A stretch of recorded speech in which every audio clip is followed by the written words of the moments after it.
Ladies and gentlemen, welcome to another episode of Music Mondays, man. It's your boy Zom Slays. This is episode 63 of Music Mondays. I hope you all are well.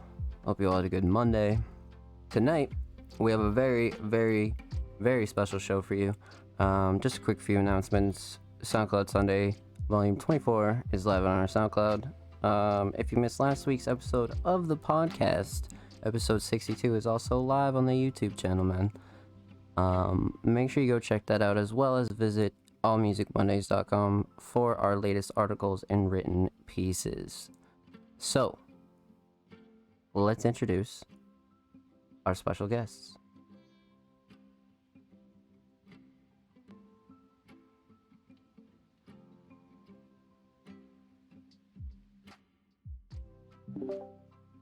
So I'd like to welcome independent recording artist Fury and DJ and producer Michael Jones. Welcome to Music Mondays. How are you guys? I am great. What up? Welcome. I'm sorry, I didn't mean to interrupt you. No, you're good. Welcome to the show, man. Welcome to the show. I hope you're all well. So how was your Monday, man? What's going down with you guys? I got big bongs. That's why. That's what. I got big bug, my nigga Stody. Shit, it's been a cool little day. It's been a slow little day.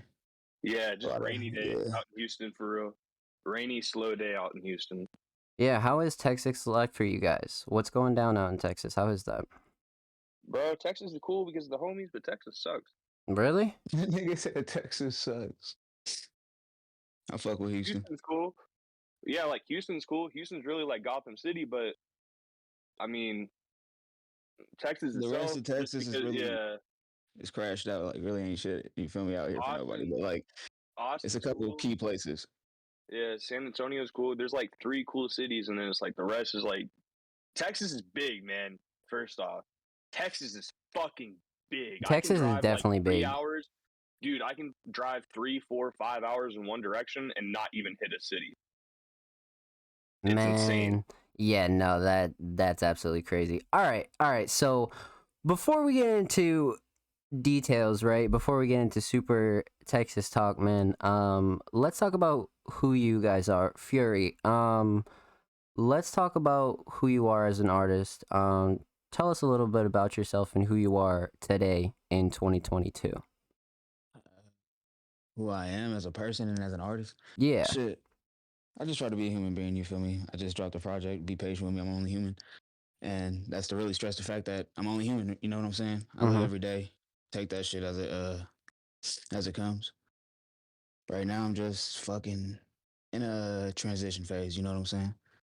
Going Love that. through a lot of shit, dealing with a lot of shit, learning how to deal with a lot of shit, and it's empowering, you feel me? So if anything, Fury is just a regular fucking person, like, you feel me? Anybody that's gonna listen to this shit. And I'm just, putting that work in to fucking do what I want to do and, you feel me, live the life I want to live. And I've managed to meet some great people along the way. Wow. Oh, I actually really love that answer. Holy shit. Well said. Okay. Powerful as fuck. Yeah. Moving on to Michael. You're a producer, Man, and how am I supposed to follow that up? how am I supposed to follow that up? No. So you're a producer and a DJ. Tell us a little bit about yourself and who you are in 2022. Man, in 2022, Who are you I'm today? fucking full-time producer and fucking gamer, essentially. That's all I fucking have time to do. I'm just trying to make money, enough money off this production. And then I Uber Eats and DoorDash a little bit on the side. Other than that, I'm just trying to, you feel me, navigate, get shows going, shit like that, Right. Love that. So that's honestly two hustler mentalities if I've ever heard, honestly. So let's start from the beginning and let's talk about you guys' roots in not only music but in life. You guys both have separate backgrounds. Yeah. Michael, you grew up separate from Fury. Fury, you grew up in Vegas. Let's talk a little bit about that first, and how was Vegas for you growing up, and what did you like about it? Did you not like anything about it? How was your Vegas, early years? uh, I'll say the formative years and shit, growing up for real, was just like you don't have a lot to do in that city because it's made for like adults and shit. So we kind of just made our own fun and figured out how to like make some money and shit. No one wanted to like we're like 15, 16. Like no one has a way to get to fucking work if we want to work a job or some shit. So it's like you make certain decisions and you do certain things. You know what I'm saying? And you learn how to hustle. You learn how to make money. You learn how to pull something from nothing. And it was very much like a learning experience. You know what I'm saying? And it was just something that I kind of like take a lot from and wouldn't really be who I am today without. And that's the short answer of it, pretty much. But as much as I learned a lot from Vegas, also, you feel me? I have a lot of negative energy towards it, Right. negative feeling towards it. But at the same time, I love it, and it's the place that made me. And I Completely feel like, understandable. you know what I'm saying. And now that I'm a little bit older, I want to kind of dwell in the Sin City a little bit. You know what I'm saying? See what the hype is about. No, absolutely. Absolutely. Um, so you both are currently located in Houston, but Michael, you have roots in Atlanta. Tell us a little bit about Atlanta and what that was like for you growing up in ATL.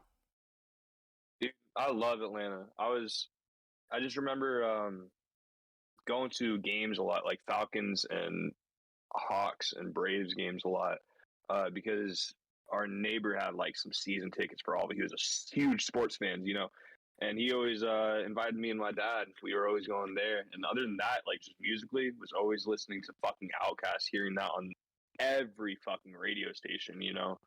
Um, but no, I really, really, really love Atlanta. Love, love, love Atlanta. And I moved to Texas when I was like eighth grade, seventh grade. You feel me? And yeah, man. And then I fucking just dropped out as a sophomore, started getting money. But no, Atlanta's awesome. Like, I think it's beautiful. I love the city part of it because it's like there's so much to do there. So much to do there. Right. And then there's like Georgia, you got beaches. I mean, you got really shitty places in Georgia and like shitty people in Georgia. But like, I mean, you got beaches, you got mountains, and then like the city, Atlanta, like that's pretty much the only like big city or really only city like that has a downtown or anything like that in Atlanta that's worth fucking or Georgia rather that's worth fucking even mentioning. But Atlanta's lovely, love it. Damn, that's awesome. See, me being on the East Coast as well, I've never been to Atlanta, but I always hear a lot of like really dope things about Atlanta. Usually a lot of positive things too. So, but you guys have pretty separate roots, man. I mean, Vegas is on one end of the country and Atlanta is on another end of the country, but Michael, you moved to Texas relatively early on. Fury, did you stay in Vegas for pretty much your whole teen years, or? Oh shit, I wasn't born in Vegas, but I was raised out there Hmm. from the time I was like like 5. Uh, so yeah, my whole fucking life was spent in Vegas. Really, I moved out for about like a year or so. Then I fucking moved back actually for like 2 months, and then I came out here and I've been out here for a little second. But I'm actually about to go back to Vegas, and yeah, it's about to be pretty cool. Damn, But love to answer that. your question, you feel me? Yeah, I pretty much spent my whole life out there. Yeah, so that's that's actually really cool when I hear artists that do a lot of like bouncing around and shit. Like sometimes it's not always like the most positive shit, right? But it can be pretty inspirational and it can show you a lot of like different aspects of life that I think a lot of people Yes, miss sir. out on. You know what I mean? You can learn from it and you can see a lot. Yeah, yeah. So I think that shit's really dope. Um, so Hell yeah. I really enjoy you guys' roots and how separate they are, but you guys also came together as well. But before we get into more detail about that, let's talk a little bit about music and you guys' music early days. So we discussed somewhat a little bit about your early music inspirations and things that you guys really remember about music growing up, but Yeah, yeah, yeah. let's talk a little bit more about that and let's talk about some artists that you guys remember vividly growing up, and who are some of your favorites? Shit, some of my favorite artists. Michael, if you don't speak, nigga, um, I'll I say, mean, I was gonna say 50 Cent off the back. Like that's a mutual right there. You feel me? And yeah, Snoop Dogg. that's a mutual favorite. That's a mutual. Yeah, Mm, yeah. Straight up. Like I remember growing up on 50 Loki, and I think it was the same thing with him. You know? But like same. my favorite rapper of all time, I would probably have to say like Lil Wayne on some like corny shit. But at the same But time, it's yeah, just like Lil it is Wayne, what it bro. is. Like, oh, that's like my favorite rapper of all time and shit. And to be honest, like what made me want to rap, I've even told like fucking Michael this. I watched Get Rich or Die Trying, the 50 Cent movie. Oh And yeah. then I see that nigga perform at the end of the movie after going through all that bullshit. And it's like, I don't know, it made sense to me because you feel me, growing up, you know this person that's in the hood, you in the hood, you in this, you in that. And I don't know. So like that movie looked like some shit that was like inspirational type shit. So I was like, oh yeah, that's crazy. Like that nigga made it past all of that with rapping. Damn. Yeah, no, honestly, I can relate. I really enjoyed 50, Eminem here or there growing up. There was a lot of like really, really good classic hip hop that I enjoyed as well. Um, what about you, Michael? Who were some of your early inspirations and early favorites? Are we talking just hip hop? Oh no, no, anything honestly, because So I know you mentioned Slipknot. You mentioned a lot of yeah, varieties. So let's talk about that for a second. dude. A lot of people gonna clown me and say it's a cheesy ass band, but like 311, I grew up on them. Fish, fish. I grew up on them. I'm Like, laughing because you saying people gonna clown you like fuck what niggas gonna say, bro. It's Let them you're not know, listening. Fury. Let them I'm know. saying that because like low key shout out Scarface because he's the one who always no, not even Scarface, it's Dear God. Dear God always gives me shit. Yep. But shout out Scarface regardless. Shout out Scarface regardless. But Dear God always gives me fucking shit for liking 311. But I just That's think it's funny funny. as fuck.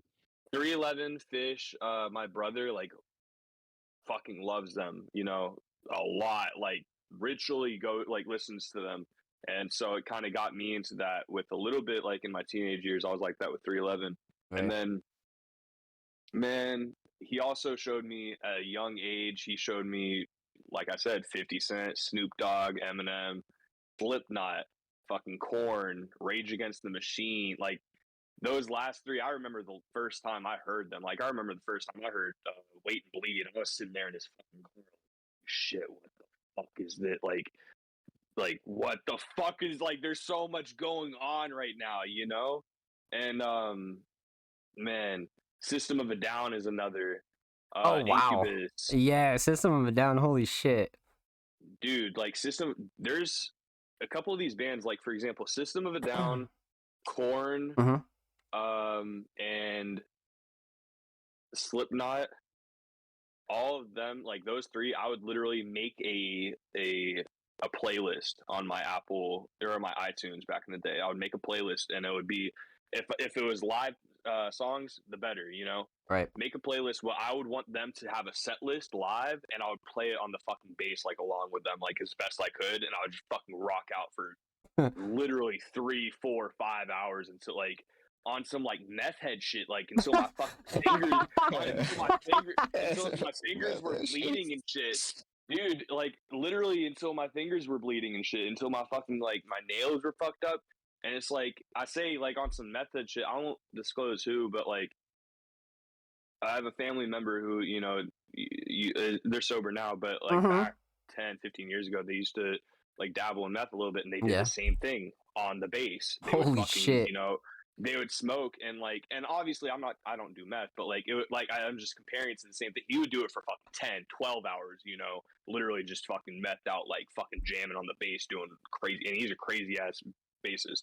But nah, I would just get you know, smoke some weed, fucking, and get in the zone and just literally just play through what I think like dream live sets for them would be, you know, and just play along with them. And That's I love it. I actually love those bands. that's actually really sick. It probably led to some like early production inspiration, like subconsciously. But like 100%. like 100%. it's so funny, right? Because like shit like that doesn't really like for me personally, it doesn't transfer over to like what I create today for music, but like it's just like a memorable like experience and like just like shit you still could go back to that feels nostalgic and like almost like stands the test of time, right? Because it's like still good, like, 10 years later, 8 years later, whatever. So, Well, some of the genres also like look at NWA and like just for example, NWA and Rage Against the Machine. mhm, You got two very like political, anti-government, anti like establishment, like calling out bullshit type shit. But they're totally different bands. They're not even bands, different styles of music. One's straight fucking 90s gangster rap hip hop, and then one's fucking Rage Against the Machine, like right. rock. Way heavier shit. Yeah, like new metal. Right. Damn, yeah, no, that's such a great point. I fuck with that a lot. Okay, It so definitely helped. no, 100%, 100%. That's so cool, man. So we all have these like really, really dope inspirations.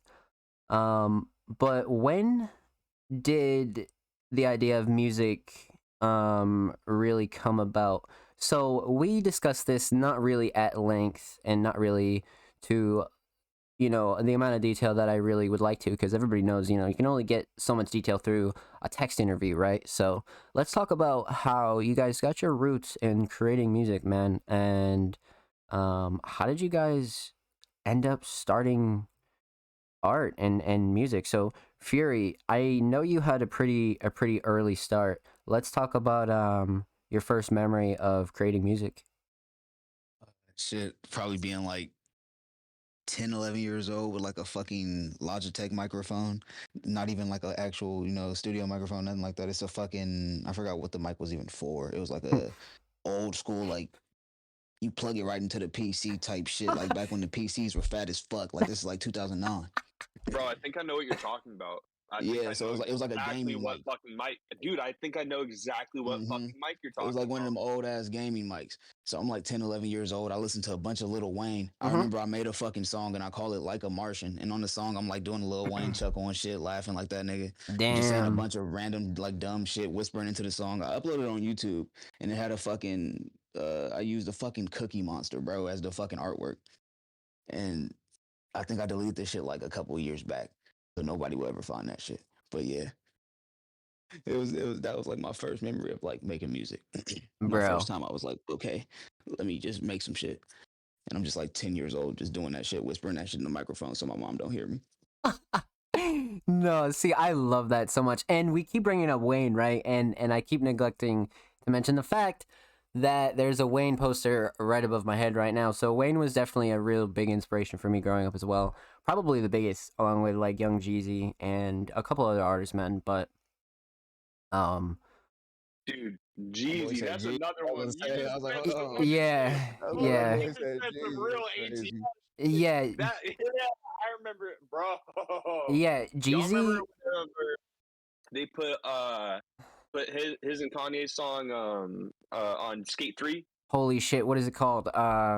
Fuck me. What the fuck is it called? I think it's just on or For My City or Put Yes, On For My yes, City. put It's like on. I think It's I called Put think On. that's literally no Put On. Yeah, that's what it's called. Yeah, that Put is on for my heat. city. That is I am heat. for my city. I put Oh Yeah, on for my yeah. fuck, city. bro. No, yeah, Put but on. not to get too sidetracked, but holy shit, Jeezy was like, I was like the only one in my crew that really liked him too, right? Like everybody like fuck with Wayne and like Gucci and It's shit like funny as that, hell. but like Gucci. Jeezy was a big inspiration for me.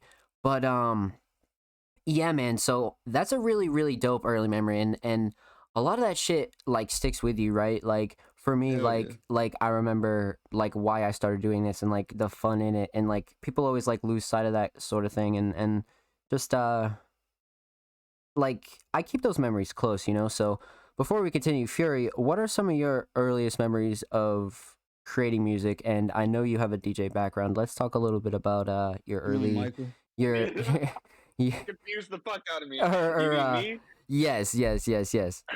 Um, you have a DJ background as well, so let's talk a little bit Yes. about that.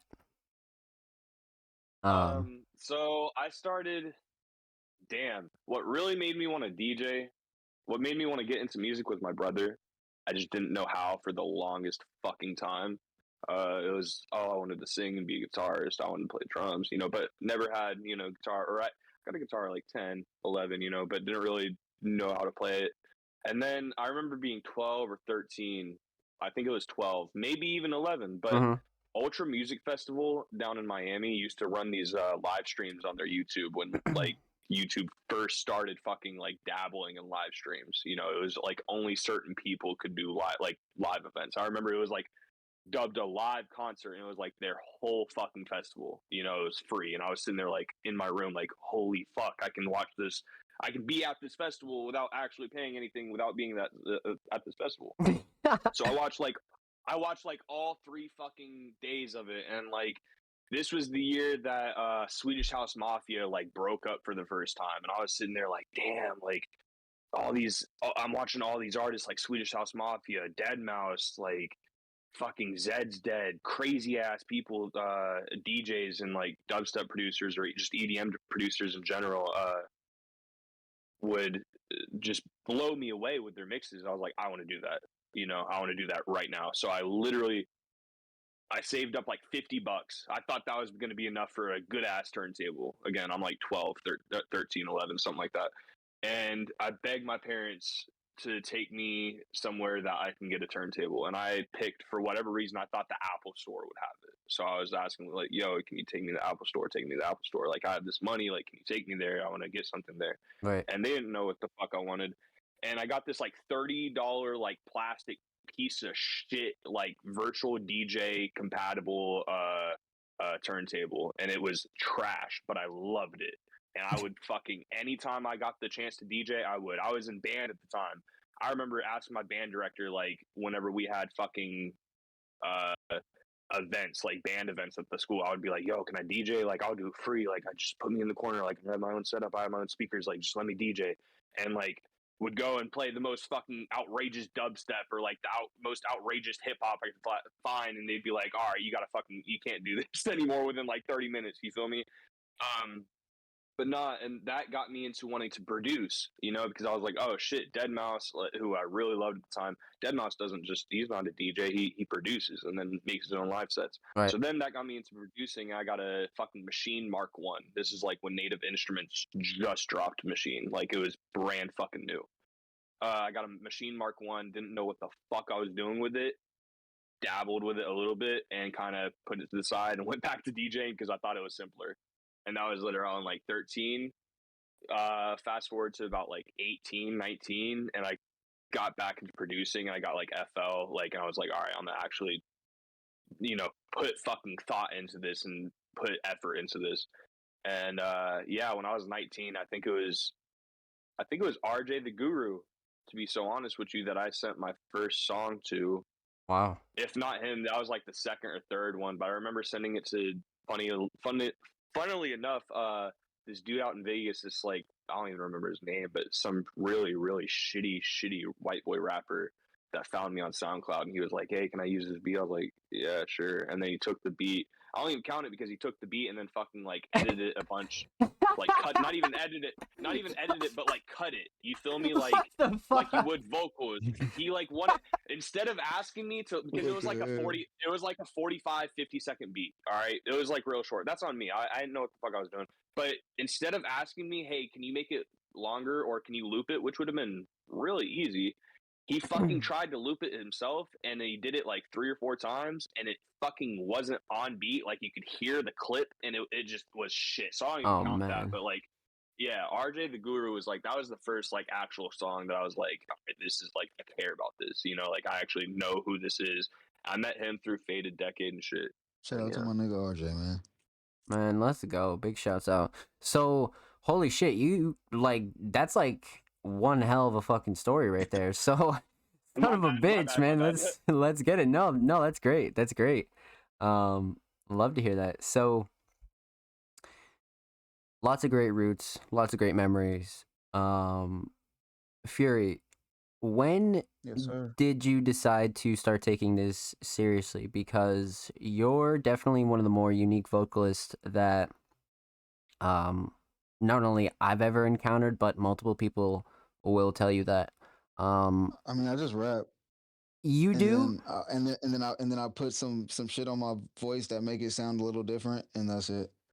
But I'm nobody can definitely do it glad like people fuck Fury. with it, though. Yeah, nah, see, like, that's the thing. Like, you're very humble because nobody can do it like you that I've heard on my radar. So I just when rap. yeah, I just rapped. I was like, what the I'm not fuck? crazy. This Like I'm not motherfucker one of is the crazy. heat. Heat. Like I'm This not one of the motherfucker is heat, craziest fucking bro. rappers of my generation. Like I'm not man. I just be rapping, bro. Straight up though. So I just be rapping, bro. But yeah, what was the question you were getting on to? so I do respect the humbleness, no, because you always got to keep yourself humble. Absolutely. Definitely. When did you decide to start taking this seriously? And do you remember a certain track or a certain moment or a certain anything that you were like, yo, this is my fucking dream and I'm going forward with everything I fucking have? I mean, to be honest, I think I was always like that. My bad. I think I was always like that. Mm-hmm. Like ever since I found music. Yeah. But it was kind of like, I don't know. You know how kids are like, oh, I want to be this, I want to be that, I want to be that, and then they change that shit Mm. throughout the years. Yep. With me, like once I found music, it was just music. Like I couldn't think of nothing else. Like there was no other like dream career or any type of shit like that. Dude, it was just music. same. And then as I got older and and I started to understand like the logistics of this shit and how to make it like a something that has to work for you, and like if you really want to make it a living, like not everyone's gonna be fucking famous, not everyone's gonna be fucking the biggest superstar, whatever the fuck, you know what I'm saying? But you can Right. do this shit to a way, you feel me? To where To an you extent can that provides for you. absolutely. You know what I'm No, saying? no, absolutely. And that's such a great talking point because that's something I try to teach not only on the show but just throughout Music Mondays as a whole, because everybody is so focused on, what this person has or why can't I do this or why can't I get that, when in reality, bro, like everybody can do this as long as you keep focused and you're like, just like you said, like you don't have to be fucking super famous. You don't have to be Wayne. You don't have to be Drake. Exactly. You don't You have don't to have to do be. any of that. But like you But the can, craziest part is you can have people like that acknowledge your talent. You can have people that without a acknowledge their doubt, talent, acknowledge your talent. Like, you know what I'm without a saying? doubt, You and can still be fucking great in your own way. You don't have to be fucking, you know what I'm saying? yep, Not everyone has to have the spotlight all the time. 1,000%, 1,000%. Like for example, you can set yourself up in a way where like you're not only taken care of, but like your people around you, like Exactly. I touch on this a little bit with Eddie. Like there's so many producers and engineers and people we don't even fucking know about that live in great, beautiful houses and have everything taken care of, and nobody even fucking knows their name. You know what I Grammy-winning mean? fucking producers and engineers. Straight up, You know what bro. I'm saying? You Straight can up. see them in the grocery store and not even know that's them. Yep. Yep. So So it's just like, yeah. that's such a great point, bro. Such a great But to point. answer your question, I'll probably say like around the time I was probably like 15, 16, 17. I started talking to like a lot of the homies that I still know now. Donnie Hardaway, fucking RJ the Guru that Michael just mentioned. Right. Um, just a lot of people. And I started just realizing like shit, music is something I really want to do and like hold on to. And then shit hit 18, 19, and I realized like, okay, I'm a grown ass man now. I can't do certain things that used to make me money without, getting in trouble for it. Right. So if I want to make, you feel me, this music shit something tangible and also keep the passion with it, then let me just, you feel me, keep my foot on the gas and kind of just like keep humble with it. So I Well really like said. locked in around the time I was like 18, 19. Then I pretty much fucking met Michael for the first time around then. Stayed at his spot for a week. You're And ever since then, shit, like it was really up. Like it was kind of crazy. Like that solidified the bond right there. Damn. See, that's such a great segue into my next question. So let's talk a little bit about that. Um, you guys, like I always talk about, you have these like backgrounds, but I always consider you not like one artist, but like such a dynamic duo, right? That is just like I can picture you guys holding your own as a producer and as an artist, but when you guys come together, it's like, damn, that's like a power duo right there. You know what I'm saying? So Something scary. I see what you're saying. yeah, bro, cause like some duos, right? Like they can't like hold their own like by themselves, but each of you guys I could totally see being your separate entities, but when you come together it's like some other shit. Yeah, Batman and No, Robin. definitely. Like, Batman and yeah. Robin. That's such a Like great you gonna analogy. like y'all gonna hear some of this shit like Michael's been working on with other artists Mhm. this year, and it's gonna be like, okay, Yep. it's like I don't know, like Michael is one of my favorite producers. Actually, not even one of, like that's my favorite producer. Like I don't Yeah. give a fuck what anyone says. Your favorite producer sucks. Let them But know, yeah, bro. Let them at the know. end of the day, like yeah, very talented soul. Mm-hmm. And when we come together, it's something crazy. Right? No, so I'm curious as to what Scarface is saying. That's just in chat. That's just all asterisks. He's really That he's nigga really said- going off. That's He's saying really. racial Sorry, I slurs. just had to acknowledge that chat real Hey. quick. He said all I see is Scarface, and he says Michael, and I see asterisk, asterisk, asterisk, asterisk, asterisk, asterisk, asterisk, asterisk, asterisk, You don't asterisk, know asterisk, asterisk. Chad's trolling.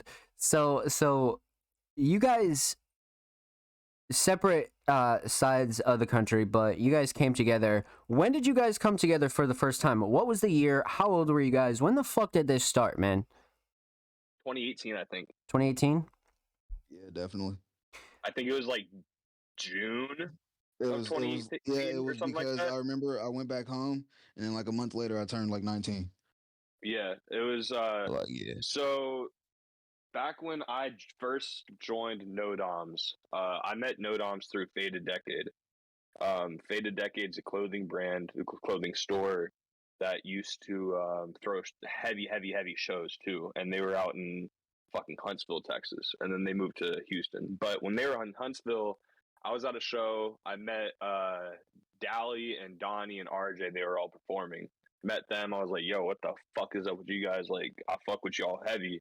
And I had already known Dead, who is a part of Faded Decade. He's an artist, and I had music coming with him, but I kind of just linked with them, was like learning about them. They told me about No Doms, told me about everybody else in them, or in No Doms, where they were from, etc. And then Right. from there, I was like, shit, I'm gonna tap in with them. Followed everybody on Twitter, on Instagram. Tapped in with Zapata, RJ, and Theory. And I eventually was like, after making some music with them, I told him like, yo, Zapata, RJ, Fury, like, fuck the bullshit. Like, y'all come to I was in College Station at the time because my girl's was in college at Texas A&M. I was like, yo, y'all come to my apartment for a little bit for like a week, come make music, like lock in. And that's Now, what they did. this was in Texas at the time, right? Yeah, Yeah, College yeah. Station, Texas. Damn. That's actually really crazy. So when you guys started to come together, you guys were involved with other crews of people sort of in the underground and outside of the underground. Would you guys consider yourself a part of many collectives? Would you guys consider yourself underground artists? What do you guys consider yourself back then? Back then, shit, Yeah. I was just fucking. I don't know. I was like a tadpole. You know what I'm saying? Mm-hmm. Like I ain't know Yeah. shit. I ain't know shit for real. Like I was grown like Dude. a motherfucker. Early days. Shout out I thought I knew Zapata. everything though. You know what I'm saying? I thought I knew Shout out everything, but I ain't know shit. Shout out Zapata because he like taught me how to like record these fools. Like he was very patient with me. Like I told these guys to come out. I didn't even know how to fucking record vocals at the time, and Zapata was like, "Oh fuck," and showed me how, and showed me a lot about production and shit like that. Same thing with Dear God, like over the phone, just showing me a lot about production. Didn't know shit, bro. See, that's insane. So you had these really At the time, yeah. my bad. At the time, I was only in No Doms, and I think Yeah, I was about to say, Kenny. Fury was only in No Doms and Ends at the time. I Yeah, believe. at the time I was a part of like Yeah. it was like during the I don't know that wave of the underground. I was a part of a collective known as No Doms, No Democracy, and another one known as Ends. And Ends actually has had a lot of prominent people that are Like some pretty fucking big in the heavyweight. underground come out of it. I could name a couple. I really don't like to flex my nuts a lot, but fucking I won't even speak on it. I'll let them speak for themselves whenever they do. Yeah, for So- sure. But yeah, like I've been around a lot. Like I fucking like a lot of people, like don't really know. Like we've floated around, you know what I'm saying? We've like talked to a lot of people that you might see and be kind of like, oh shit, that's someone that we all know and fucking want to listen to or some shit. But at the end of the day, like to Right. like 2, 3, 4 years ago, that was a regular person to me when we had Mm-hmm. conversations or some shit. So it's like I've been around a lot. I've only been in like 2 collectives really, but now I'm in the 3rd one, I guess. So this is Community Centers I'm in. Shout out to all of my fucking brothers MCS. Shout out CS. Man, let's go. Shout out the homies. That's great. Shout That's out great. So I won't Scarface. say like I've been a part of like a fuck ton of collectives, but I've been a part of a few, and each one was like very family oriented and very close and tight knit. Very meaningful shit. I definitely fuck with that a lot. Same with me. a couple collectives, but very just close family shit that you just build a bond with certain people, not over just like quote unquote the internet, I guess, but more so just like over music and art, you know. And you sort of mentioned that there were like a lot of like heavyweight names, and Dear God is another one that came to mind where um people would hear that name and be like, "Oh, you know, that's crazy," da da da. Da. But like you said, like years ago, no, that's like someone I could y- like me or Michael could call him today or some shit. Like Yeah, yeah, yeah, that's Big our Bro. brother. Like yeah. yeah, Yeah, Like I'm like Big damn near Bro. his little brother, bro. Like he was That's fucking literally Big when Bro. no one wanted Like to send me beats, bro. Dear God was sending me beats when I was 17, 18 years when old, dude. nobody wanted to work with me, when nobody wanted to collab with me as a producer, he would collab with me. Like, dude, Dear God's Big Bro. Like, Dear God is Big Bro for real. that's amazing. That's truly amazing. But yeah, that's really our dog for real. So like it's just one of those. Like I don't really worry about it too much. I don't even like flex it too much or like try to Right, throw it right. around like a trophy because Of that's the course homie. not. That's his accomplishment. That's his Right, accomplishments. You know what I'm saying? Like I'm happy for him always, and I celebrate those with him. But at the end Super of the day, proud like of I'm him. not about to try to Super take proud. away from those and make them about me. 100%, 100%. I fuck with that a I'm lot. so proud of Dear God. Yeah. He's come so far. See, like that's the same thing with me. You know what I mean? Like um, flex who I interviewed, flex, who I've collabed with, this and the third. But at the end of the day, like all that other shit, like it doesn't hold any weight when it comes to who you are, you know? It's really So neither here nor there. You know what I'm saying? yeah, I Exactly. I, I agree. I It completely just is what agree. it is. Like you feel me. At the end of the day, it's like what can you feel me? Like what Mm-hmm. can you bring to the table? Like not Right. the fucking the accolades that other This, the motherfuckers might that. have that you know. Yep. Yep. I agree. That's such a great point. So Yes, sir. you guys have been involved with all sorts of great crews. You guys came together as a duo. You guys are both currently staying in Texas. And as of recently, you've been putting in a lot of fucking work, like a whole lot of work, like videos on videos on videos, songs on drops on albums. But more notably, Be Patient with Me. I'm Only Human. Let's talk a little bit about the I album was waiting for this. and a little bit about what the people might not know about the process of it and the idea of the album. So, first off, how did you come up with the title? And for those who don't know, what's the story behind it? This is one of That's those all ones, but him. That's I'll all him say right there. I'll say the title of the project comes from I just had the idea of be patient with me, right? Mhm. And it was gonna be I dropped a project last year called Smile You're on Camera with a bunch of my producer friends. I just put together a bunch of songs. It was like a compilation tape. I was gonna do the same thing this year, and it was gonna be called Be Patient with Me. Right. Because last year I fucking slacked, didn't drop a lot of music, whatever the fuck.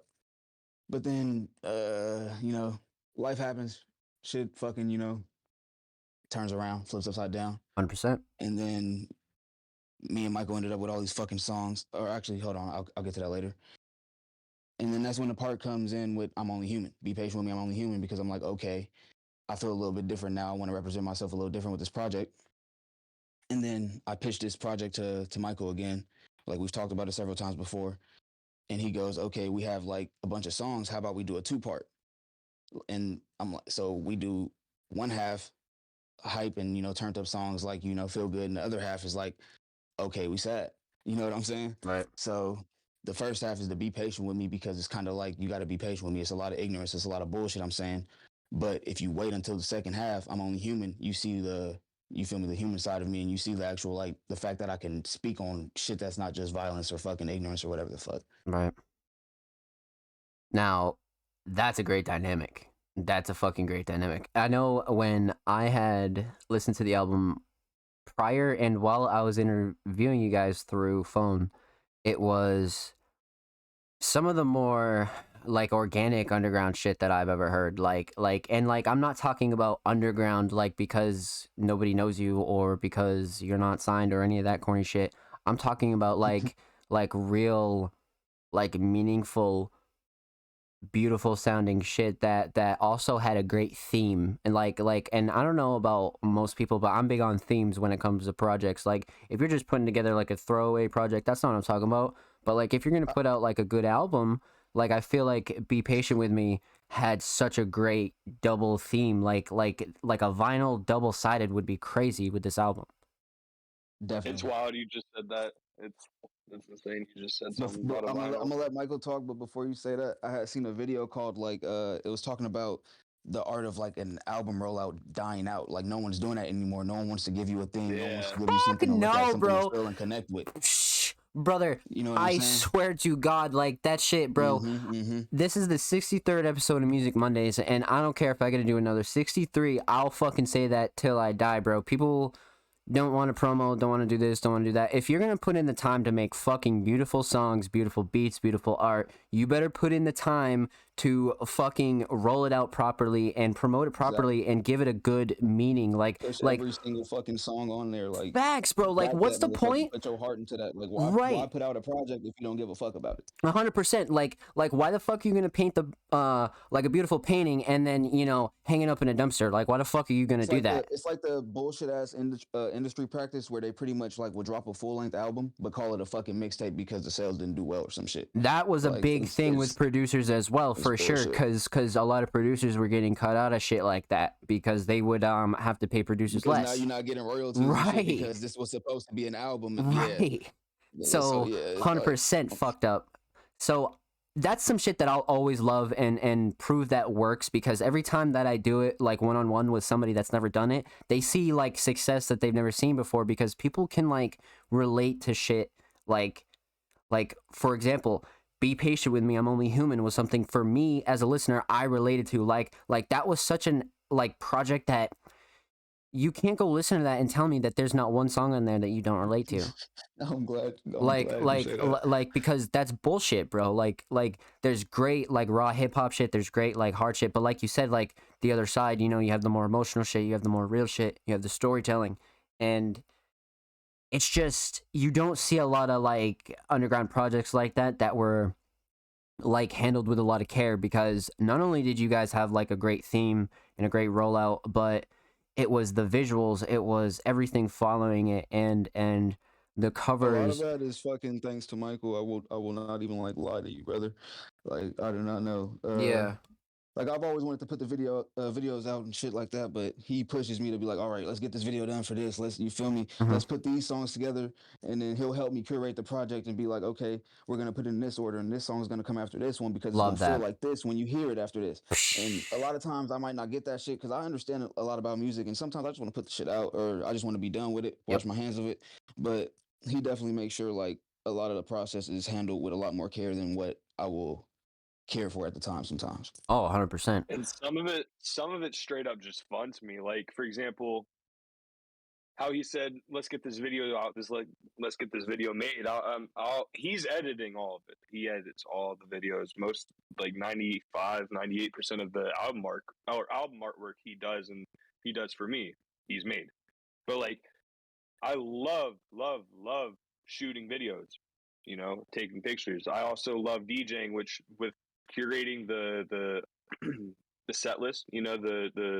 Right. The 1 through Tracklist, 10. Oh yeah. The track list. Yeah. Thank you. The track list. I'm a little bit high. That shit's fun to me because I look at it. I sit there and look at it like, all right, how can I get this to flow the best way possible, whether it be BPM wise or going. All right, are these songs in the same key or whatever the fuck? All right, if they are, let's put them up here. Do they give me a similar vibe or do they have the same context in the lyrics? All right, let's group them together, etc. I get that all from being a DJ, and like I always think to myself, how would it sound all played out throughout one to whatever the fucking last one is. and that's how I like my And music to be heard from the beginning to the end and type shit. So it's like exactly, I'm the it same works so fucking well. way. Right. Same fucking way. I don't like going to a album and pressing shuffle. I really Oh don't. my I may go God. to I may go to an album, play a single off there, or play like 2 songs off there that I really enjoy. But most of the time, if I go to an album, like that's why I don't.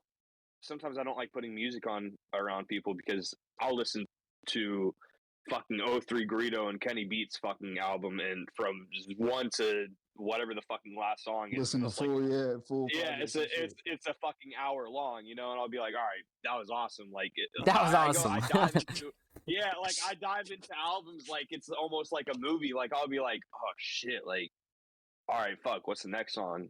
Right. Even if I've heard it 60 fucking times, like, I don't know. And that particular album, shit, I listened to it 3, 4 times over when I moved into the house I'm in right now.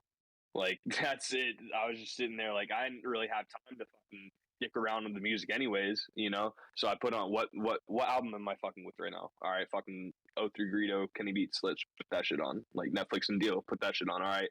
It's gone all the way through. Fuck it, let's just play it again, or like it'll just loop it, or whatever the fuck, you know, and it'll just keep playing. Right. Nah, see, like like that conversation we just had right there proves the fact that like albums just mean something, you know what I mean? But like not like in a mainstream way, like more so like when it's organic DIY shit, like cuz you mentioned like a lot of that stuff is so fun for you, you know what I mean? Shooting videos, Fury does the editing, like like a lot of that stuff is so enjoyable. You know what I mean? So I could totally relate, and a lot of people sleep on that because not a lot of people are jack of all trades like that and are able to do multiple things when it comes to art in their own projects. But I feel like they all come out so much better if you do shit like that, you know?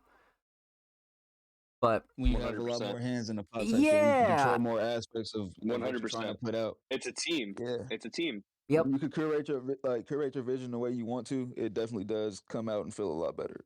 Like that's why I feel like 100%. this project has resonated with people such as you, like as much as it has. Right. Because this one was a lot different. Like we put a lot more into it this time around.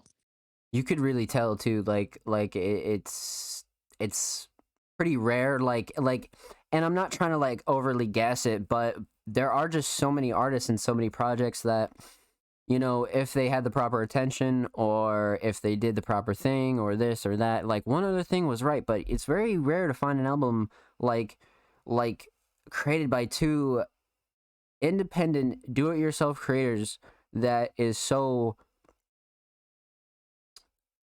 consistent. It's so consistent, like everything fits like a puzzle. And that's something that I'm glad we could touch on here because not a lot of people like, I guess a lot of people knew about it, but now even more. If you don't know, now you know. Be patient with me. I'm only human is definitely contender for underground album of the year, 100%. I appreciate you. Yeah. I I appreciate think you what helped. 100%. Thank you. And I think what helped was just how it make it flow so well is the chemistry, and like for example the videos that we put out. That's another big thing is like the chemistry in the videos. Like we've butted heads at times talking about like, dog, like this is my art. Like yeah, but this is my art as well. Like you feel me? It's like you know, like I want to present it this way. Well, like maybe this will in it, and Right. it's always. But we're level headed enough to either like talk about it, and I don't want to say compromise because it's not really nothing. I don't It's want to just say like there's come to an nothing to compromise, understanding. but yeah, It's like just it's just definitely that. You just come we into get a it common made. ground. Yeah, exactly. We come like we'll either incorporate maybe both things that we want to do, or the other one we made straight up debate. Like, nah, bro, but like, listen, this is why I want to do like this, and I may just be like, oh, you know what? Like, fuck my That's idea. Like, fine. that's so much Yeah. harder. Yeah, you 100%. know. So it's like I think we're Definitely, it'd both be like that. when it comes to music. This is why we click so well when it comes to music, because when it comes to whether it be one song or an album or a fucking video or pictures, whatever the fuck, or an edit, whatever, hmm we're able to kind of, as much as selfish, and I don't want to say selfish, but hard-headed we are at times, strong-headed we are at times, we're able to see the other person's perspective, you know. Right. And I And I think think, that helps a lot. yeah, no, 1000% it does. Because like collaboration is so important. Like seriously, when you just almost collide on ideas or you know, like like those experiences you just described wouldn't be like possible if you're just doing shit by yourself. You know what I'm saying? Not at all. Like all that shit is so much like it's just beneficial for you as a creator, as And a then on top of person. that, to be so honest, like a lot of people don't want to admit it as artists. Mhm. Your idea might not always be the right idea. So you need that. You need someone else to run that by. Yep. So there's plenty of times where like I wanted to do something this way, and then like bro was just like, nah, like you should do it this way, and then I'll do it that way on some like, you know what, fuck it, on some spiteful shit. Like I'll do it just to show you like it ain't gonna even be nice like that, and then And and then I'm then loving and then yeah, and then it's fucking fire, and then I'm sick, but it is what it is. And then I'm sick, and then you're And like, I'm fuck, sick. man. Like, No, fuck. that's too funny, bro. Okay, bro. So you guys put out one hell of a fucking project early on, man. Followed up with how many fire visuals? Only two. Only two, it. but So And one of is them isn't even on the project, but Michael did shoot it. right. So that's still sick just though. yeah. That's still great. Like ethic, man. Like that's oh wow, that's amazing. So it's currently April 4th, 2022. What are your plans for the spring and the summer and following out the end of the year? Shit, hopefully the spring and the shows. summer. You said hopefully show. Hell yeah, man. Fuck. COVID fucked up a lot of that, so I'm trying to get back into that for sure. I feel like Just that's get back into starting some to motion for real. finally. Yeah, I feel like shows are starting to finally, slowly like barrel, Like it's really been like a snowball good back like into, 2 years for real since we motherfuckers could really move around with this rap shit the way we would like to. So it's like shit. Right. Yeah, that shit was fucking rough, man. I'm really fuck, bro. Like you're absolutely right. That put a damper on so many things. You know what I mean? Like even for us, like as a platform, like in the last platform I was working for, we had to start doing, Discord shows and all this other just internet kind of events, and to where like we were already doing IRL shows. You know what I mean? Like we were Yeah. already selling out Atlanta, we were already selling out Chicago. So it was like it sucked to go backwards a little bit, but it also like almost pushed us as like, independent artists to like, go Who was out this of with? Was this with UVC? yep, yep, yep. Ah, okay. We were doing a lot of heavy work IRL, and then when COVID hit, that was like such a weird time, and you know, shit. No, you guys were definitely going crazy. Yeah, like man, like I'd say Atlanta, like when we did all that, that was probably like one of our peaks, and then COVID hit, and everything got really shitty, and then like you I remember mentioned, that. I wanted to pop out. yeah, no, that ATL show was legendary for sure, for sure. But nonetheless, that's definitely going to be happening with Music Mondays because, like you had mentioned, everything's starting to come around again, and everything's starting to blossom, and the flowers are coming out in terms of being able to throw shows and get booked and actually go outside and not feel crazy. So definitely a positive in 2022 as well.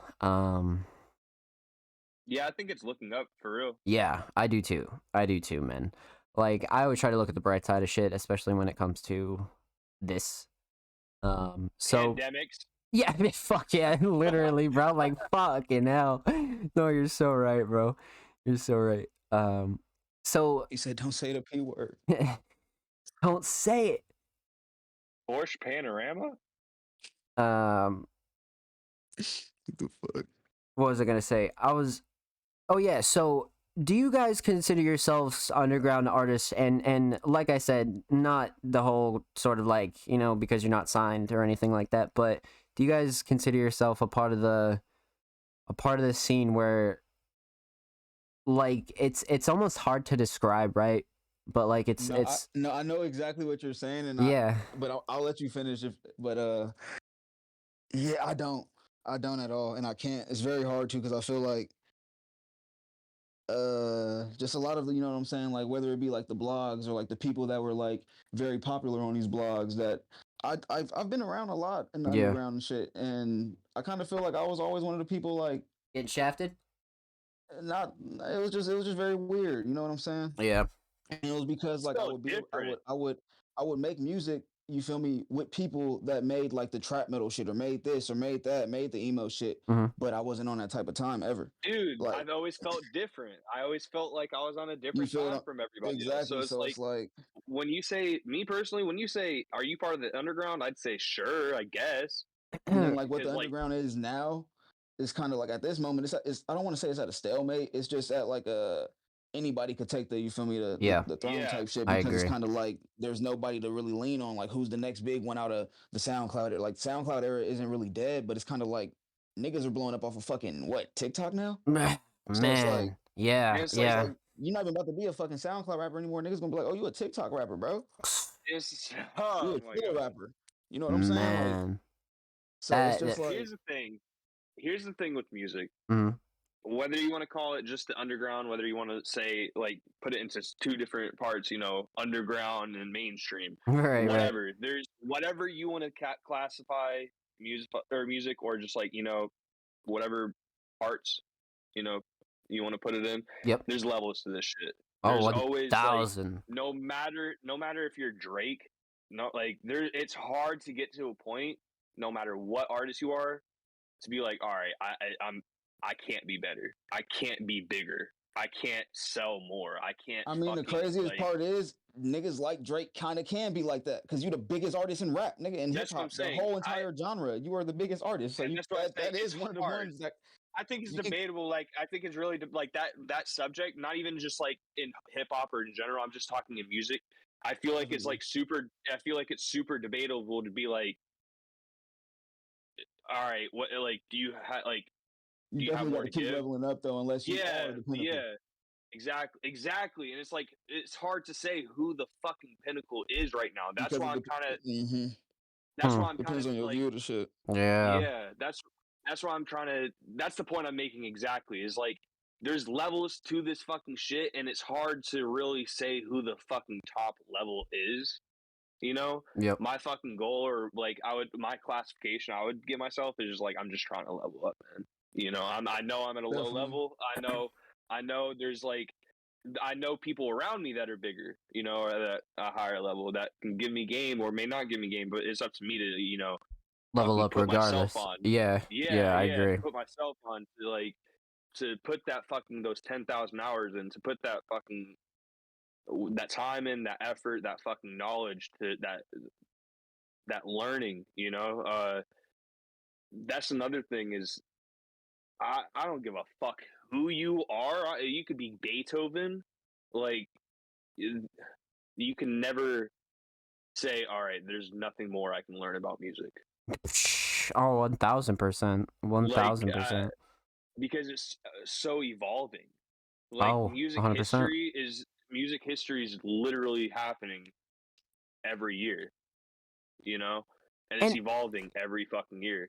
you know, like And it's just crazy, bro, because like nobody wants to be underground forever, right?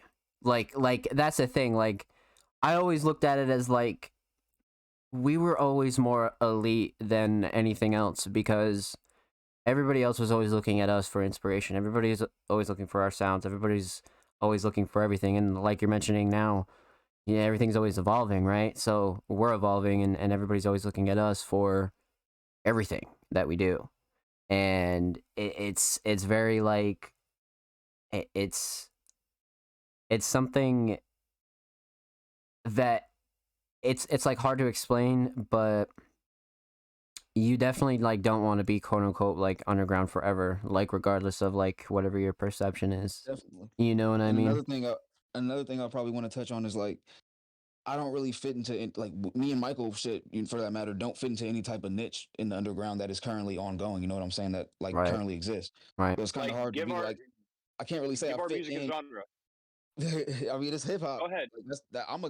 I mean, I'm talking hip hop rap. Like I don't give a fuck. I'm saying now I'm talking hip hop, but like what type of like give ourselves No, yeah, like name you a genre that can't are classify. You can't give it one of these like newer. You really subgenres, can't. like You that. really can't, because you got motherfuckers out there, right, that will like try to dumb it down into like some super subcategory where it's like I've never even fucking heard about that shit. Shut the fuck up. Nobody's Exactly, calling bro. it that, bro. So So that's why I'm like the yeah, music I'm making is like I'm doing something that no one yes. in underground has really wanted not even, and I'm not doing it in the corny way where it's like, oh, I'm rapping on boom bap beats, I'm lyrical miracle.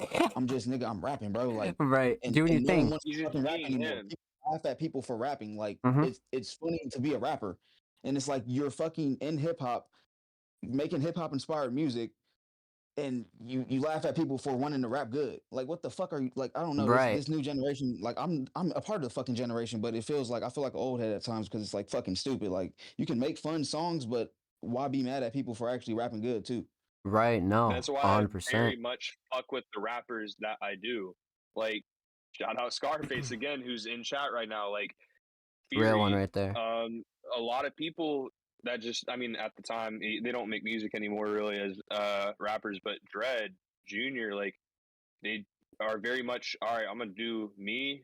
Like, fuck whatever anybody else is doing. Like, I have See, my sound. I want to do my sound. Like, Exactly. Like I'll I support anything, think bro. Like this you sounds can make good. whatever you want to make.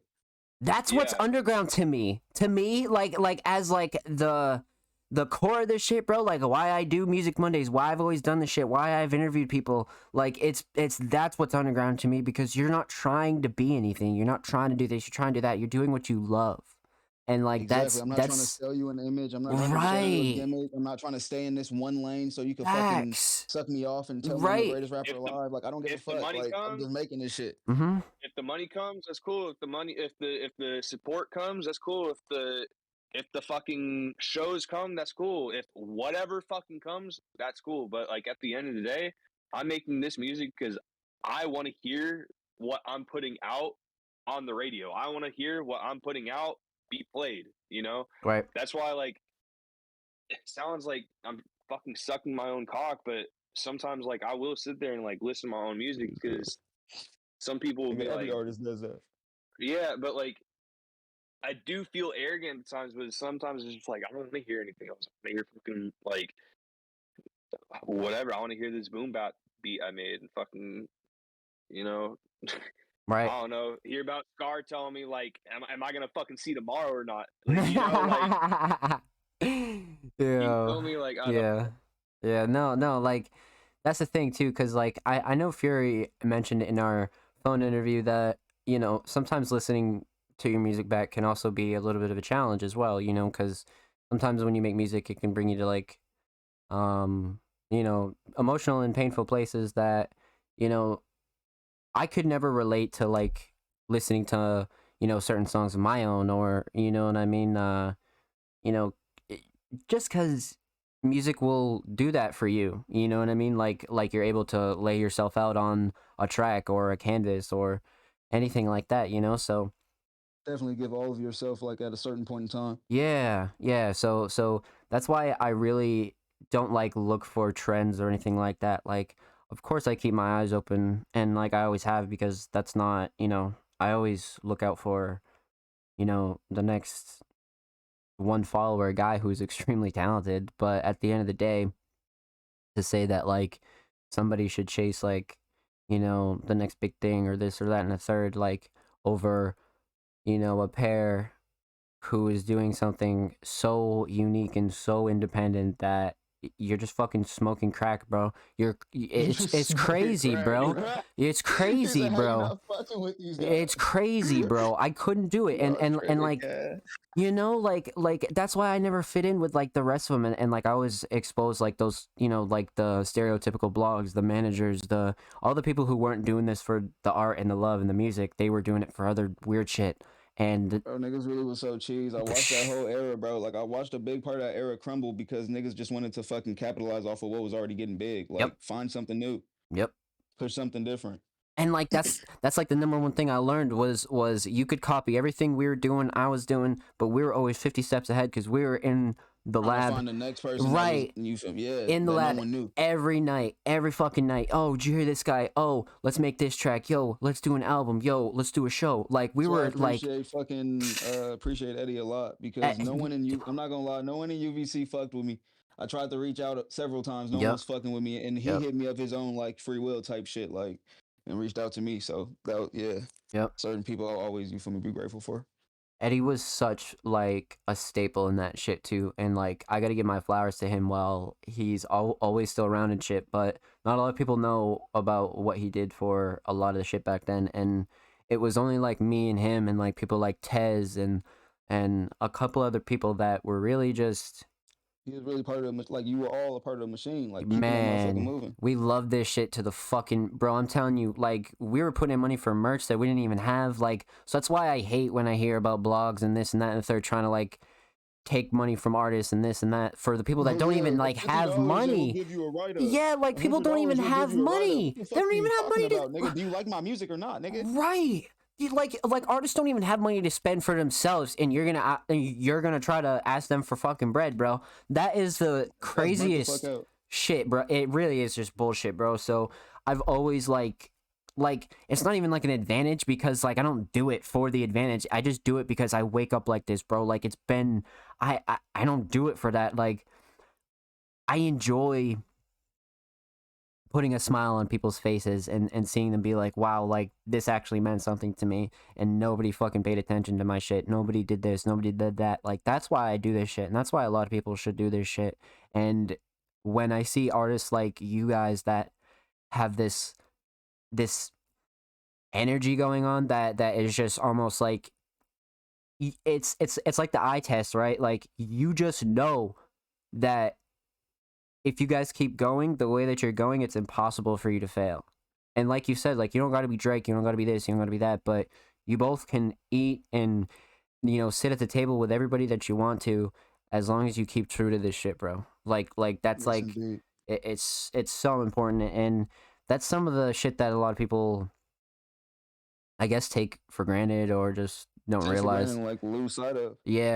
Yeah, for sure. And it's so inspiring to see artists out here still doing that. So shouts out to you guys, man, and shouts out to everybody in the chat, Scarface and all the homies for real, because you guys are definitely the future, 100%. So on to That's a lighter big statement. topics. 2022, you're just looking to get back into the swing of things, shows, more projects, more visuals. Outside of music and art, what are you guys looking to do this year? Do you guys have any goals to just, kick back, or what are some personal goals that you have for yourself outside of music? Yeah. I'm gonna let Michael take the floor with this one. What was the question? My Shit. my audio is cutting out a little bit. I'm sorry. What are some things outside of music that you want to accomplish this year? Dude, this year alone? Oh Or yeah, just in tell me. general?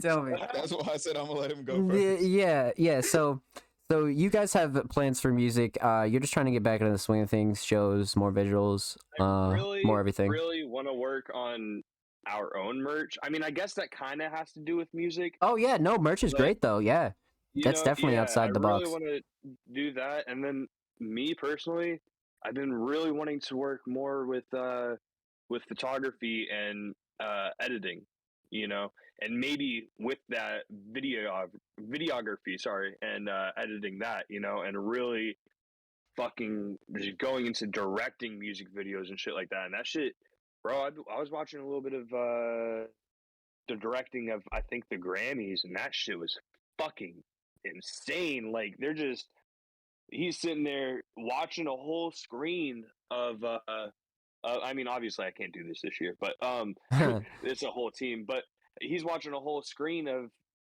people, like of cameras, and he's saying, "Okay, cut camera 1.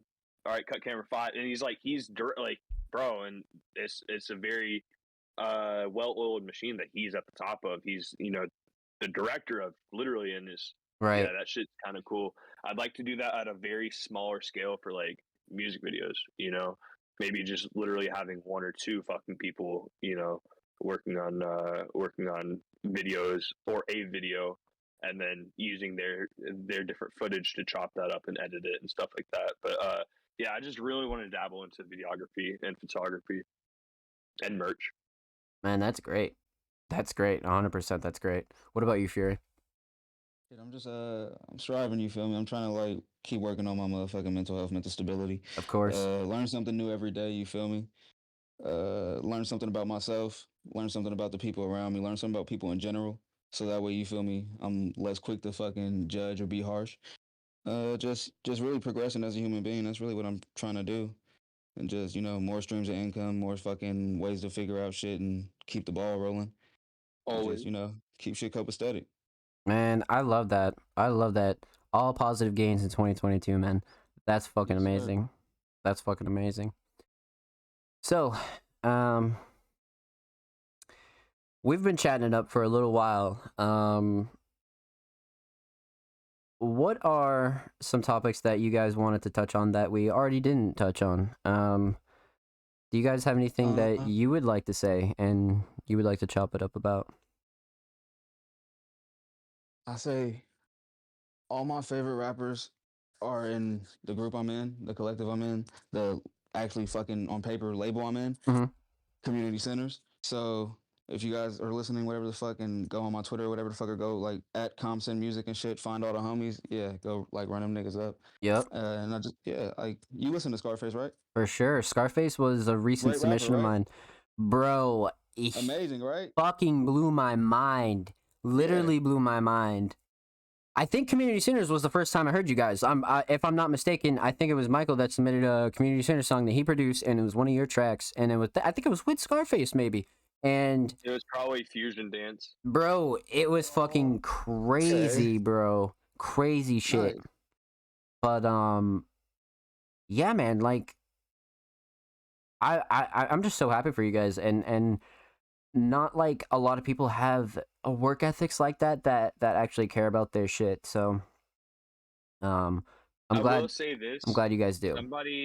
Somebody in chat a little bit ago Mhm. redeemed something. Can you go back and see what they redeemed and who that was? What are you For me? talking about, Cass? I could pull it up, but what was it? Was it Hit the It Gas? was a yes. Oh shit! It was Hit the Gas. Fuck me. It's Yeah. nah. I will in a minute, but usually one big thing I like to do here is just a lot of shout outs, and you guys deserve a really big plug. So let's take like 5-10 minutes and talk about what you guys want to plug, and what do you guys want the people to know for this year, man.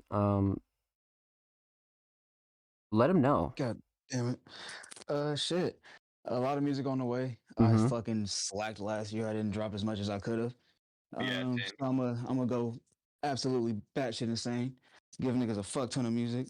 Try to give you guys some more visuals. Bro, Me and Michael Jansport is probably like, gonna drop like 50 million projects on you niggas.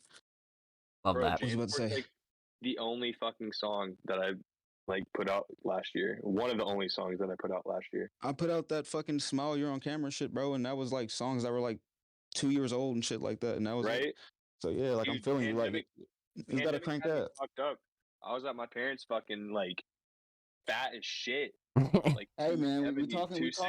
talking about you feel me good things, nigga. Oh, dude, I'm Nigga. hella What good. we plotting on, 180. Cass? I'm like 185 now. We hella good. Yeah, Man, Like, that's what I like to that hear. shit pride, bro. Let's go. Saying that shit with pride. I'm like, yeah, I Looking like good, proud, man. bitch. Nah, that's good, bro. That's good. man. That's good, man. So new music on the fucking way, bro. New music on the definitely. fucking way. I want to drop a project called I'm Fine. I want to drop a project called fucking My Friends Died in the Summer, and probably one more, but I don't really know. That one's in the air. And yeah, so a man, lot of new music on the way. A lot of cool things. I'm trying to figure it out. man, let's Do you fucking want to make go. a 3-piece called No Pressure? Nah, that was a 7-track project called Processing, and that was Processing, not some No whole Pressure. that was some whole other You shit. just you see my fucking my dyslexia, my fucking dumbassery. I would say other things, but dumbassery. Brother said no pressure. No pressure would be fine though. I'm not gonna lie. It just wasn't fitting with the theme of what I was No, going with. yeah, No facts. pressure. Hey, no pressure would be fire for like an ignorant as ignorant. I'm gonna wait till I'm back in that bag. I'll give him some shit. Facts. All right, so lots to look forward to, man. It sounds like you guys are really good and really healthy. One thing I did want to touch on before we logged off and gave some final shout outs and our goodbyes. you had mentioned, Fury, that you were always trying to keep your mental health up, and one thing that we had discussed during our interview was artists having like pretty much like standard for themselves, or just being too hard on themselves, or just artists in general and mental health. Do you have any words about how you feel about that? Oh damn. I say don't let the rat race like fuck your head up and make you think you have to keep pushing and keep pushing and keep pushing. Like you can take a fucking break, you can breathe, you can relax, you can live your fucking life, you can figure yourself out, you can figure out, whatever you have to. 100%. Because at the end of the day, motherfuckers will tell you consistency is key, but if you don't let off the gas when you need to, you will crash. You will crash the fuck out. So, you feel me? Don't be afraid to take breaks, and you feel me? But at the same time, don't be afraid to fucking take risk, and keep it pushing at all times. And just don't let fucking anyone tell you what you should do. Don't overwork yourself, and just always fucking find a way to fucking appreciate what you have around you. Man, without a doubt. Without a doubt. Um, I know that, a lot of artists like to sort of push themselves, and then a lot of artists just don't push themselves enough. But the extra push is what separates the greats from the average. But you always got to stop and refuel. You have to know when to, you know what I'm Yeah, saying, ease off the always, gas or when to. And there's always. people that make so much music that, you know what I'm saying, you could make 30, 40, 50 songs and then you could tuck away for a month or two, not make any music, but give the illusion that you've been Come working so back much. to. And Mm-hmm. that's what Yeah, most of your come favorite back artists, to it. most of the biggest artists that have to stay consistent do anyways. You Yep. sit in one studio session or a couple studio sessions, make a bunch of fucking music, sit on that, and then while you're living your life, you have all of this music to, present to the people type shit. You don't You know have to what's be in a the great studio every single day of your life. it's a great example of that is like the EP that Kendrick Lamar put out. I think it's called Untitled Unmastered, where it's Yeah, literally just like fucking proof that motherfuckers just have a bunch of throwaway shit that could be an album at yeah, any time. Right. yeah, and it was like literally all the whole title of each song was it looked like a file name, and it would have the date, and it would have like 2014-2017. Like that's 3 years of just fucking coming back to that song, working on that song, putting it in the Right. vault, tucking it away, like doing nothing with it, for a couple months. It's I wild to me. I actually love that shit, and honestly, not only do you have the chance to like live your life and go do whatever the fuck you want, right? But you could also like go use music again for like whenever you feel like it. You know what I mean? There's no obligation. Exactly. There's no like, if you feel If you like treat this shit like something stressful, you're gonna like want to crash out. You're gonna want to quit. You're not gonna want to do it anymore. without a doubt. So you can't just kind of sit there and just be like, oh, I have to make it. I have to do this. I have to like, come on, bro, chill. Mm-hmm. Cause like some days it's gonna suck, and then there are days where it's just like you Definitely. you need to fucking rest. You know what I mean? Like, and like the best always distinguish the two. You know what I mean? Cause there's like days where it blows, and the shit that you got to get done is whatever. But then there's days where you're genuinely fucking exhausted, and those are the days where you have to take a step back and just go chill out for a bit. You know what I mean? And you can go consume art to take back to your art. It's not always a negative as to where like you have to go look at it as like quote unquote a day off. You could always go Yeah, back and like consume all types of art, because I know you're an avid definitely. fan of anime. You guys are both fans Oh of yeah, movies, and definitely. like you guys take in all types of great art that you don't have to feel like you should always be in the studio, always be writing, always this, always that, because you need some time to consume art as well. Like fuck, you know. Yeah. And so when you were telling me like what I would have to say to the people or whatever, Mm-hmm. like also read more books and shit. Like people don't read enough, bro. Like and Fact. just like read a fucking book, nigga. Like pick up a book and read. I don't know. It's not that I hard. got a book that came in from Amazon today. Books, Hey, Nah, with but short I'm talking about stories. and look, I read a lot of manga, I read a lot of comics and shit, but Yep. no, read an actual fucking book. Like for the sake of yourself, like read an actual fucking book. There's a lot of great genres too. Fuck. There's horror. There's mysteries, bro. Exactly. It doesn't There's have to be like all. some deep ass intuitive shit. You could just Yeah. read yeah, fucking I don't know Dracula or something. I don't give a You, fuck. you really could. You really could. And Or read a and fucking Harry Potter book or something. it's extremely stimulating. And you don't even have to like physically pick up a book. Like you could literally like get a Kindle or an iPad or something, and it's Exactly. Like that simple. motherfuckers have their phone in their hand all day. Might as well Yeah. do something that's not just fucking scroll on the internet where people are saying senseless shit. Even shout writing out too. You 50 know what I Cent. mean? Like writing is also like a great way to You know, not even Oh, just definitely. I you write a know. lot. Like outside of rap, I write a lot. Like whether it be poetry or just like journaling, quote unquote. You know what I'm saying? Right.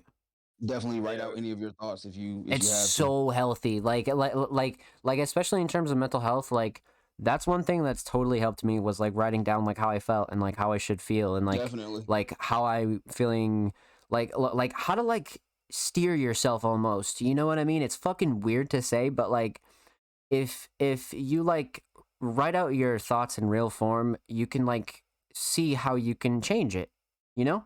So it You get a grasp of like exactly how you were feeling in that moment, how you're currently feeling and shit like that. yeah, bro. Yeah, so that's another super healthy thing, you know, cuz like fuck shit. If you don't like reading, bro, or whatever, like go journal, go fuck, you could do so many great things that Yeah, exactly. Don't just trap yourself inside of your own mind type shit. You mhm. know what I'm saying? Mhm. That's great, man. Two artists that genuinely like understand mental health and not like just sort of are neglectful towards it or anything like that. I Yeah, it really can like never be. that. That can never be. I really like that. That's super super fucking important. not anymore at least. You know, I've Yeah, been there, done that. I I agree. mean, I was yeah, there was points in Yeah. time where like hell, I Reckless. might have put out like 10, 20 EPs that year, but I was being very neglectful of my mental health. You know what I'm saying? So it's Yep. like just practice balance, man. Well fucking said, my friends. Well fucking said. Um so let's give some shout outs, man. Let's shout out everybody in the chat. Shout out who do you guys take inspiration from? And I'm not talking about artists. I'm not talking about any about who do you care about and who do you do this shit for, man? Shout some people out. Who I do this shit for? I do this shit for Tookie Williams. So rest in peace to the greatest crip of all time. Shouts out. I'm being silly. I'm I gotta being stop. silly. But nah, shout out to all my Yeah. shout out to all the community centers, man. For real, Yeah. for real. Yeah. Go on Twitter, whatever the fuck. Go on Instagram, send music, please and thank you. Like those are all of my like closest fucking affiliates in this music shit. Those are people I have a lot of faith in. Shout out to fucking Faded Decade. Go on Instagram, go on fucking Twitter, search up Faded Decade. Great clothing brand, great brand in general. Shout out to fucking Michael on this podcast with me. I take inspiration from fucking my mother, the woman that raised me, you know what I'm Let's saying? go, man. Like Let's I don't know, go. like just shit. Shout Love out to that. fucking just, Love anybody that's that. probably tuned in right now that gives a fuck. Yep. Shout out to everybody, man. I love that Fury. I love that Fury. What about you, Michael? First off, someone random. I wanna shout out Junior Ending. I want everybody here to like go spam Junior Ending on Twitter. Uh, at June REIMAN, and tell him that you love him and that I love him, and tell him to please start making music again because Don't I love tell his that man music. to drop music. And That man can drop music when he wants to drop music if that's he comes fine. That's around fine. to it. That's fine. Do not That's fine. spam any artist and tell them to drop music. It is the That's most fine. annoying thing you can do to an artist. Let him know, Fury. Let him know, bro. No artist likes being told to constantly drop some shit or constantly do some shit. No human being And likes that. I didn't mean it like that, Mr. Sir. But I know. anyways, I'm just saying. It's I just meant in the no. way of like Just drop a blue heart under all of his pictures. That'll do, man. calm the ice, calm the ice prince, calm the ice prince. Oh shit. Anyone But else? no, other than that, shout out those that like were in the ends, Kale Plant, uh, fucking Dear God, Ghost of Blue, my homies, and then shout out those that are worse, like are slash were no doms, Donny Hardaway, RJ the Guru, Sabron.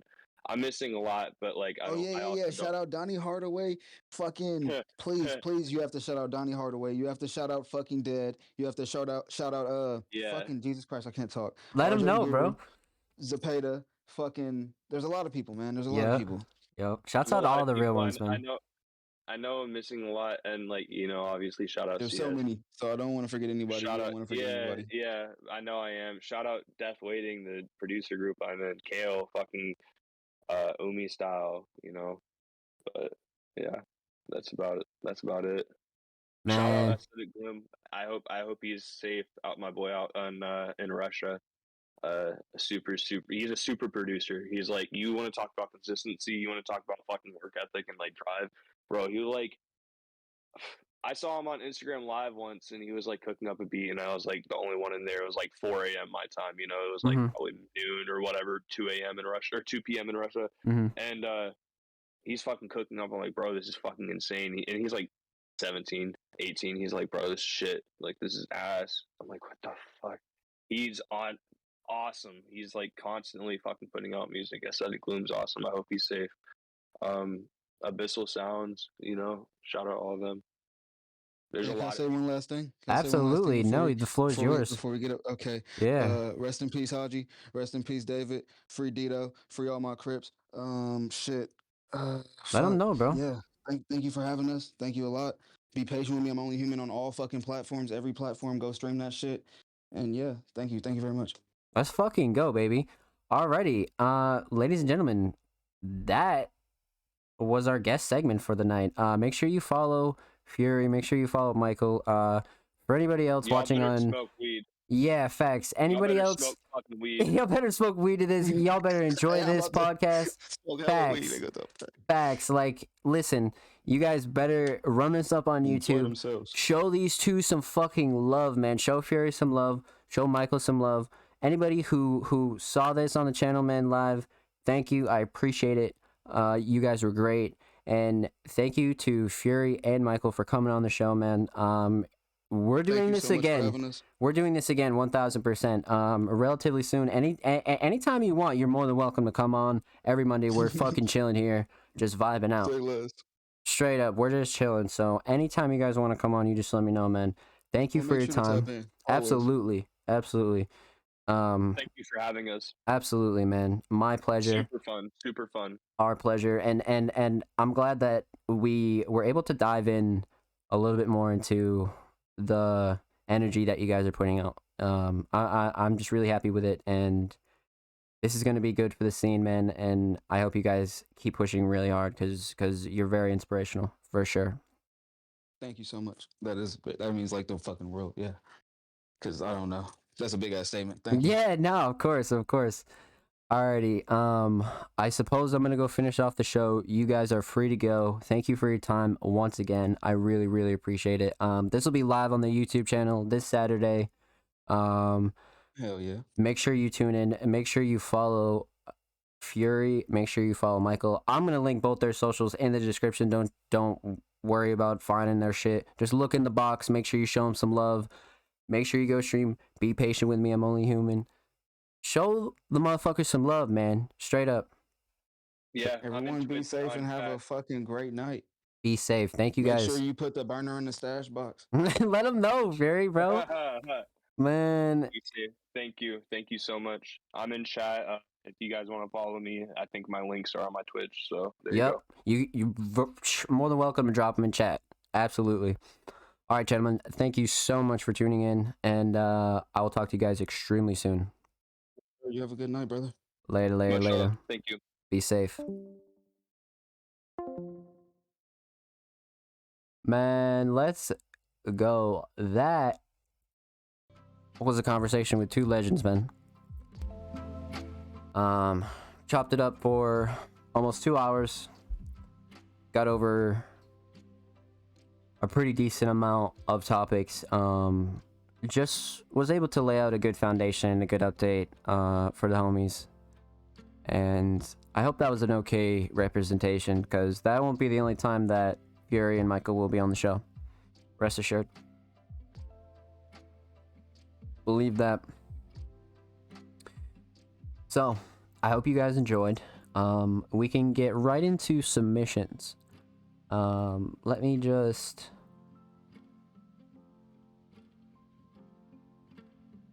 go take a piss, and we can hop right into it. You guys know the drill, man. I'll pop open the Twitter.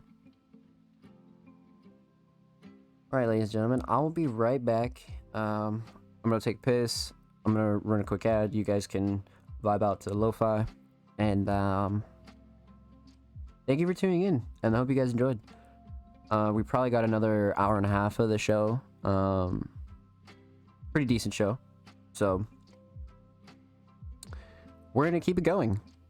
This is a live podcast. Yo, shout out Offspring Mysterious, man. I'm glad you guys enjoyed it, man. I hope everybody's good. Anybody's messages I missed, I was not ignoring you. Obviously during the show, I like to keep it free flow so we don't dive too off topic. But shout out anybody who tuned in, man. I appreciate it. I really do. You guys are the shit. We're gonna be doing a lot more of these guest episodes. We're gonna dive into a lot of important topics. Just trying to keep the train rolling, you know. So once again, thank you. I'll be right back. Give me 3 minutes, and we're gonna hop right into submissions.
Yo, yo, yo, yo, yo, yo, yo, yo, yo, I'm back.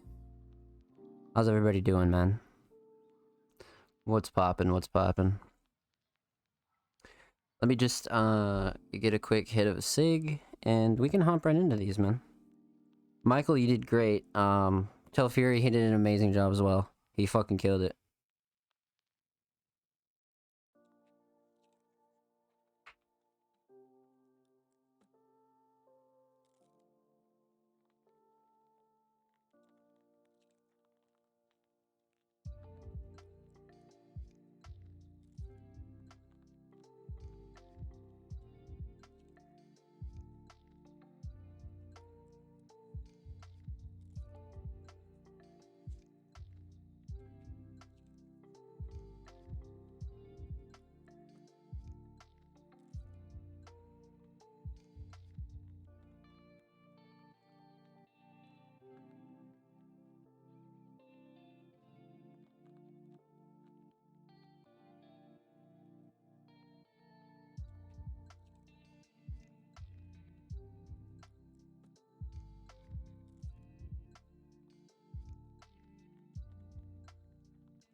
All right. We're back, ladies and gentlemen. Let's fucking do this.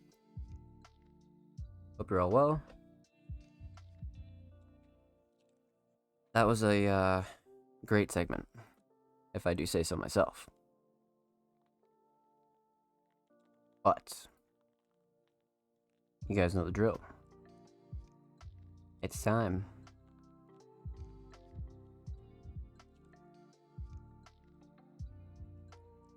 So, basically, I have to find the tweet first. We're just gonna hop right into submissions, honestly. But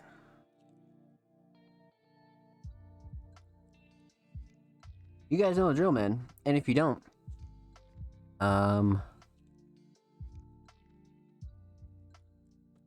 this is how you submit for the Music Mondays podcast. Every week, tweets drop following the podcast every Tuesday. And they read as follows. Artists and creatives, submissions are open for live reviews at Music Mondays, live on 4/4/22, 8 p.m. Eastern Standard Time. That's right the fuck now, here live. If you'd like to submit your music, artwork, fashion, or digital creation, drop your links to portfolios below. All our forms are welcome. So, if you're ever curious on how to submit for the podcast, how to get your music played on Music Mondays, this is the way. Just drop your music and everything under these tweets. We do not take submissions via DM or any other variation, just to, like I said, keep the show pretty free flow and give respect to anybody else dropping submissions. So, before we get into it, man, I talked briefly at the top of the show, but Music Mondays episode 62 is live on the channel. That's like a 5-hour show with like a whole bunch of submissions and a whole bunch of really, really good topics in there. So if you haven't seen that, make sure you go check it out, man. And as well, make sure you go check out allmusicmondays.com for our latest articles. We have a girl IRL article live by Raylo. That article is actually probably one of our best that we've dropped on the website. So definitely go fucking check that out, 100%. But we're dropping weekly articles every Friday, and we've been snapping on the written content, but we've also been uploading on the YouTube channel as well every Thursday. So just as like an extra bit of YouTube content and an extra bit of just Music Mondays for everybody that wants more content. So go check it out, man. We recently hit, I think, about 30 subscribers on our channel, so that's amazing. It's about the 1-year anniversary for Music Mondays as well, which is kind of crazy because I talked about it a little bit on my personal channel, but like it's pretty crazy to see where we've come and how much farther I still have to go. Because I don't like to pat myself on the back too much, but it's definitely been a crazy road from where I started. Leaving a platform, not really having a home to go to, and then deciding on making a podcast, and then pushing a podcast into its own platform.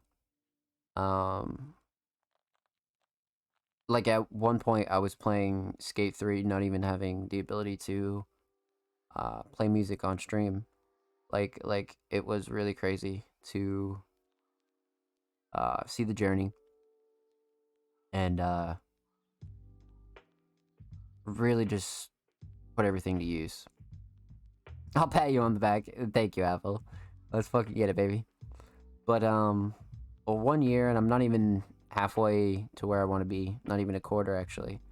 But I'm glad that it's actually made some progress, and I get to have awesome creators like Fury and Michael on the show, and Eddie, and everybody else who's involved. There's a lot coming this year for Music Mondays, and we're just getting started, so sit fucking tight, buckle up, and it's time for the spring takeover. So, with that said, let's get right into submissions, man. We're just gonna go right down the line. We have about 1, 2, 3, 4, 5, 6, 7, 8, 9, 10, 11, 12, 13, 14 submissions. Not too shabby. Let's hop right into it, baby. So, first up, we have the homie Rude Boy Romeo, and he submitted a track with the caption, "Producer dropped his beat on YouTube today." Romeo's Pain, and it's by Rude Boy Romeo. So, he submitted this 4 hours ago, so this is a relatively brand new track, so this will be pretty interesting. Let's check this out.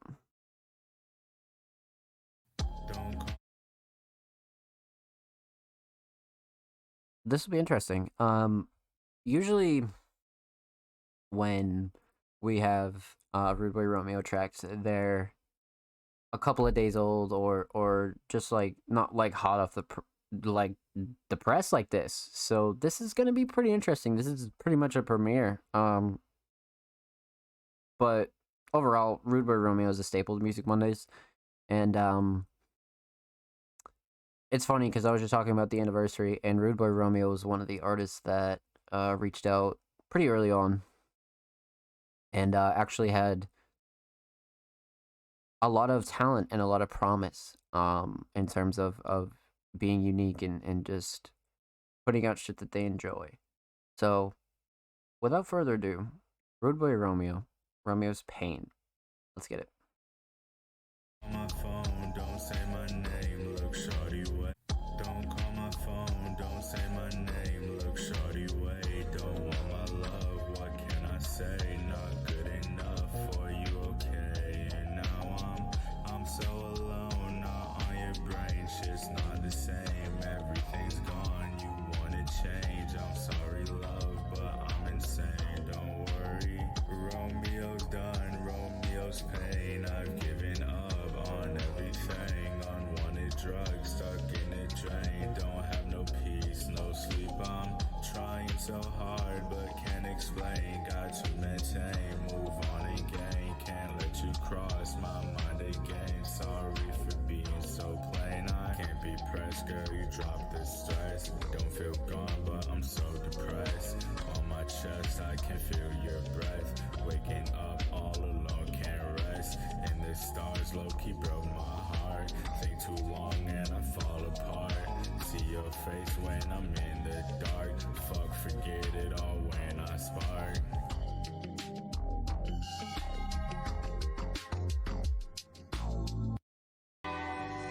That was really interesting.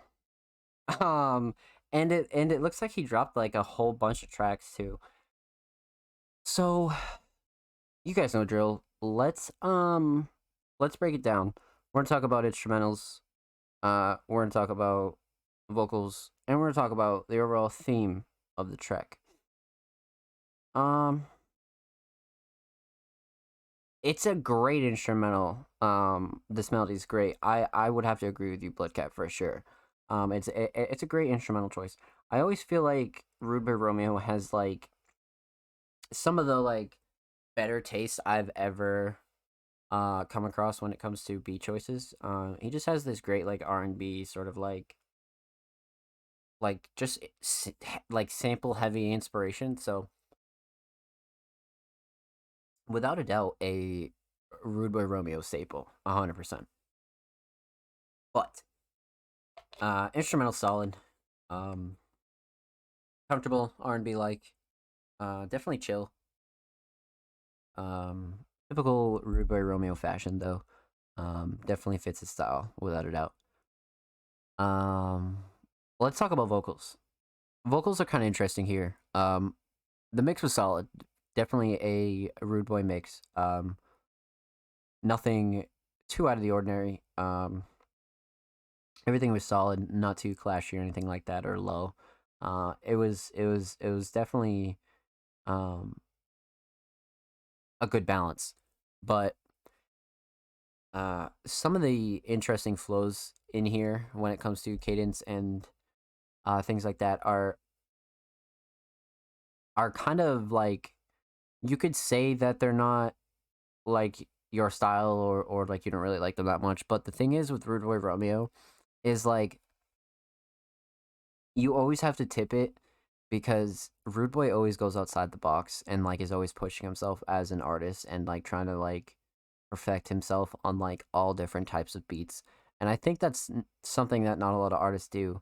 And it's proved time and time again that Rude Boy can like be successful if he like keeps trying like flows, or keeps trying to, get into beats, or work himself in a certain way. So I really feel like Rude Boy is definitely like uh really blossoming when it comes to an artist, and really just trying to figure out like who he is and what he likes, and you know trying to perfect his craft, and I really love that about him. But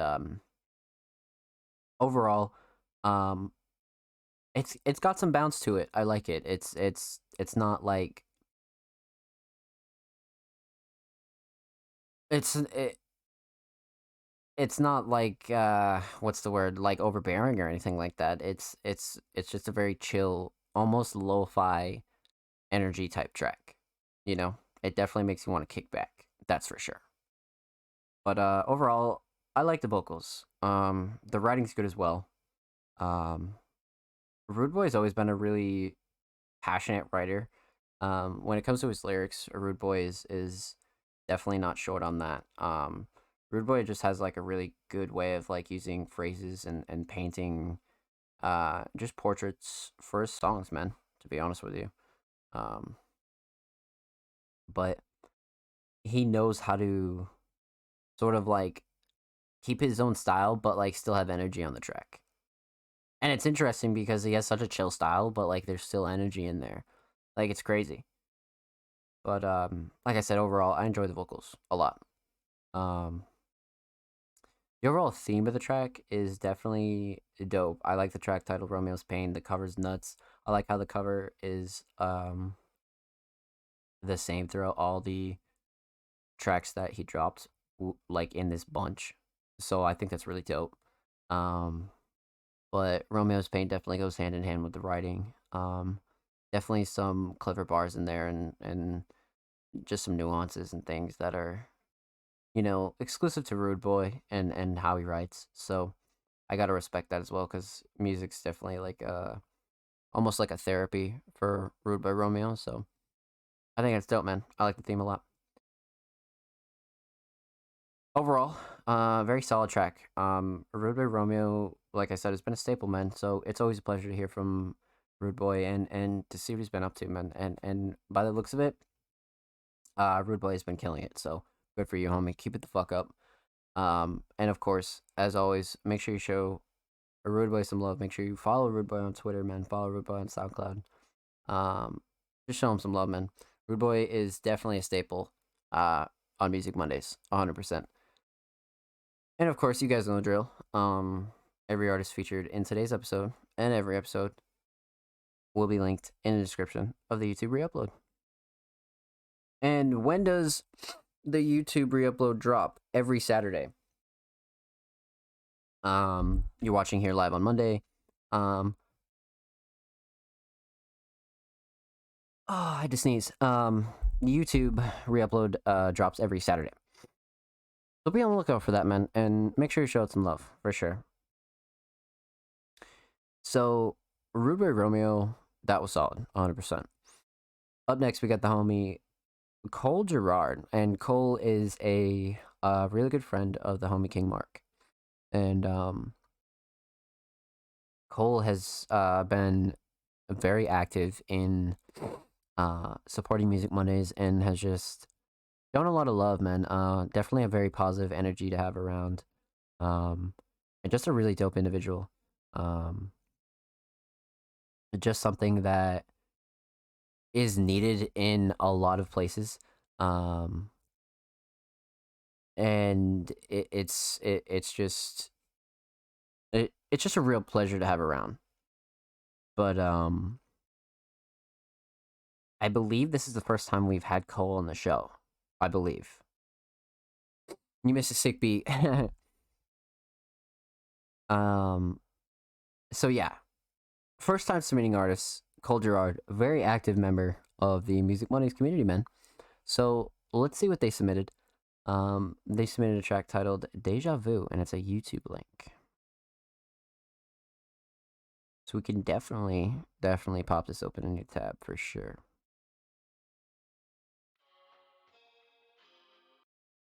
So, before we get into this, we're going to put that on 1080. We're going to put this super duper loud. And we got the DistroKid upload. This track's titled Deja Vu. Cole Gerard. Let's get it, baby. First time submitting artists on Music Mondays.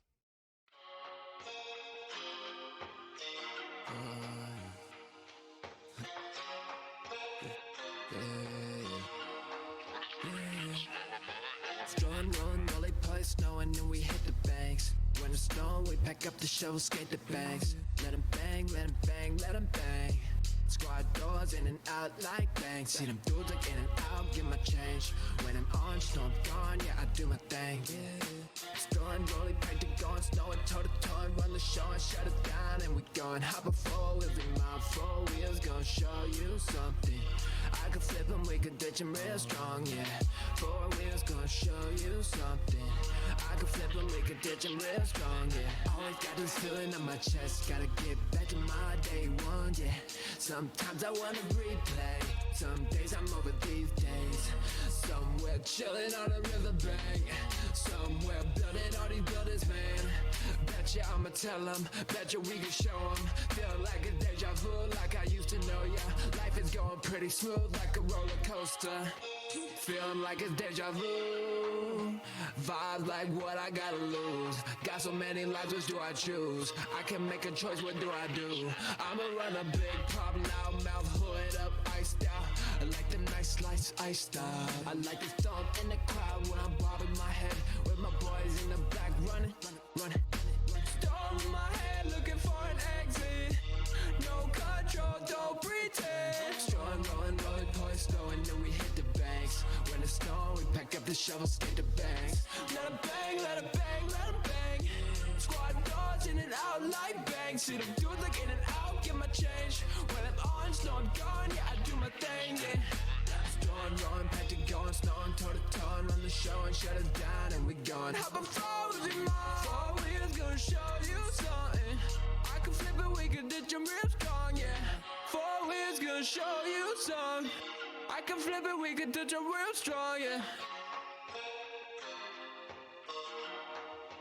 I ain't even done yet. Turn this whip around, we getting all that. We Whoa. gon' this shot to get the ball back. We gon' stack these clips and grind these raps tracks. Always got this feeling on my chest. Gotta get back to my day one. Storm in my head, looking for an exit. No control, don't pretend. Hit replay, hit replay. Deja vu. Feel like it's deja vu, vibes like what I gotta lose. Got so many lines, which one do I choose? I can make a choice, what I gotta do. I'm running with a big pop, loud mouth, hood up, iced out. I like the nice slice, iced out. Meant to thump in the crowd when I'm bobbing my head. With my boys in the back running. 4 wheels gonna show you some.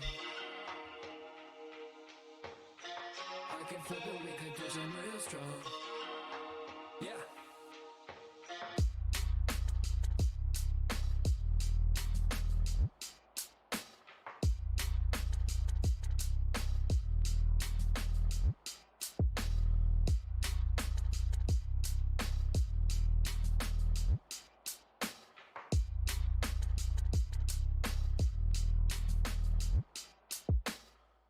Wow. I'm impressed. That's crazy. I was not expecting that. That was like very like different.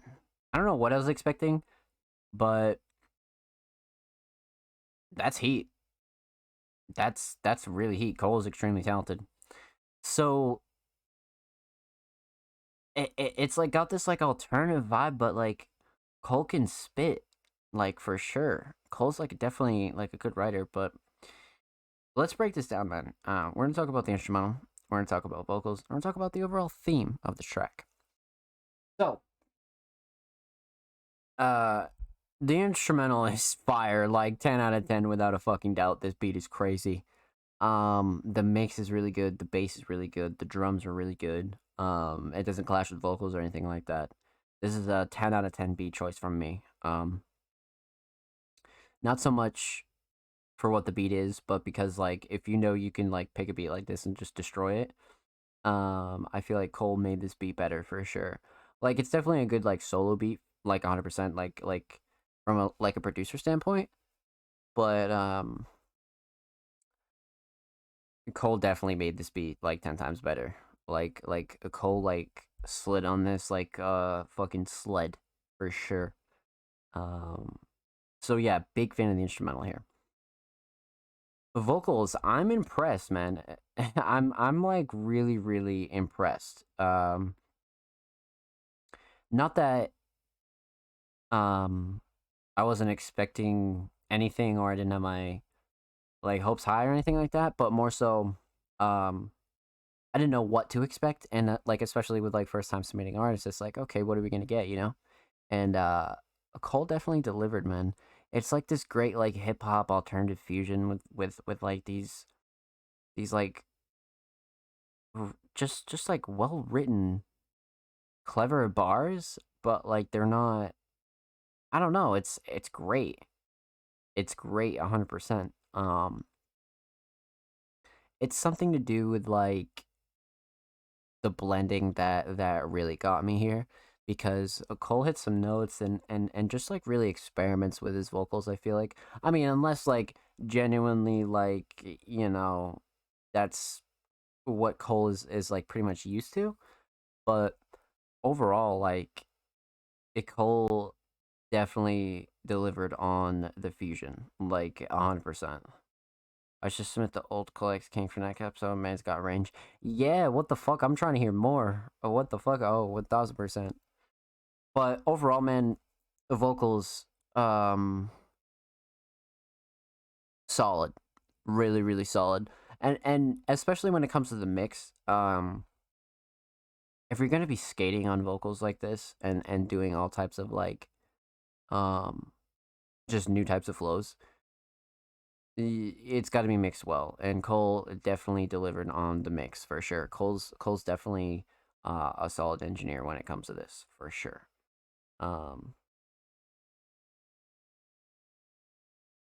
But the writing I think is what probably impressed me the most when it comes to vocals. The mix was great, but more so the writing on this was just it delivered like not only was it like good writing, but it was delivering on the confidence level. You know what I'm saying? Like it like Cole was confident on this track, and that's something that when you're going to be making sounds like this, you got to be confident, and Cole definitely delivered on that end as well, 100%. But writing was solid, mix was good. Didn't clash with the beat, nothing like that. Even some of the crazier notes went really hard. I think Cole really shines when it comes to sort of the higher stuff. Um, I feel like Cole could even like sing, like be like a crazy like R&B singer. Cole could like Cole, yeah. Now that you say that, Mark, like now that I'm thinking about it, this motherfucker absolutely has range. He's got to. He's got to. That's sick. Yeah. Yeah, 100%. So, instrumental solid. The vocals definitely solid. The overall theme of the track was definitely it was a pretty good showcase of who Cole is as an artist, if I'm gonna be honest with you. Because it made a really good first impression on me because I hadn't heard anything from Cole prior to this. So it was a good showcase because this is something I would put on a playlist or put on SoundCloud Sunday or something like that. It's an interesting kind of theme because the cover almost throws me off a little bit, but at the same time, this is also probably one of those tracks where it means more to Cole and has a lot of like symbolic meaning to Cole. So overall, solid theme. Track title's fire. And I'm impressed, man. I'm impressed.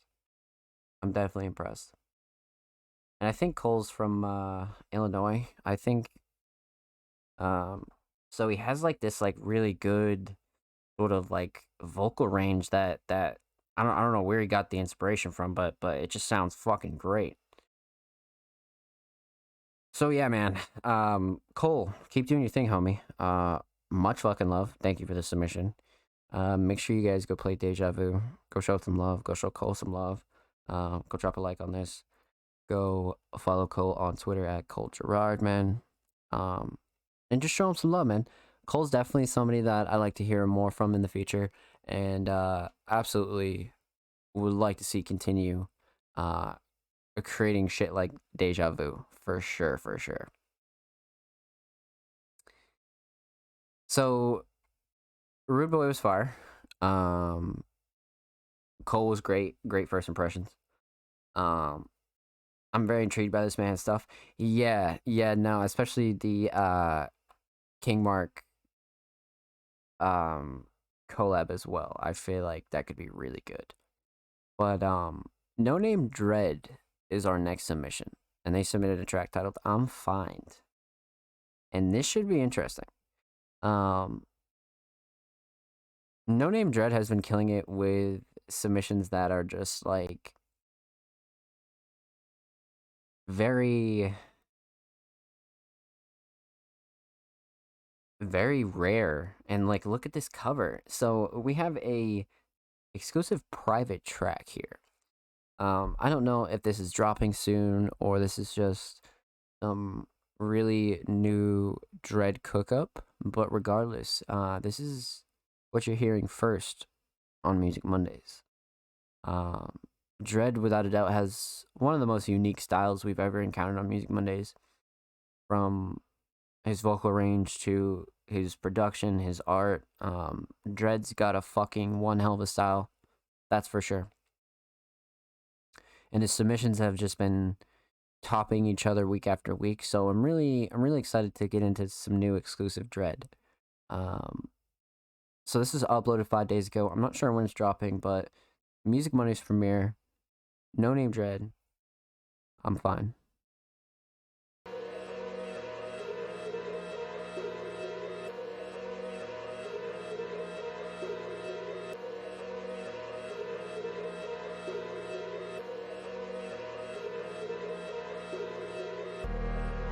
So far, thought I needed help, never mind.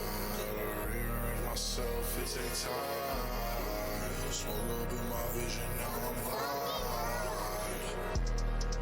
So far, no I'm not, we just live it right.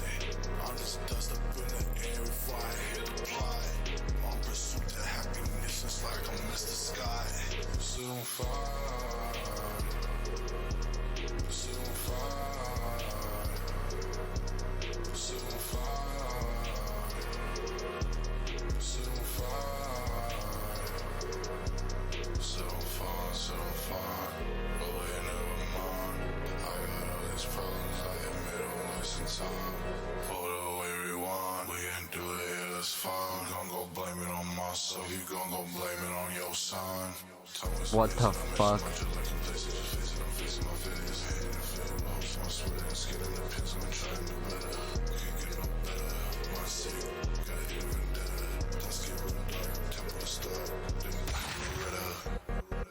So far, thought I needed help, never mind.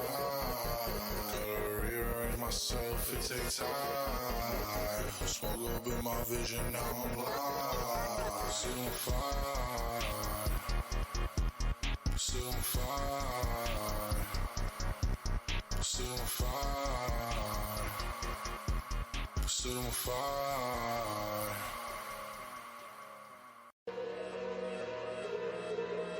I cannot believe that. Holy shit. It'll drop sometime in the future with the collections of other songs. This goes, damn. Set 'em fine. Dude, what the fuck? Yo, fuck, dude. Dredd is one talented ass motherfucker. Week after week, I'm continuously impressed, man. And one thing that just sticks out to me is how good Dredd is at doing his vocals, whether they're, a regular pitch down, whatever mix he chooses to do, it's fucking 10 out of 10. You know what I mean? Like, sometimes when people choose, like, other mixes and do other types of shit with their music, it can change their sound so drastically, but Dredd, it just does not. And this is fucking proof of that, man. This is, wow. Fuck. Okay, so, you guys know the drill, man. Let's break it down. We're gonna talk about the instrumental. We're gonna talk about vocals. We're gonna talk about the overall theme of this track, man.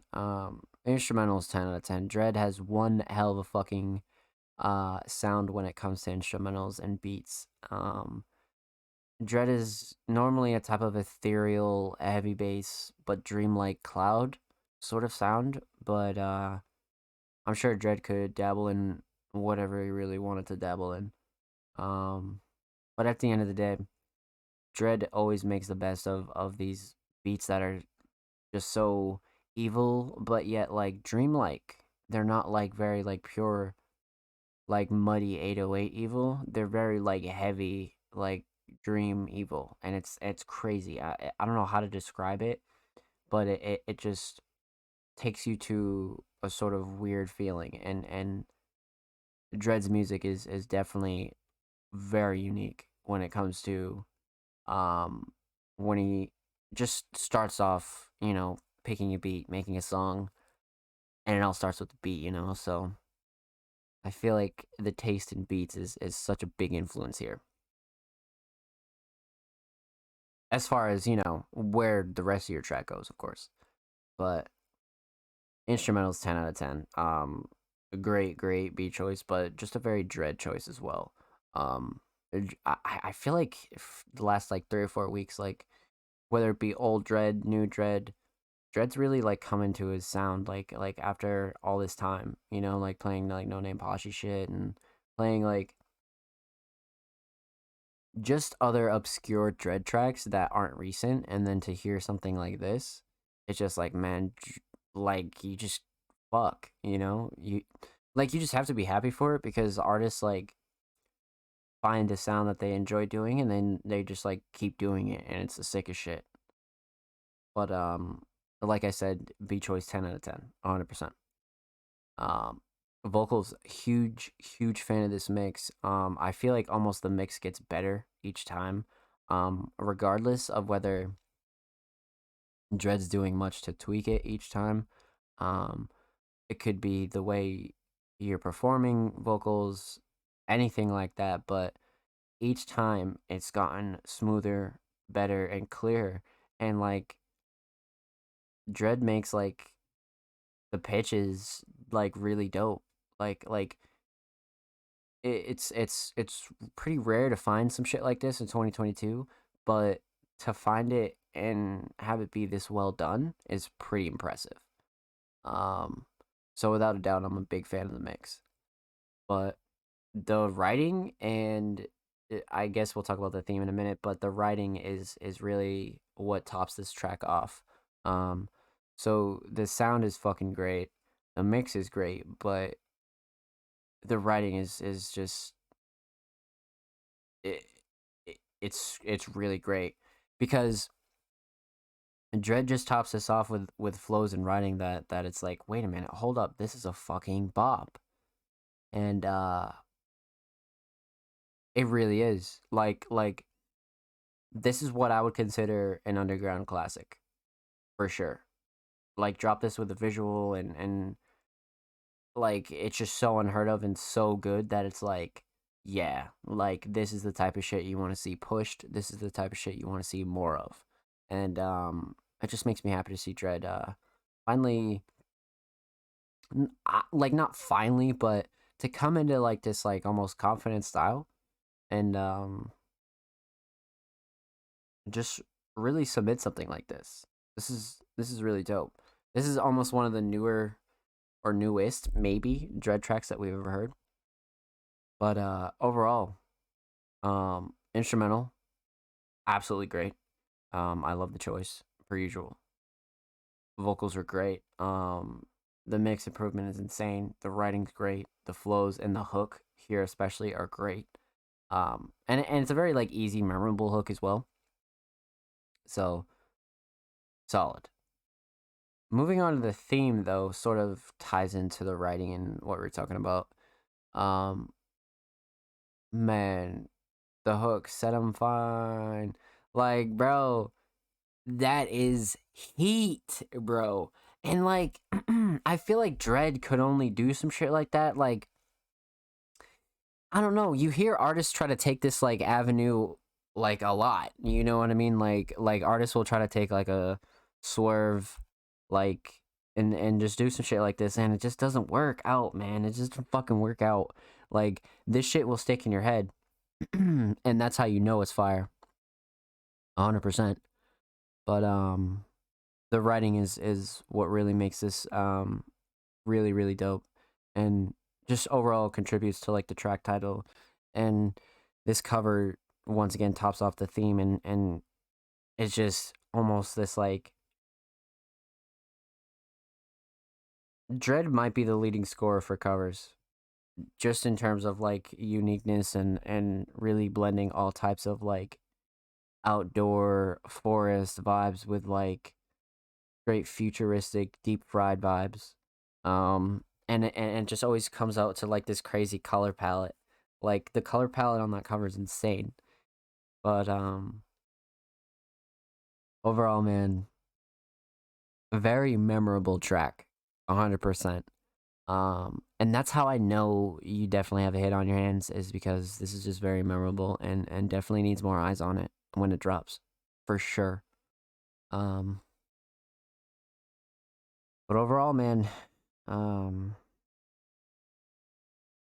when it comes to the theme and the writing and the bars and the hook, there's just so much clever shit in here packed into like 2 minutes that it's like, okay, Dread, let's fucking get it.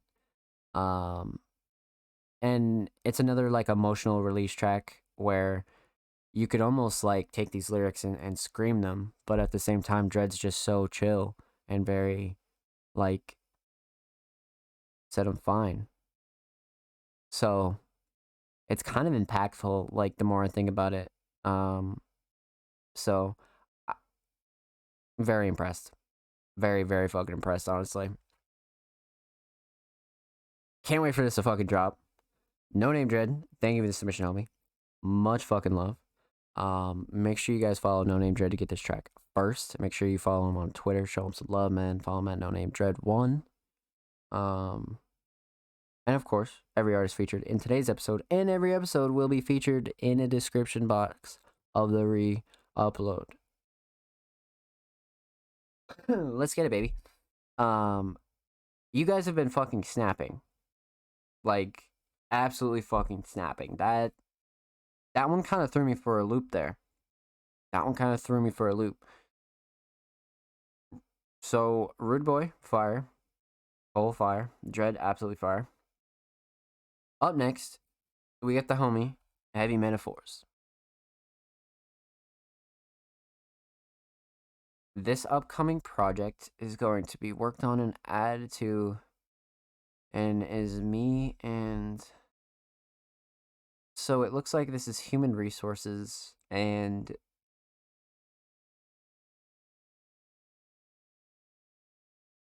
Danger Datsun? So, first off, if you don't know, Heavy Metaphors is a producer for the collective Human Resources. Human Resources is a collective of instrumentalists that just make some of the most unique and out of this world sounds.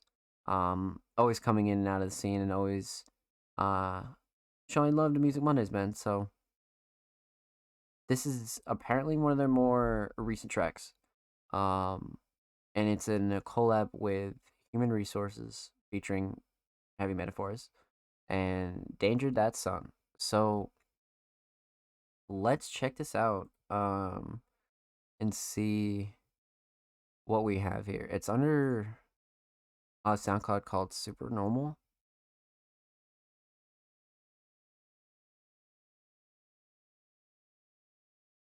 Interesting.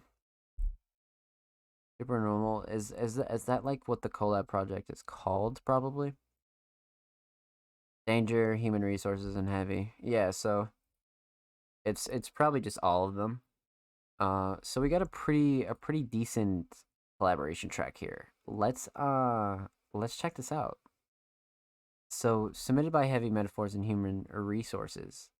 Track's titled "Congrats, Demon." Let's see.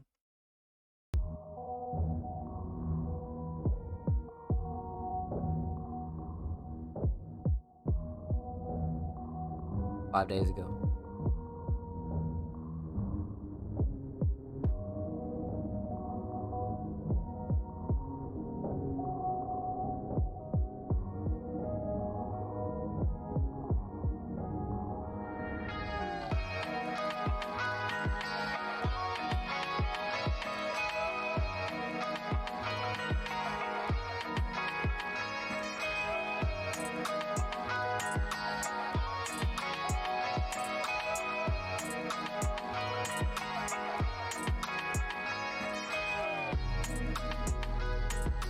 Wow.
This is vibes as fuck. I'm about to go to Taco Bell. You want anything?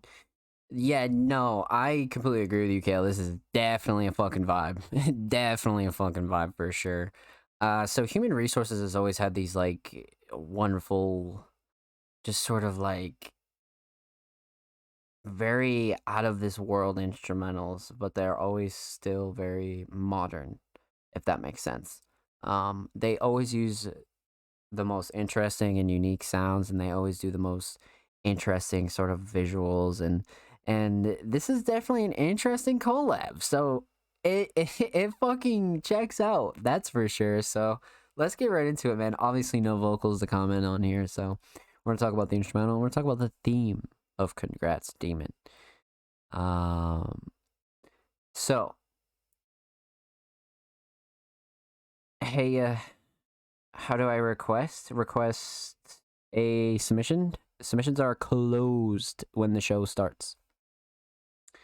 But when it comes to the instrumental, like I said, Human Resources has always been a collective and more so heavy metaphors that are just very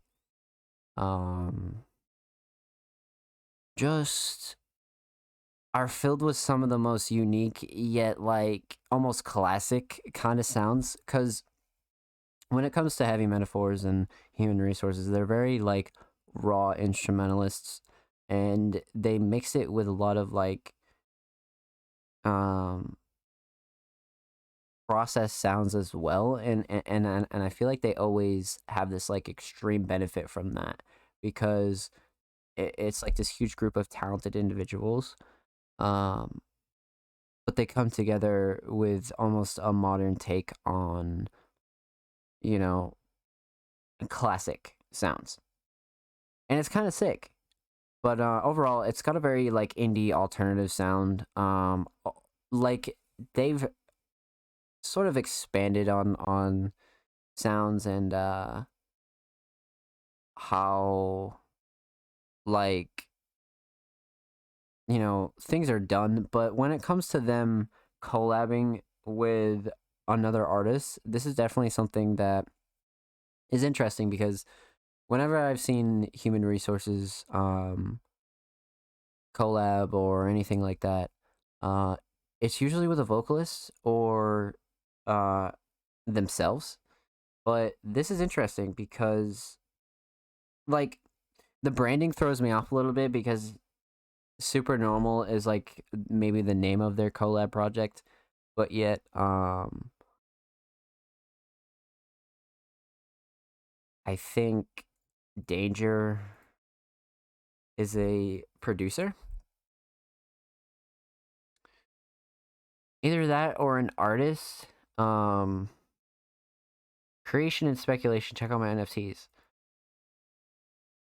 It's like interesting because like things like this, like I don't really like, you know, like it's very messy. I'm not gonna lie. Um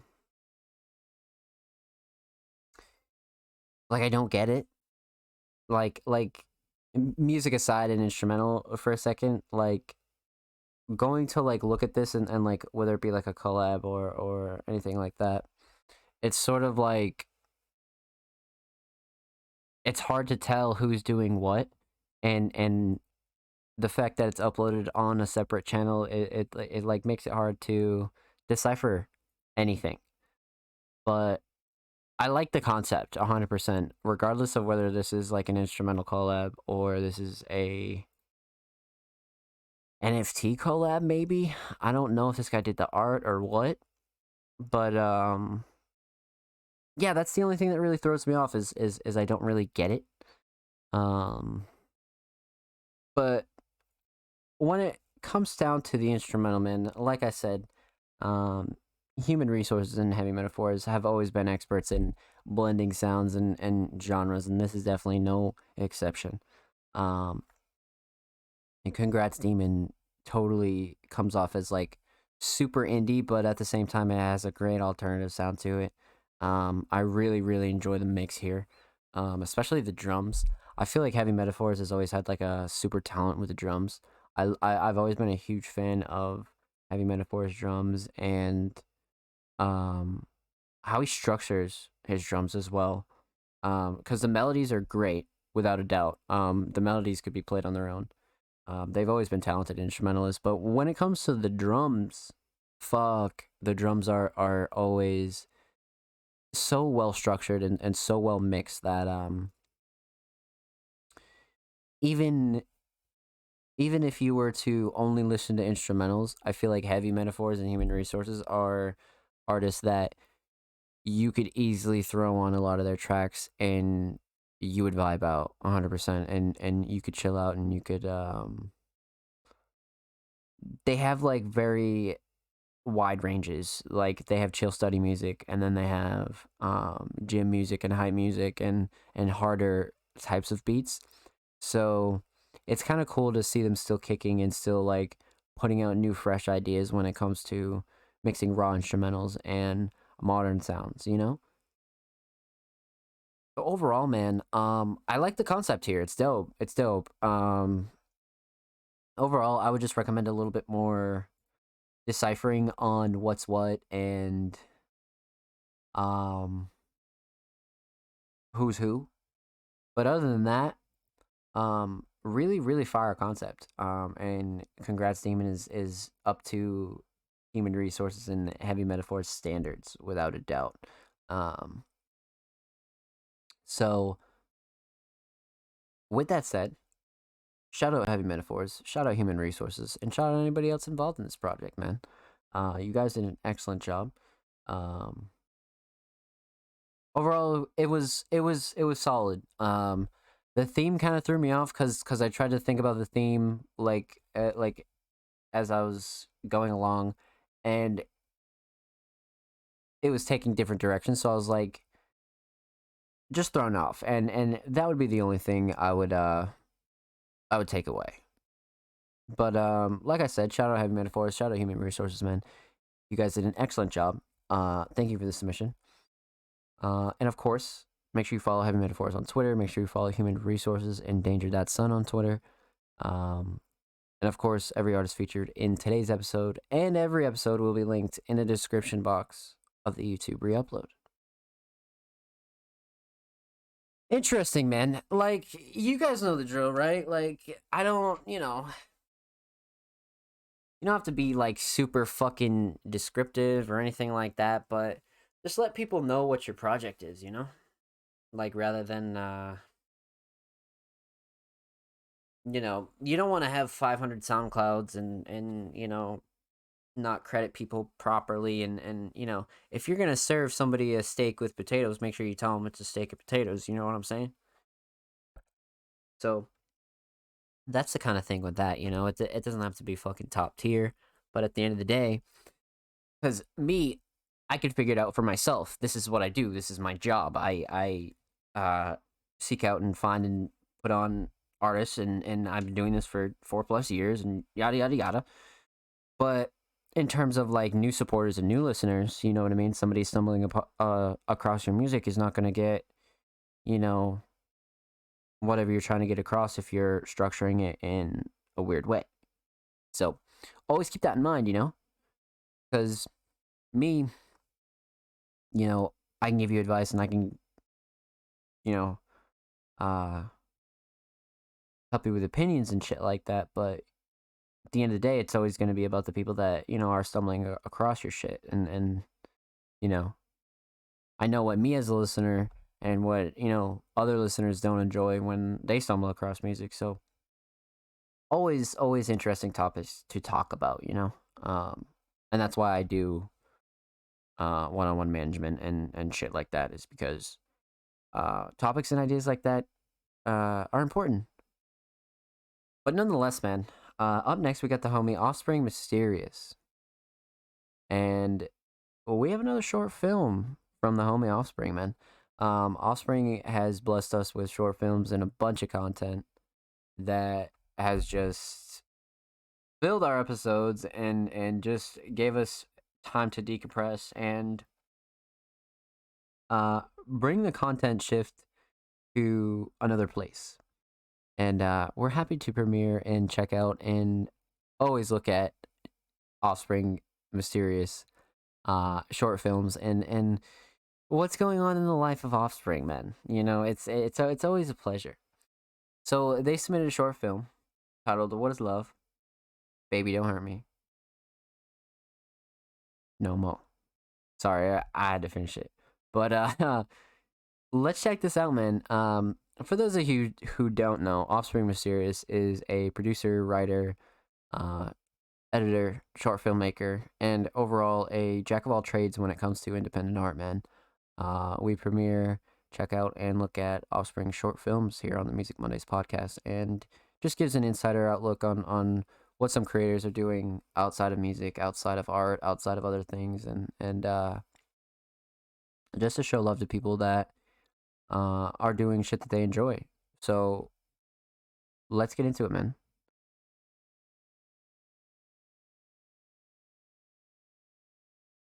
Pop this open a new tab. Turn the volume. Chat's disabled for this premiere. I got you. So March 28th, 2022. So this is literally probably a week old, if that. So this will be really good. This is some new Offspring. Sometimes we get some Offspring short films that are like from last year or months ago or anything like that. But this is definitely some new Offspring content. So this will be very, very exclusive. And yeah, man, we review everything on here and watch party everything on here from music, art, digital art, paintings, fashion, NFTs, short films, Twitch clips. We've literally reviewed pretty much one of everything here on Music Mondays, so feel free to submit any other type of art that you feel the need to submit, and it really deserves spotlight, you know. So without further ado, Offspring Mysterious. What is love?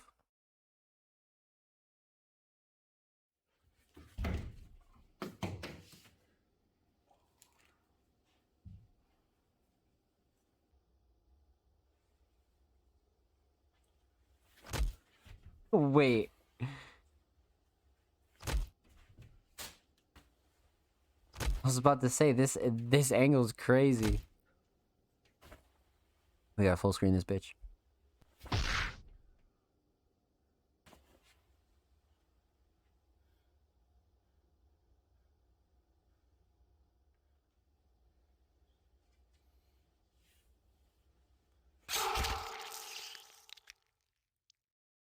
R.I.P.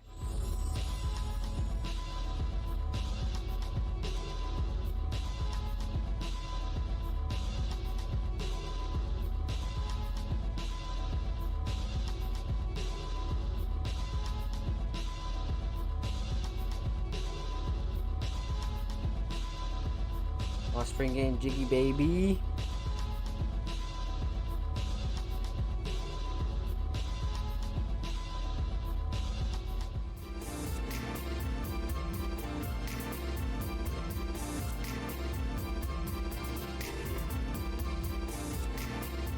What is love?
That hit the gritty on him.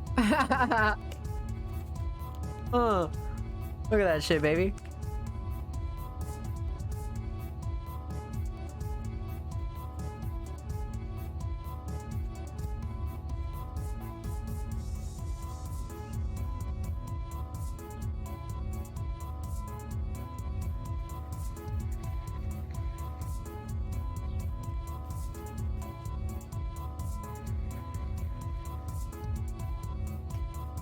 Uh.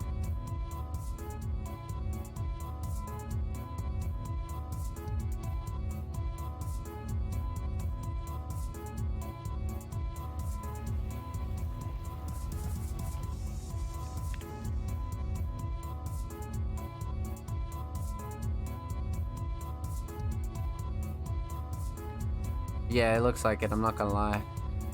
It definitely looks like it.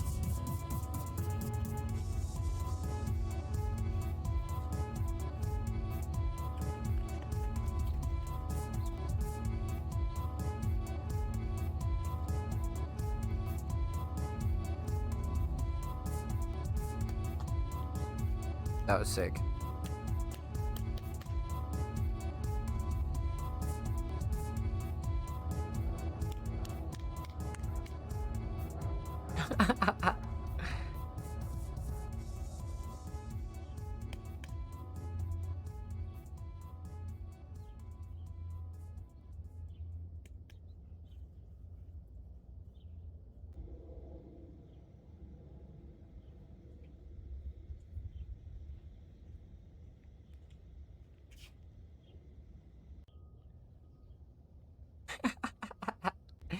That edit, dude. That edit is actually gold. No, that's great. He's like, what the fuck, dude?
What the fuck?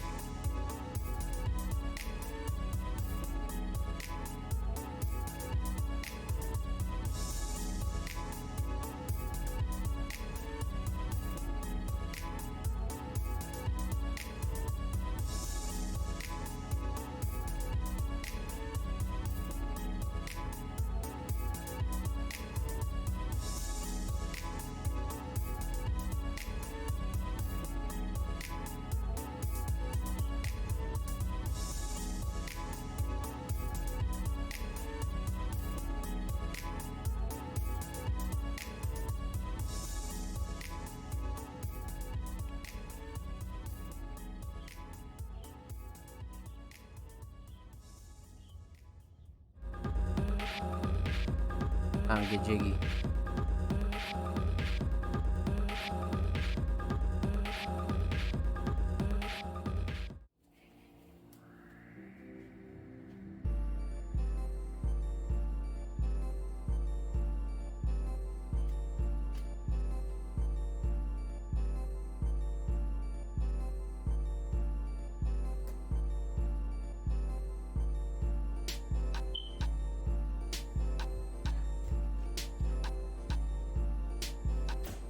Uh.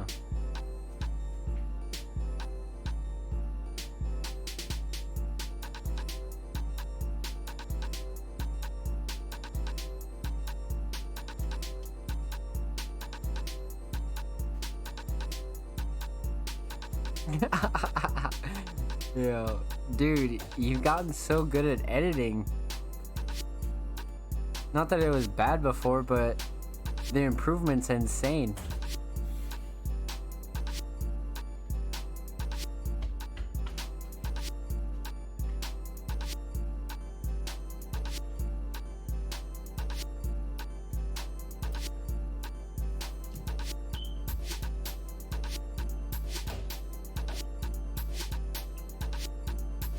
Got like new angles and shit.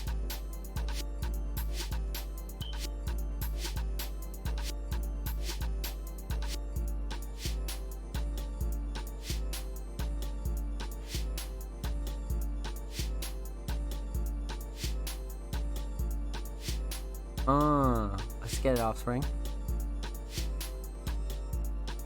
What the fuck? No way.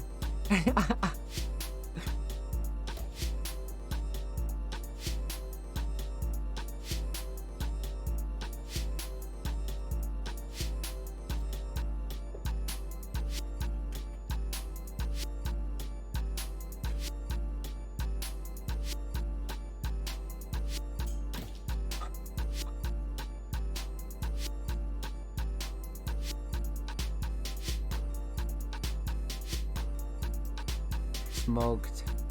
Smoked.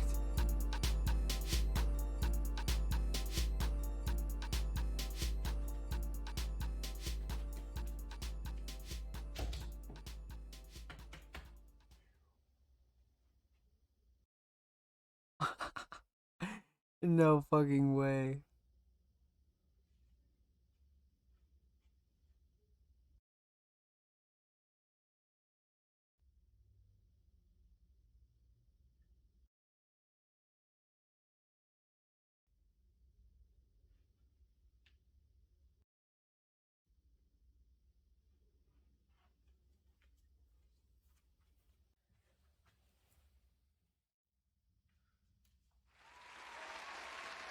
What the fuck?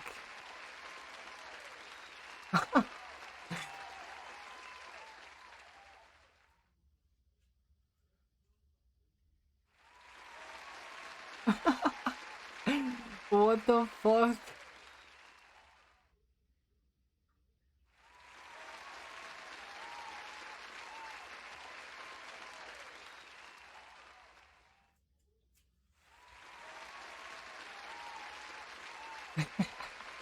It's like, okay. Okay. Boo! Oh, yo.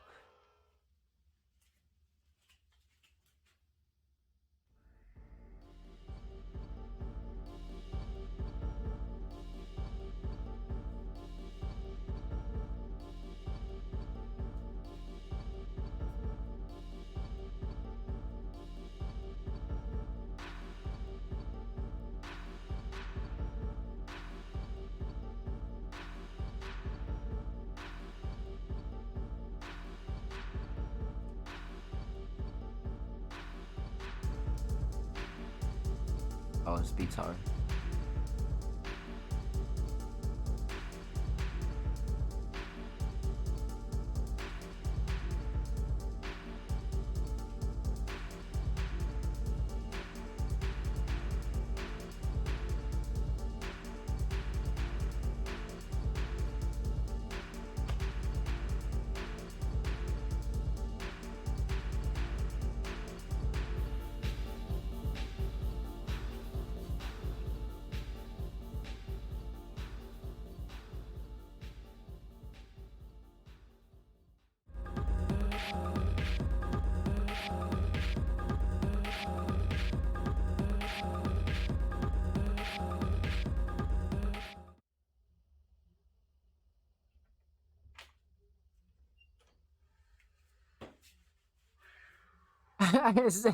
Are you saying... What the fuck? Yeah, if I have a mod in here, could somebody get that, please?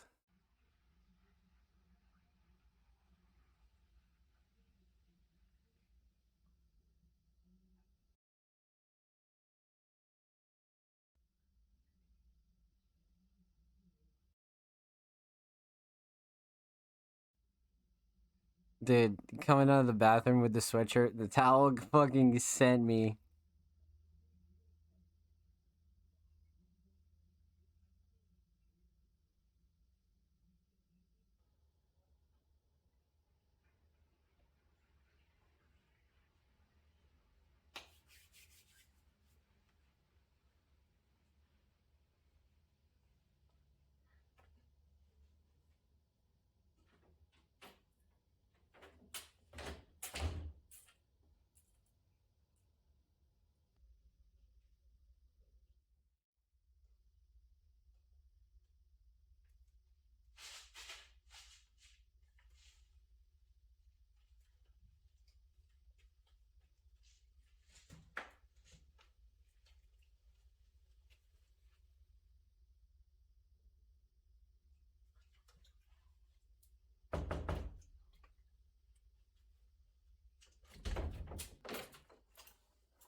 What the fuck?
Uh.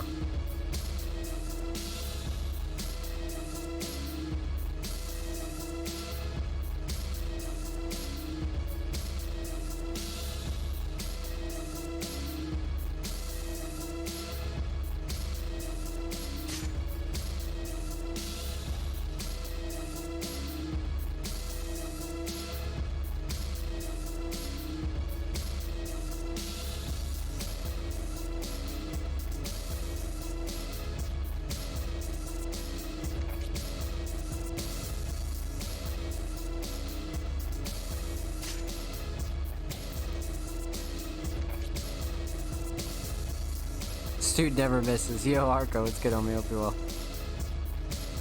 Offspring goes off, man.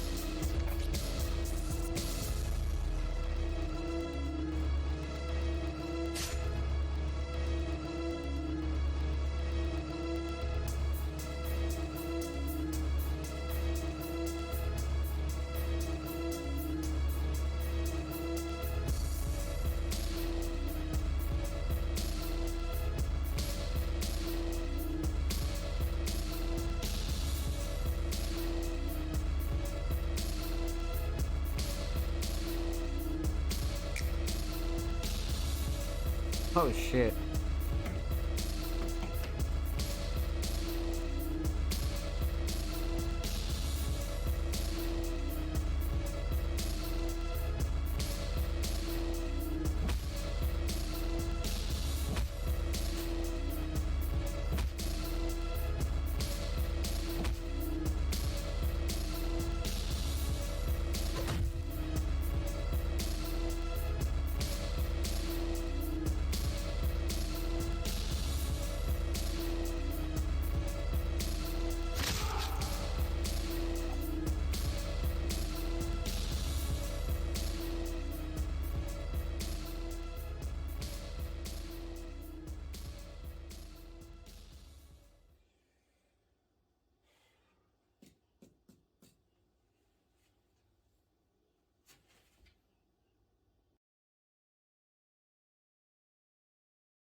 Bro, the fucking edits get me every time.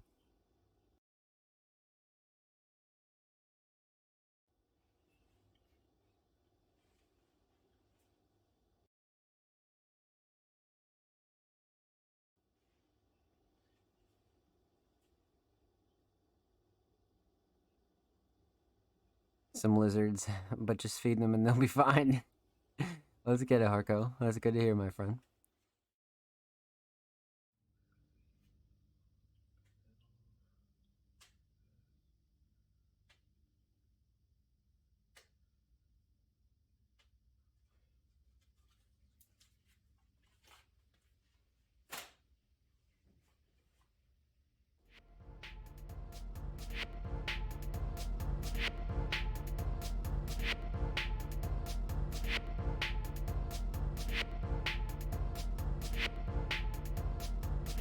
Bro, I have a great idea that I thought about like a few minutes ago.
"28 lonely minutes later."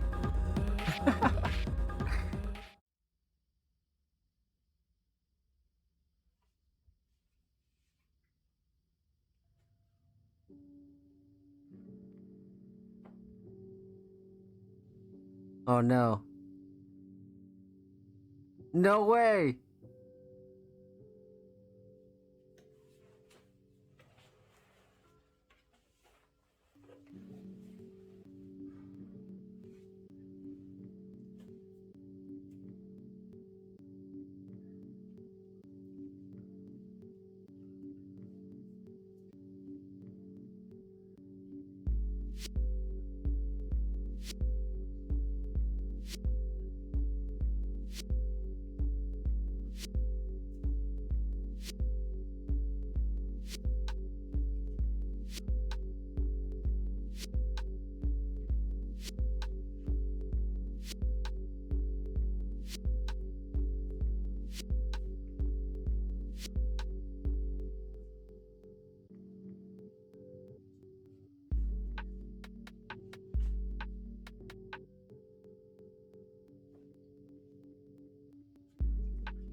This beat's crazy.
Oh no.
What a happy ending.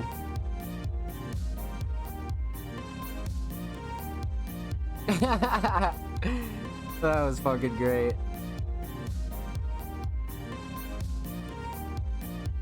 That was okay. So I said I had an idea, right? And I was just like, "Yo, I have an idea."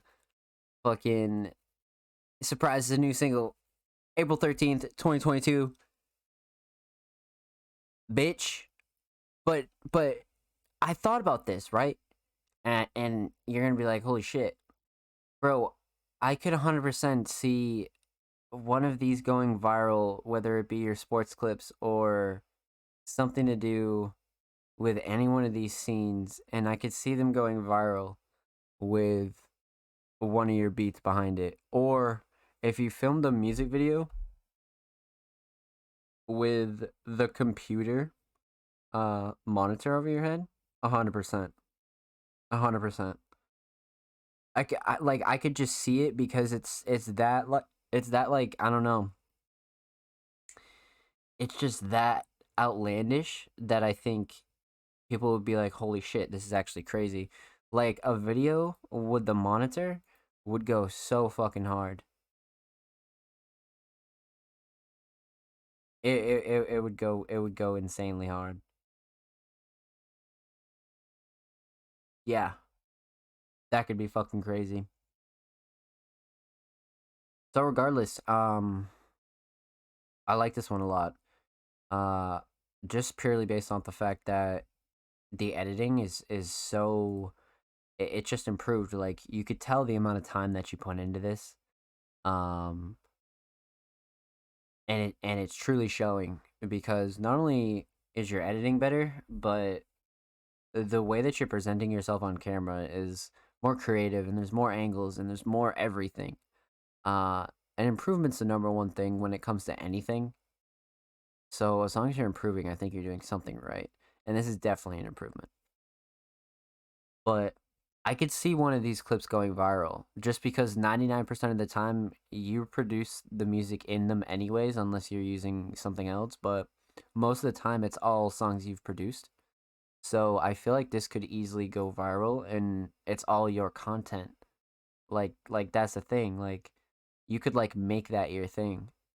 Like you're just doing a bunch of videos with a monitor over your head. That would actually, I'm telling you, that would actually be really sick. That like it just occurred to me like how rare this is, and I really think you could benefit if you just keep doing this. Like just keep creating, keep fucking filming new shit, keep just finding new interesting things to film. I had a few TV head ideas of mine. Yeah, I definitely think you should take advantage of that. If not for a visual, like you could film or like just like more photo shoots and just like I feel like you could really take that to another level. 100%. But this one was good, man. This one was good. I always like the ones that have like sports in them or like you're like outside or throwing the balls. Like it's crazy. It's so crazy. This one's definitely up there though. Especially with how recent it is too. The improvements tenfold. Because usually we watch some of your older library pieces where they're from like last year or something like that. So to see something this new cooked up, it's like it's really dope. Honestly, it's really fucking dope. I'm impressed, Offspring. Good for you, homie. But I think that's like one of the only things I wanted to touch on. Um, but other than that, man, still the Jack of Trades, honestly, and of course, per usual, in this latest upload, we have the description and every song used, along with all of Offspring, information located down below. Um, and of course, we got a sneak preview of an exclusive single dropping April 13th. Let's fucking get it, baby. Um, but yeah, man, Offspring is probably the leading scorer when it comes to like doing things outside of music to further their music, if that makes sense. Like Offspring's like producing tracks and then like filming short films and then like using his own tracks like in those short films. Like not a lot of artists do shit like that. So it's impressive. It's 100% impressive. And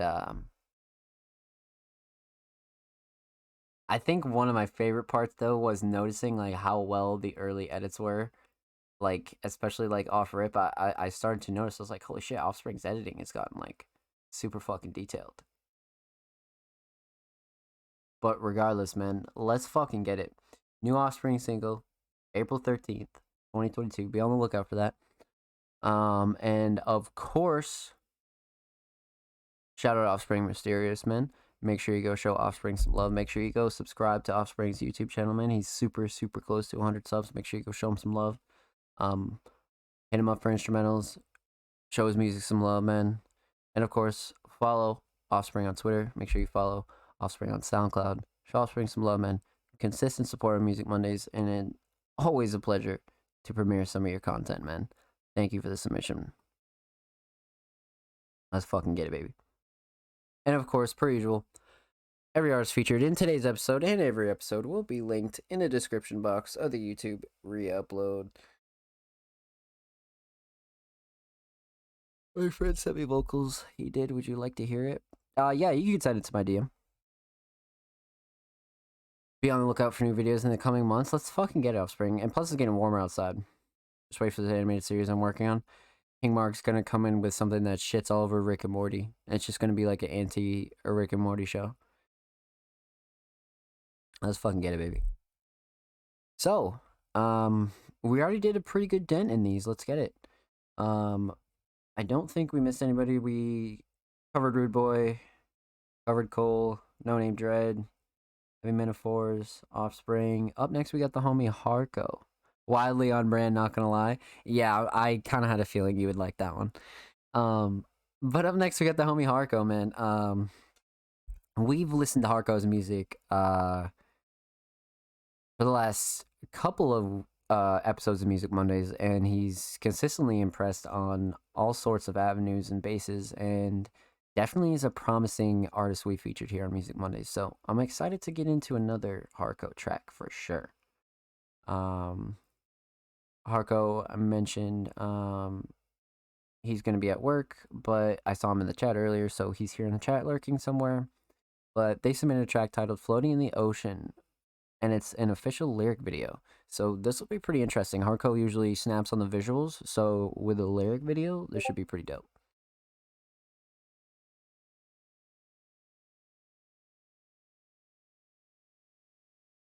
So, we'll pause this, we'll make sure this is 1080, we'll full screen, let's get immersed, make sure the volume's up. Harco, Floating in the Ocean, official lyric video.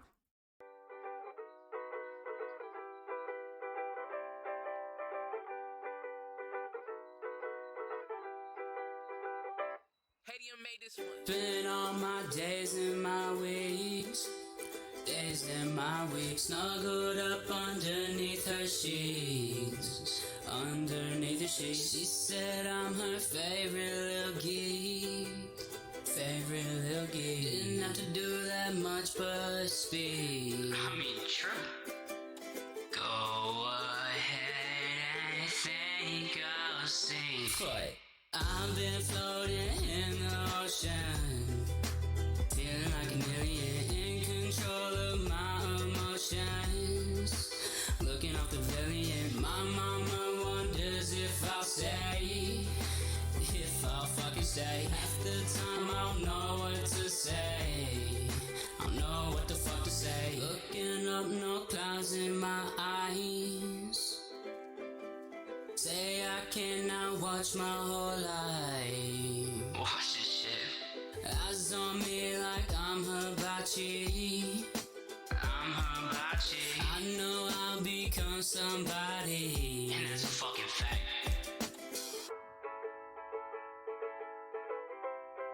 I ain't gonna sing, cause I've been floating in the ocean, feeling like a million, in control of my emotions, looking off the pavilion. My mama wonders if I'll stay,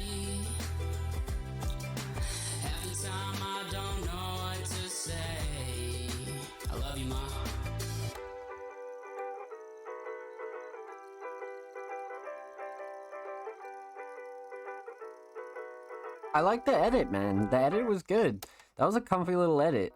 I like the whole like the bouncing was great. And there's just like a little extras lyrics on the ad libs and shit like that. I like the extra effort a lot. It really showed here. This is dope. This is dope. So Harco is definitely one of those artists that we've hosted here on Music Mondays that are relatively not only new but also very versatile when it comes to what they can make. So far I've heard Harco on definitely some alternative shit, um, some more upbeat type of instrumentals, and this is almost got like an indie vibe to it, except with like a little bit of pop sprinkled in there. Like I fuck with this a lot. This is a great vibe. Um, it's some good it's some like feel good music.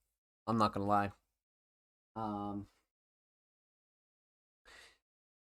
I got some thoughts. Let's do this. Of course, you guys know the drill. We're gonna break it down by instrumental. We're gonna talk about the vocals, and we're gonna talk about the overall theme of this track. Isn't this beat sick? Follow the beat maker. Yeah, like that's what I'm talking about. The visual, bro. Like that shit's really cool. But the instrumental's dope. I like Harco's beat choices a lot. I feel like Harco picks beats based off of like what he likes listening to, rather than like what he feels like he'll sound good on. I feel like Harco is very like, nah, like this will make something sick. You know what I mean? Rather than like trying to be super deep with it, which I like a lot. I feel like that works out for him as well.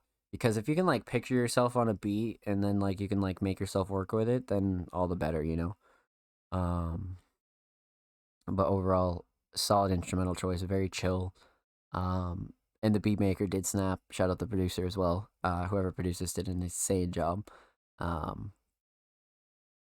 not only with the melody, but you got some really cool chill drums in there. Nothing that's too like, smacking you in the face or anything like that. So, I like the mix as well, 100%.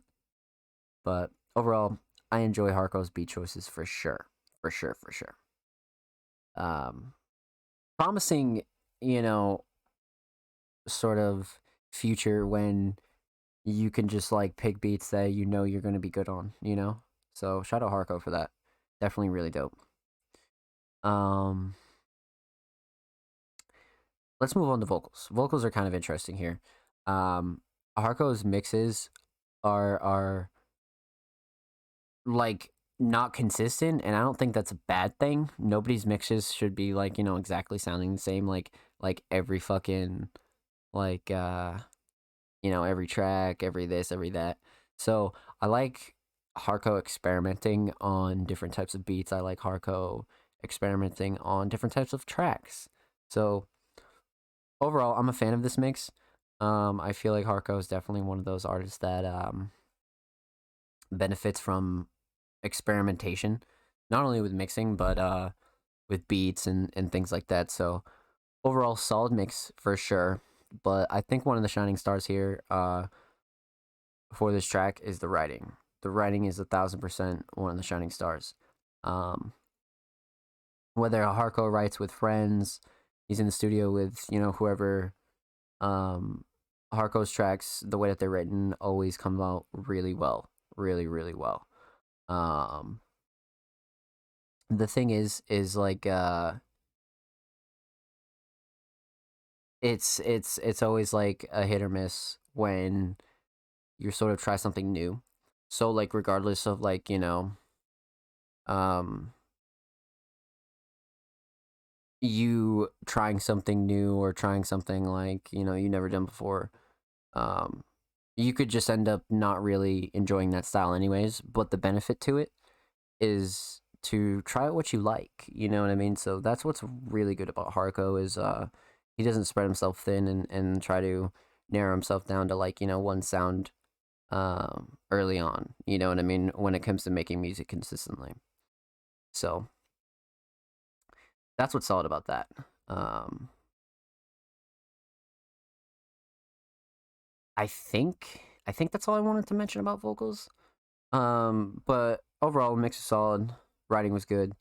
And overall, just a catchy hook. You know what I mean? Like, you can't really hear a beat like this and not, you know what I mean, want to do like a super catchy hook. So definitely dope. Definitely dope. The overall theme of the track is relatively simple, but you know, if you can't figure it out for yourself, it's a feel good track, man. It's like a very, you know, I don't think Harco could have picked a better visual for this track. If I'm being completely honest. And the lyrics really just went well with it. Not only the font, but the little edits and everything sort of like made this track what it is.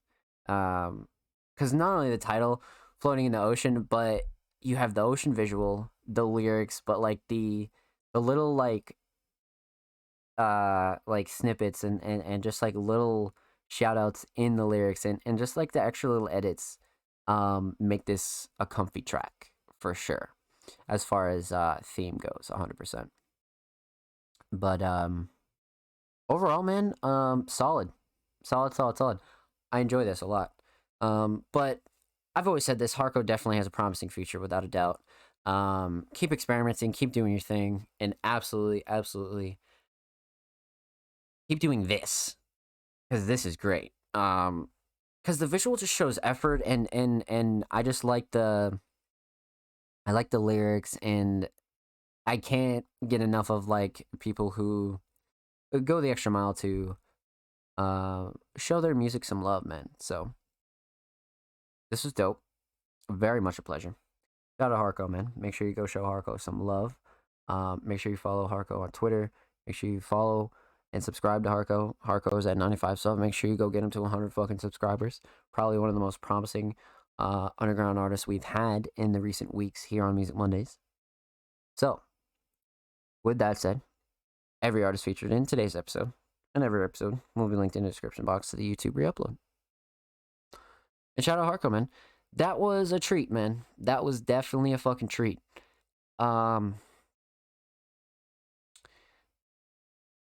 Such a wide range of talent we've had tonight. It's actually amazing.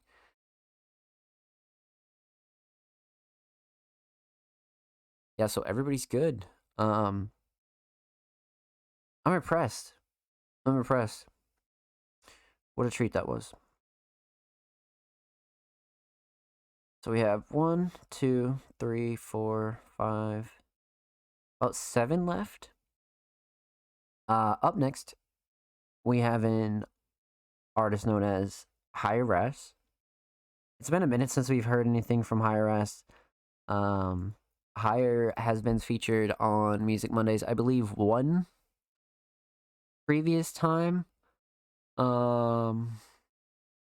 Definitely one of the more talented artists we featured when it comes to hip hop and like organic hip hop and just like fusing all types of like modern hip hop with like classic hip hop. But this will be our second track we've heard from Hi-Res, and they submitted a track titled Dream About You. And it's a YouTube link, so we'll pop this open. The edit's kind of crazy. Is this in 5x3 or some shit? Oh no, it's just the cover. Yeah, so DistroKid link, Hi-Res, Dream About You, man. Like I said, we featured Higher probably maybe less than 10 episodes ago, somewhere around there. But overall, Hi-Res is definitely somebody I was intrigued with the first time I've heard them, so I'm excited to get into this. March 25th, 2022, Dream About You, Hi-Res. Let's get it. Okay.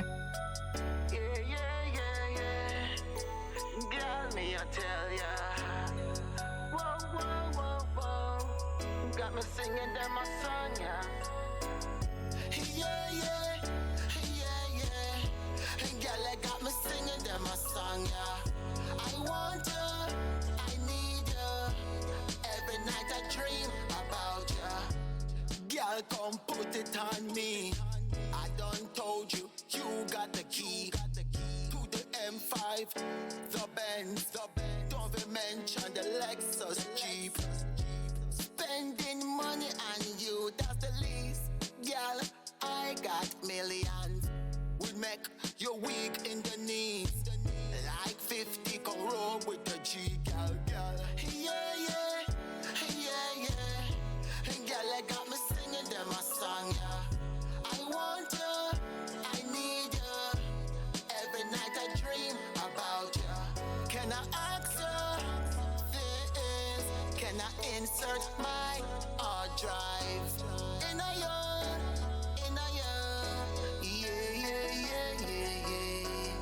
The video turn on, gal. So go ahead and TikTok. So show me what you got behind it, looking fat. So shake it, girl, while sipping on Hennessy mixed with Ciroc. So like the rocks in my ear, I saw me want to have you locked, girl. Yeah. Girl, I got me singing them a song, yeah. I want you, I need you. Every night I dream about you. Yeah. Girl, I got me singing them a song, yeah. I want you, I need you. Every night I dream about you. Can I ask you this? Can I insert my hard drive in a yeah.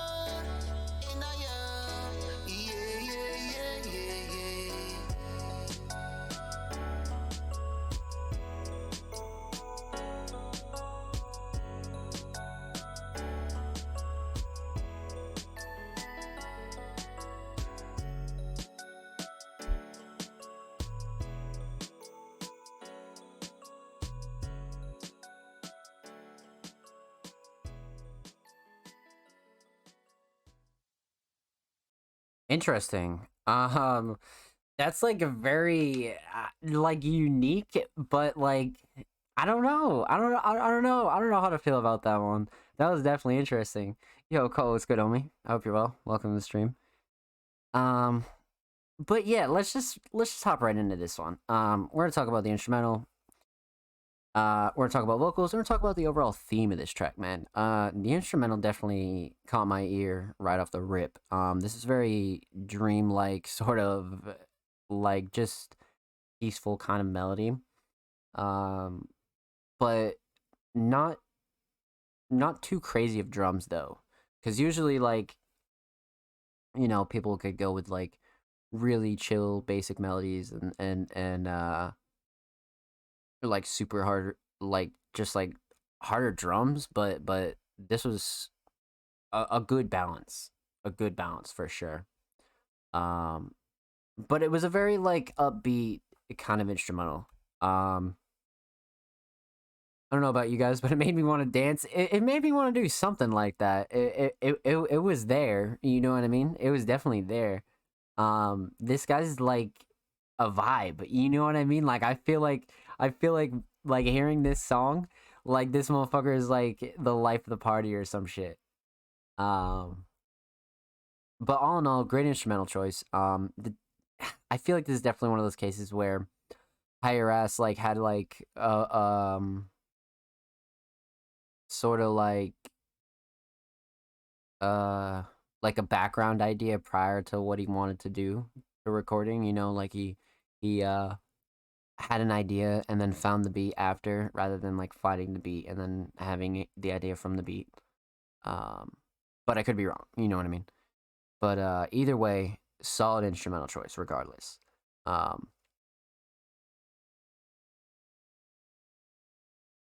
Mix was good. Sat pretty decent with the vocals as well.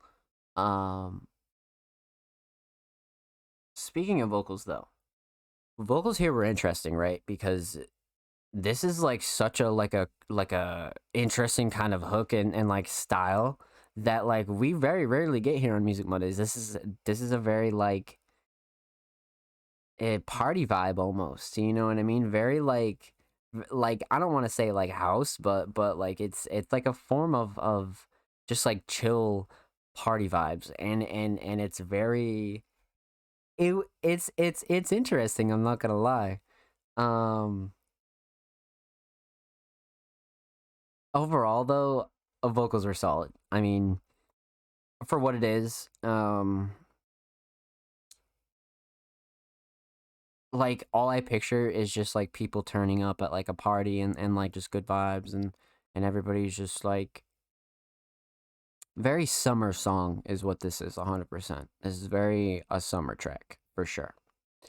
But all in all, mix was solid, beat was solid. The writing was good too. The writing was definitely good. Um especially when it comes to the hook. And I think Higher S like pretty much performed the hook to a T to where like I think he envisioned it like in his head, you know? Um I feel like he did a really good job there for sure. But reminded me of some reggae dancehall type shit. Yeah, like it was almost like teetering like reggae like sort of like almost like a house mixture somewhere in there. Um but all in all, it was solid. Like I really liked the blending of genres there, 100%. Um, so all in all, instrumental solid, vocal solid. The overall theme is obviously a dream about you, right? It's about love. It's about emotion. It's about um someone you love. And if that wasn't obvious, it is now. But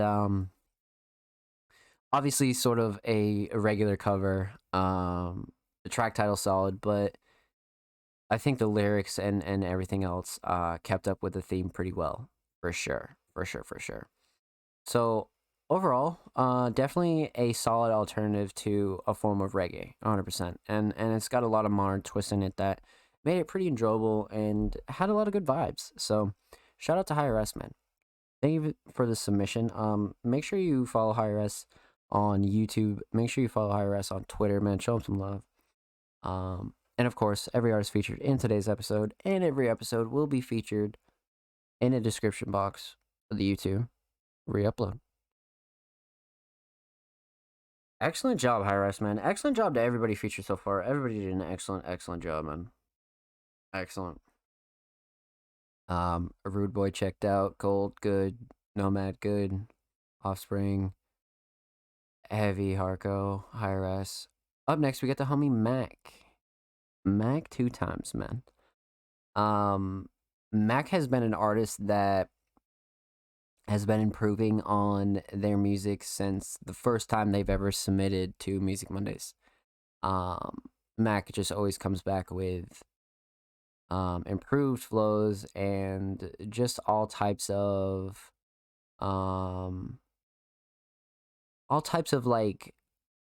like just improved work ethic, and him returning every week is showing that he's at least trying to improve his game, you know what I mean, and taking advice that the community and myself and everybody else who's around him is giving him. So we have a new track titled A Little Suicidal by Mac 2 times, and he said check it out for me.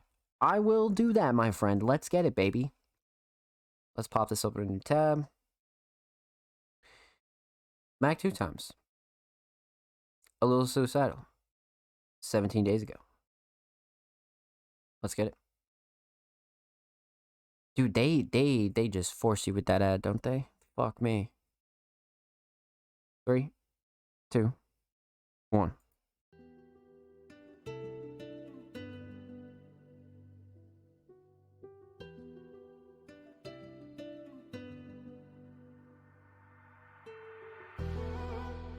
Got you baited. Hell, bro.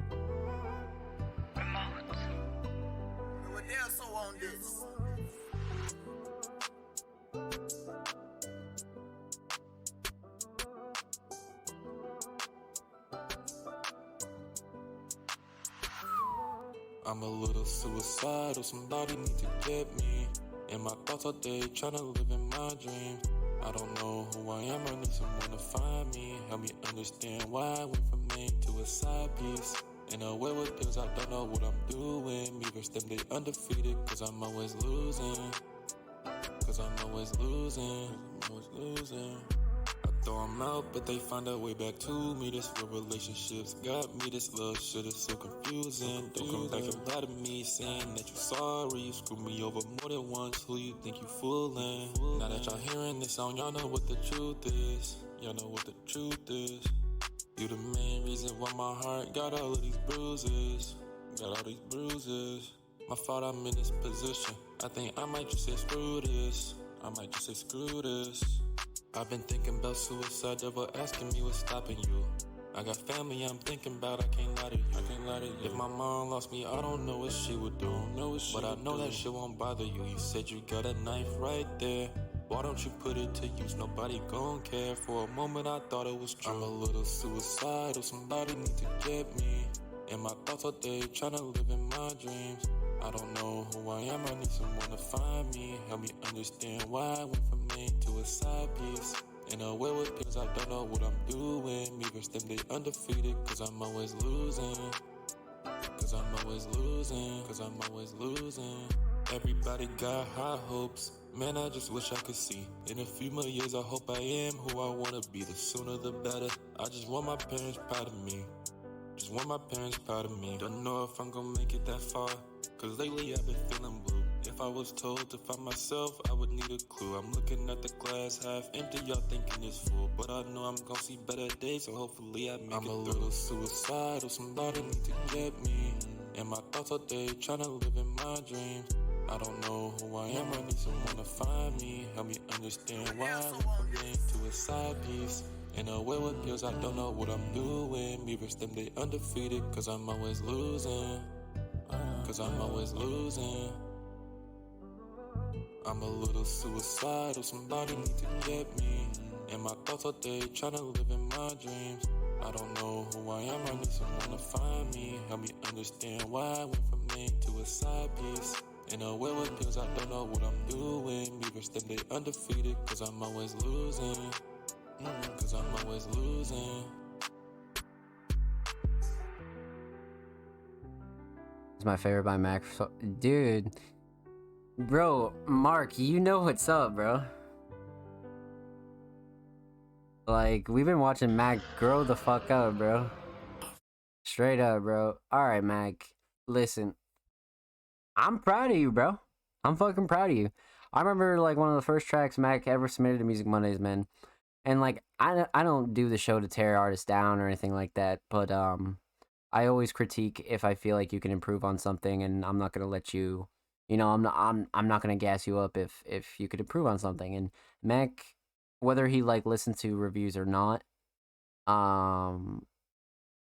just really took it with stride and is constantly improving, like, from the last track to the next track to the next track, like, it was most recent right here, A Little Suicidal. This is definitely one hell of an improvement from Mac, bro. Like, Mac 2 times has been not only consistently submitting, but consistently improving. And I can't say that about everybody. That's awesome. Good for you, Mac, bro. So, you guys know the drill. Let's break it down.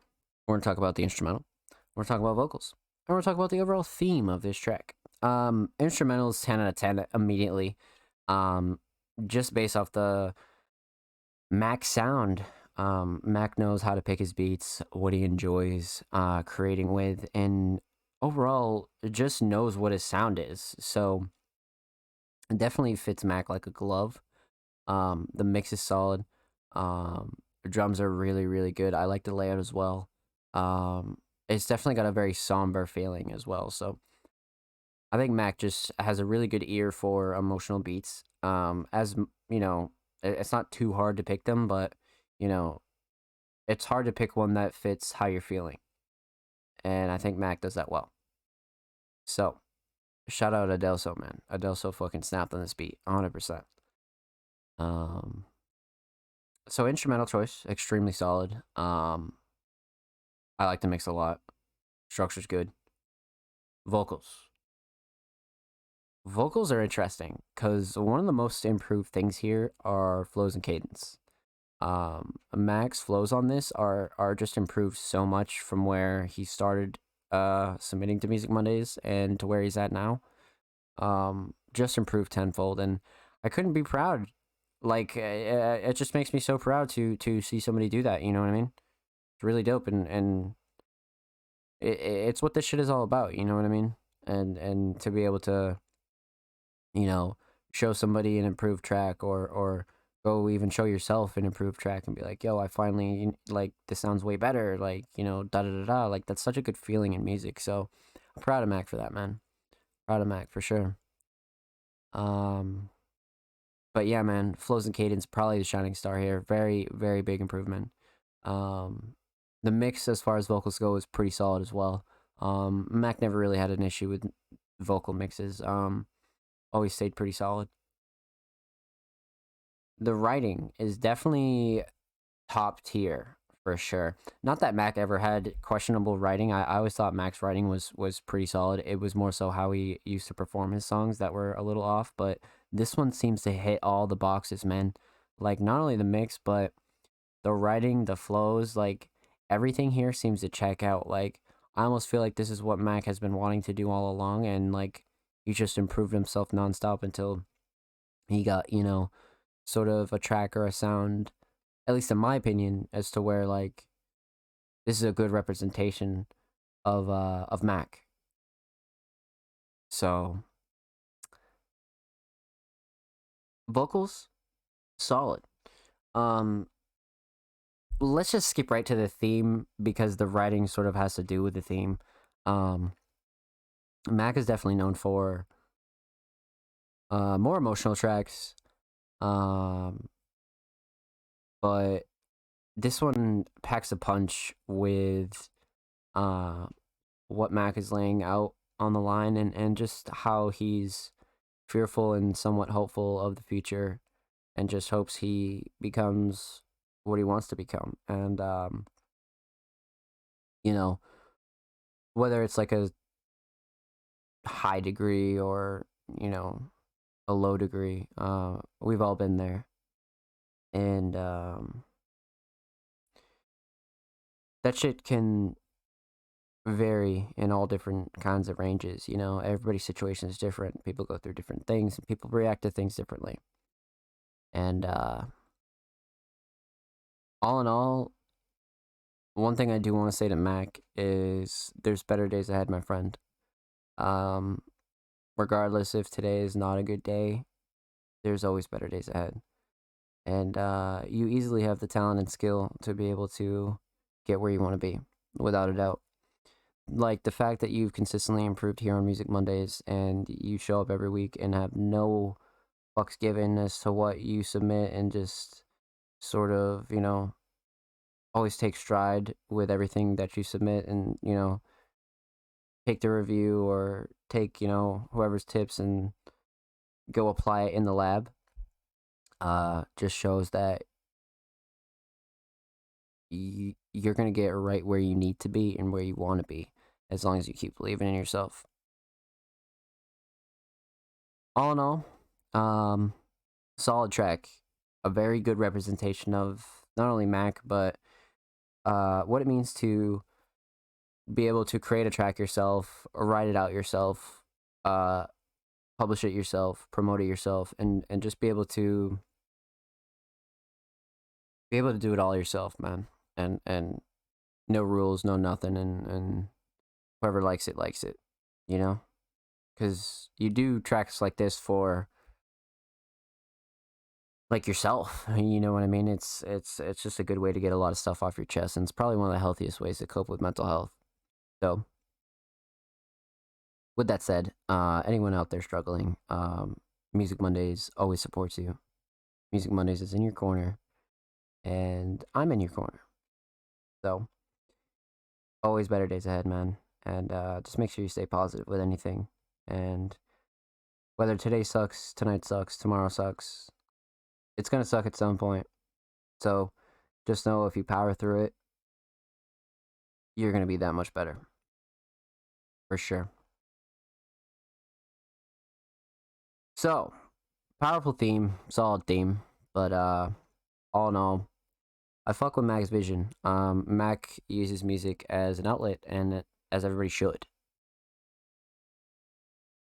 So, with that said, shout out to Mac 2 times, man. You did an excellent job. Make sure you show Mac some love. Make sure you follow Mac on SoundCloud. Make sure you follow Mac on Twitter at Mac 2 times. And of course, all artists featured in today's episode and every episode will be linked in the description of the YouTube re-upload. When does that drop? It drops every motherfucking Saturday, baby. And if you're watching on YouTube, make sure you click the description box and be like, yo, where's that fire-ass artist that I want to go support? Boom, click all them fucking bitches. Straight up. Straight up.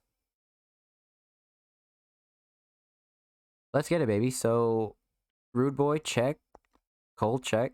Dread, check. Heavy, check. Offspring, check. Hardcore, check. Higher, check. Mac, check. So, I have to piss really bad, and we have 1, 2, 3, 4, 5, 6 submissions left. So, I'm gonna go take a piss. I'm gonna run one ad, and I'll be right back.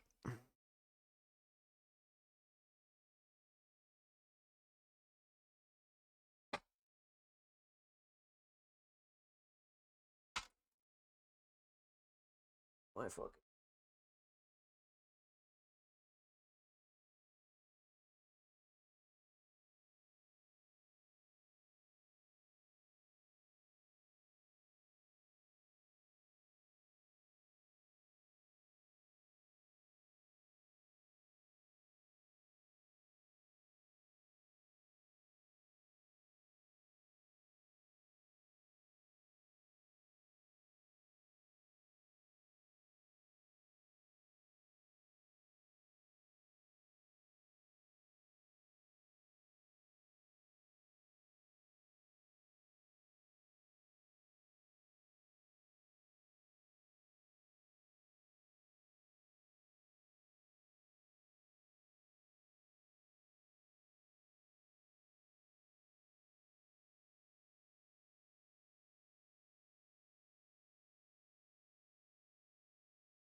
Oh, let's get it, baby.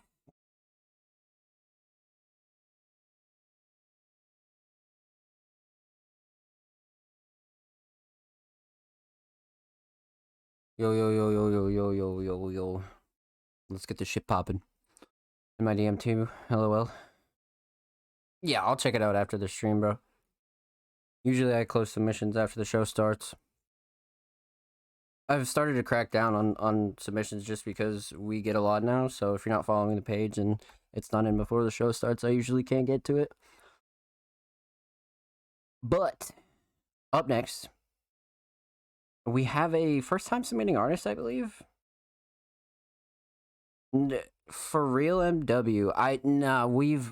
We've heard for real. We've heard for real. It's been a minute though.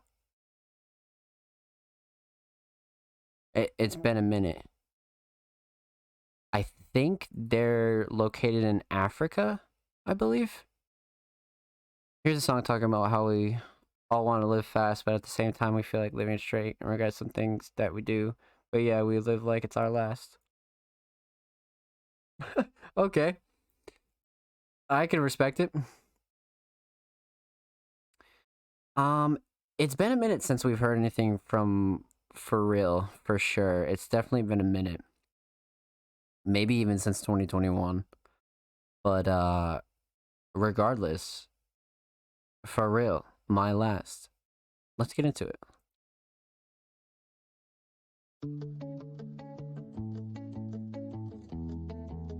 Wait a minute.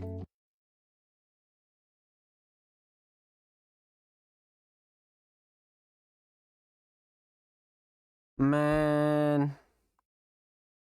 It's always the people with Spotify tracks that like double submit shit.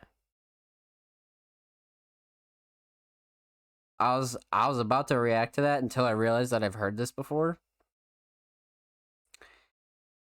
I'm pretty sure we've already reviewed this on the show.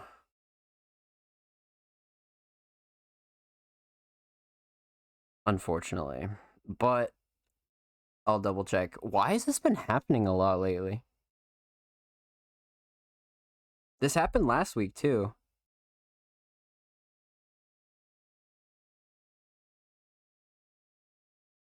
Debated, super debated.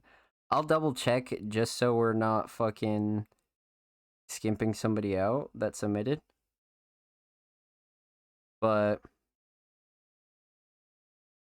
maybe I'll try like episode like 49 or some shit like that. No, 49, 52. They be trying to get you legit, bro. I went to go react to that. I was like, wait a minute. Give me 1 second. I mean, we could go check the channel, but I'm not gonna do that on stream. It's so bizarre, bro. Like, why you gotta do me like that? He even gave a description and shit. Alright, let's try 53. This is why I put all the artists in the description, man. 54, maybe.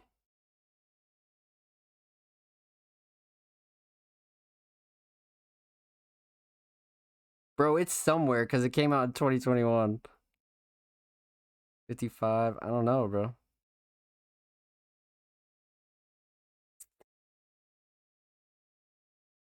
Well, let's just play it and then I'll tell you. Hold on. JK, really? Hey, Ross, sauce it up.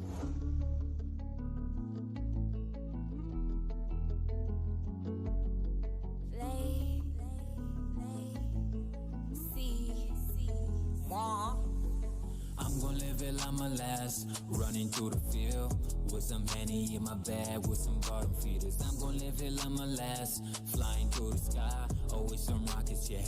Oh yeah, we feel alive. Hit a Henny Jack bottle, moving with some big bottoms. I don't know. Yeah, we've reviewed this, unfortunately. That's pretty insane.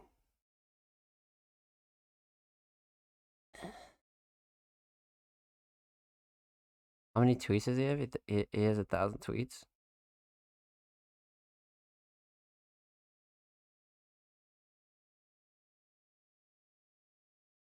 This will be the way easier way to check.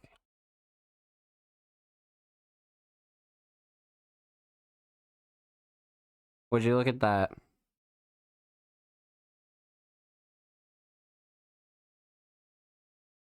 41. I would have been here all night trying to find that. I would have been here all night. Holy shit. Yeah, man. Alright, so I'll just take the time to say this, bro. Don't do that. Especially if you're like an artist that like it like just doesn't submit a lot. Like, don't do that. You know what I mean? Like I get it, you can forget, you know, time can pass and all that other stuff, but if we've already reviewed a track, just submit a different one. I'm not saying you can't submit twice. I review all the homies and new artists, and you know what I mean? I review all types of motherfuckers, but not the same tracks. I mean, come on. I can only give you my takes on the same track fucking once. So, moving on. Interesting. I believe we're good. We didn't miss any. Rude Boy good, Cole good, Nomad, Heavy, Offspring, Harco, High Res, Mac, Pharrell, and up next, we got the homie, Kale. They submitted a track titled Christopher Walken, and they have the caption, "My favorite beat I've ever made, hands down." Those are some heavy words coming from a producer. Mostly just because, you know, producers usually have a couple of beats that they really enjoy. So it's sort of, you know, it's a big statement. Buckle up and get your sex. Let's get it, baby. So we got the homie Kale, man.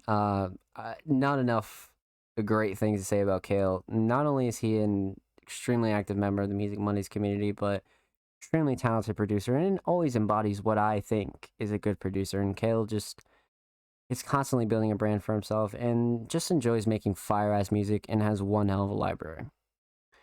So, let's get into this, man. Let's pop this open a new tab. Christopher Walken is probably like top 10 actors for me. So this is gonna be good. This goes hella tough, man. I really fuck with vibes. Giving hella glad I saw a song. Incredible, I love you. Let's go, baby. 2 years ago, got hot and spicy chicken flavored crackers. Let's go, Mark. Get it, baby. We got Kale, Christopher Walken. Let's get into it.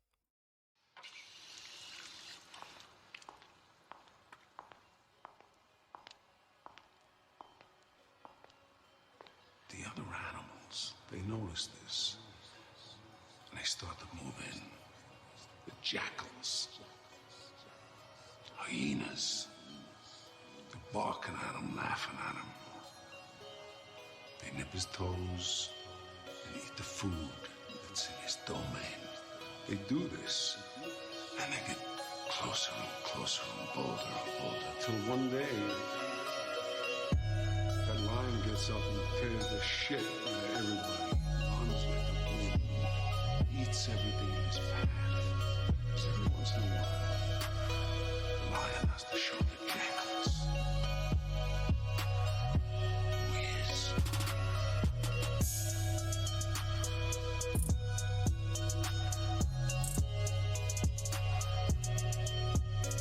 Wow.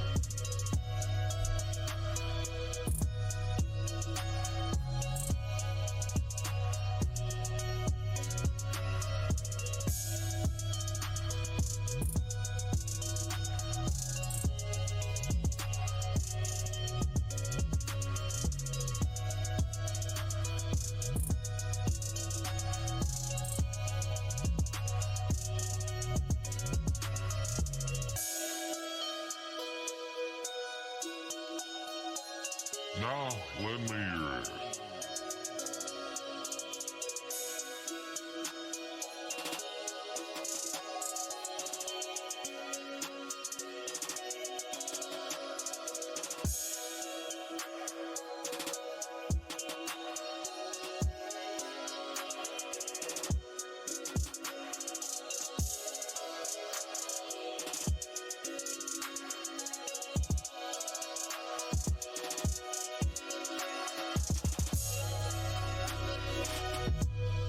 That drop is fucking crazy.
What the fuck? Holy shit. Okay, that was quite the fucking ride. More like Christopher sliding. Dude, legit though, Mark. What the fuck, bro? Holy shit. Okay, so I'm like a huge fan of Kale. You can call me biased, call me whatever the fuck, bro. Like Kale, like his usage of movie samples and audio quotes and everything else to just top off beats like this are so well done. And just as somebody who likes doing it too, I just love the fact that Kale always is bringing like a different element to his beats and just really giving them personality. And this is definitely no exception to that. This is a definitely very personal, like vibrant beat without a doubt. I could see why you would call it your favorite, especially if you created it. It's definitely one that you could tell like just Kale definitely worked a lot on this. Not like months or anything like that, but it was definitely not like a 10-minute beat. This is definitely like a well structured like well mixed instrumental without a doubt. Especially when it comes to the drums. The drums are insane. In fucking sane. A week at least, yeah, like some of the shit in here and like the patterns that I was noticing were actually pretty mind-blowing. Because overall, like the melody's pretty chill. But before I get into it, you guys know the drill. Let's obviously no vocals here, so we're gonna break it down by two categories. We're gonna talk about the instrumental, we're gonna talk about the overall theme of this track. But yeah, man, the melody here is definitely perfect.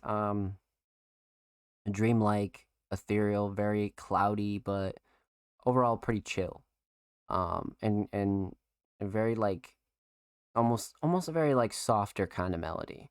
But it's accompanied by like these wide drums that are so like it takes enough space on the track as to where like it doesn't sound bland or anything like that, because like as a producer, and if you're going to be releasing instrumentals that are like never going to like be for artists, or they're not like with artists in mind, you can do a lot more. You know what I mean? You don't really have to leave room for vocals. You can stretch your drums, you can make it wide, you can make it loud.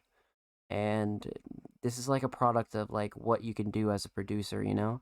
Like I really feel like this is like a pretty big staple as to like why we do what we do. Like I know Kale's done vocals and shit like that before, but for me, like I'd be cool creating shit like this, you know, like for the rest of my life, and just putting themes behind them and making them mean something to me. And I really feel like this is like one of those beats where I could really see why you'd call it your favorite.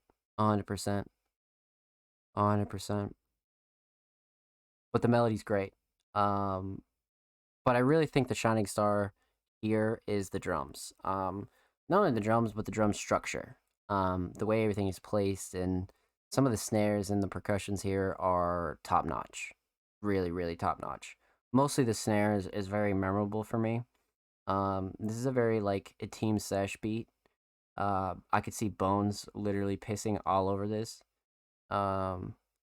This is a beat like he would eat up for sure. Just because the drums are so like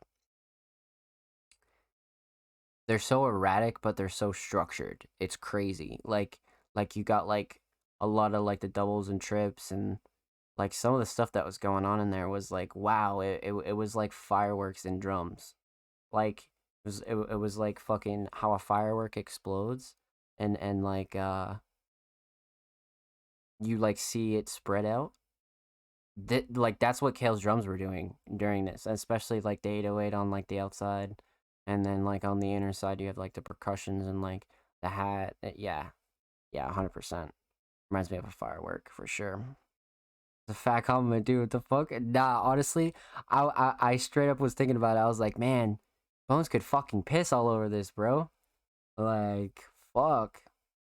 But this is a great beat. This is once again Kale proving why it's worth the shit to be just a producer. Like, people like to think that producers aren't shit, or producers, this or that, or whatever your perception of a producer is. Wipe it out of your head, because Kale proves that producers are artists too. And it's really, really dope to see Kale come through every week with gems he's produced, gems that he favors, instrumentals, and just a lot of Kale classics to keep me up to date with who Kale is as an artist.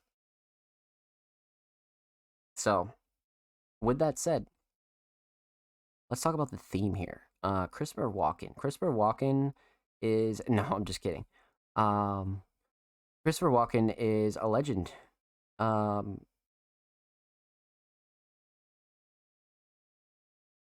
Like, you could take almost any quote from one of his movies and it would make such a good sample in a song. Such a good fucking sample in a song. So I like the...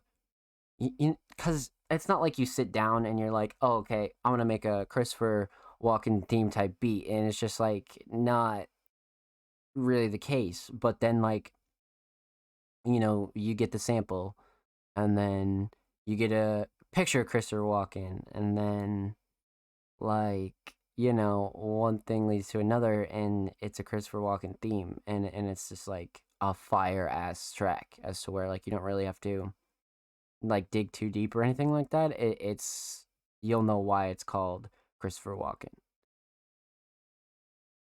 So that was a pleasure, man. Shout out Kale for the submission. That was a real fucking treat, honestly. And these tags are so accurate. Soothing, experimental, ambient, emotional. Absolutely. Absolutely. Typical producer tags right there, bro. That was great. But yes, Kale, I cannot wait to hear your new shit, bro. I cannot wait to hear your new shit. 100%. You send him a beat, you should always send that motherfucker beats. I feel like you could definitely do something with him for sure. That's definitely my dream placement too, without a doubt, or at least one of them. Around this beat came out, focused so hard on the intros were like such a big thing. I feel like they're still a big thing for me, but not as like bad as I used to be. I agree. I used to be like super anal about it, 100%.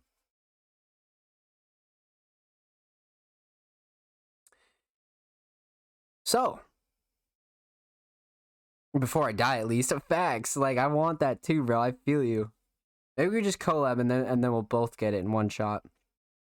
But you guys know the drill, man. Make sure you show Kale some love, man. Follow Kale.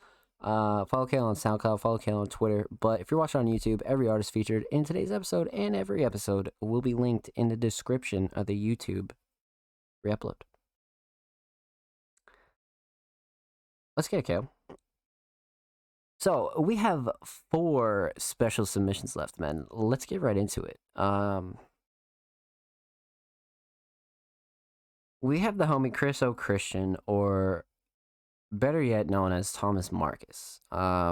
They submitted their very first track last week, and it was some of the greatest calming lo-fi instrumental I've heard in a minute. I'm not gonna lie. It's been a minute. Another Marcus. Mark's like the Spider-Man meme, fucking pointing at each other.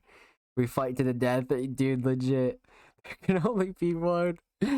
So, but yeah, Thomas literally submitted to us for the very first time last week, and we were graced with their instrumental presence. And we're back again this week with a chill beat guitar inspiration. Okay, let's check this out. The track's titled True Valor. Let's pop this open on Spotify. Thomas has definitely just had some of my more favorite instrumentals I've heard when it comes to just like raw instruments rather than like songs with a lot of personality. Thomas is super raw instrument oriented, and it's always dope. It's always dope to hear all types of instrumentalists like bring, processed drums to their tracks, and like there's all types of producers out there, and I think that's what's so dope about being a producer, you know? Because like you can break artists down by genres and stuff, but producers get broken down by like what kind of beats they make, and it's pretty dope. It's pretty dope. So Thomas Marcus, True Valor, True Valor, True Valor, True Valor, True Valor. Thomas Marcus, True Valor. Let's get it.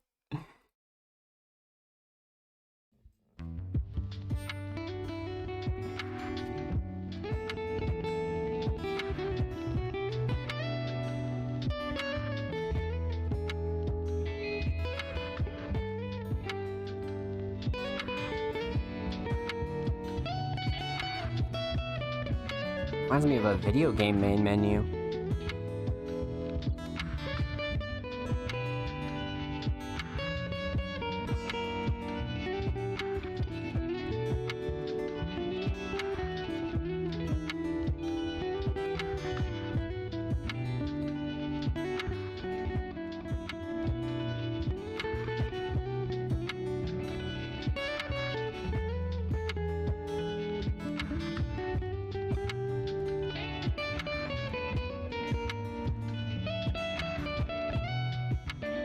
Oh, this is fucking heat. What the hell?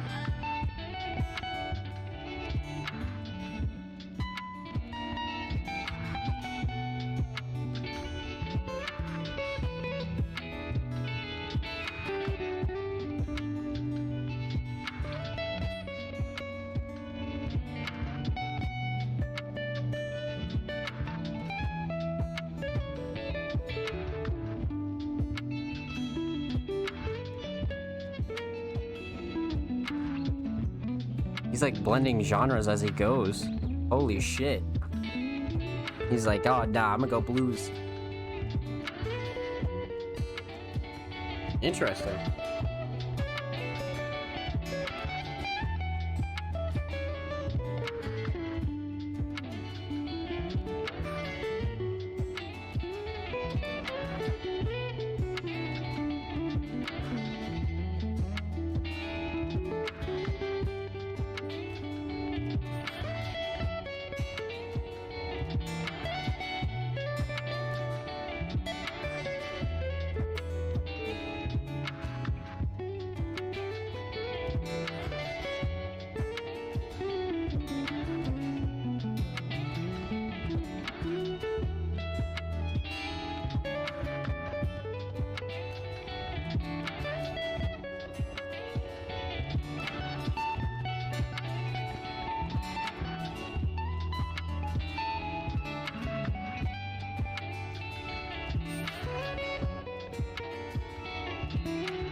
The little outro was great. Wow. That's like Thomas has got to be one of the most like beautiful instrumentalists we featured on Music Mondays when it comes to raw sounds, man. Like 100%. So let's just break this down. We're gonna talk about the instrumental. We're gonna talk about the overall theme of this track. Where do I even begin, bro? Like the guitar and like the simple drum loop is fine, but the guitar just gets blended so many times throughout this 3 minutes that it's not it's not hard to keep up. It's almost hard to like fathom how somebody was playing this. It's actually quite impressive. I'm not gonna lie. But overall, I think one of the shining stars here is easily his instrumental playing, without a doubt. Thomas, I could tell thrives himself off of raw instruments and peaceful melodies that are just very easy to listen to on the ears, you know? I think Thomas is very good at that. From what we've heard here on Music Mondays, Thomas is absolutely good at that.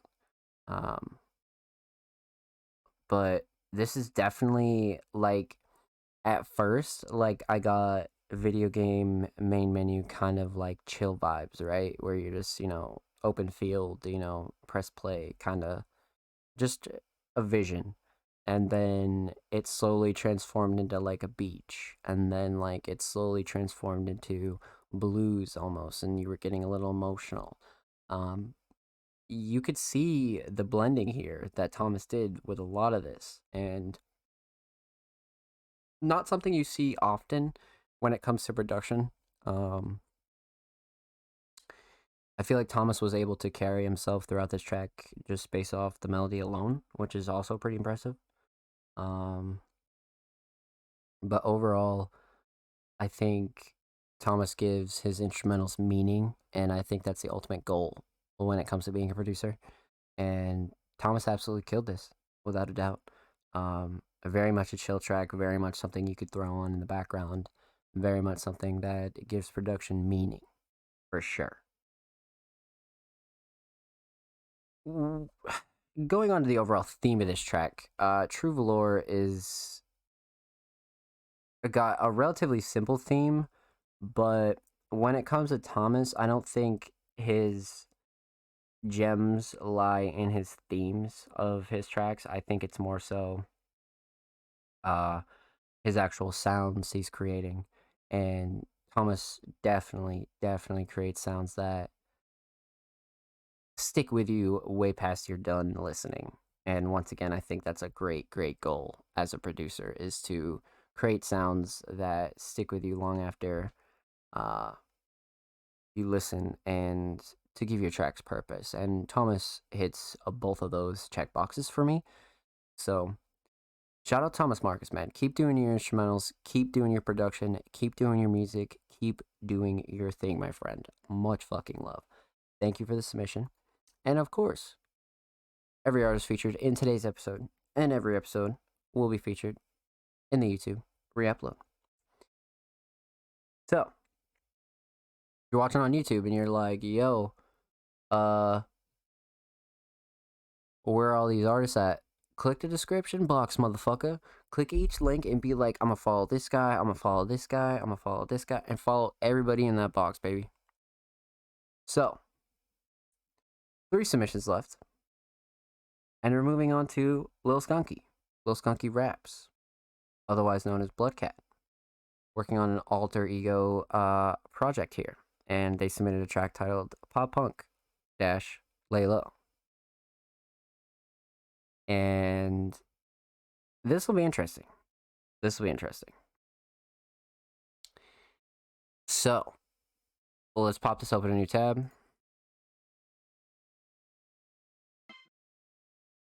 And this drops 420.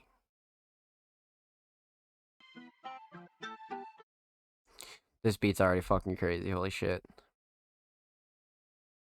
So, like I said, Lil Skunky, Bloodcat's alter ego extra project, and they submitted a track titled Pop Punk - Lay Low, dropping 420.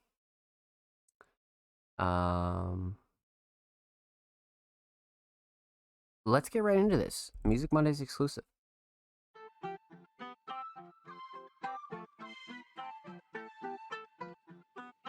Lately. Pink hair, pink bum, make that pussy pop pump. She been riding top bump, she want a friends to meet the skunk. How her friends come if she don't got none. Pop one bird, yes sir, you is not crumb. Pink hair, pink bum, make that pussy pop pump. She been riding top bump, she want a friends to meet the skunk. How her friends come if she don't got none. Pop one bird, yes sir, you is not crumb. Little iced out, gold, yellow gold, bitch I'm pissed out. So my neck was never wet, well I'm a fish now.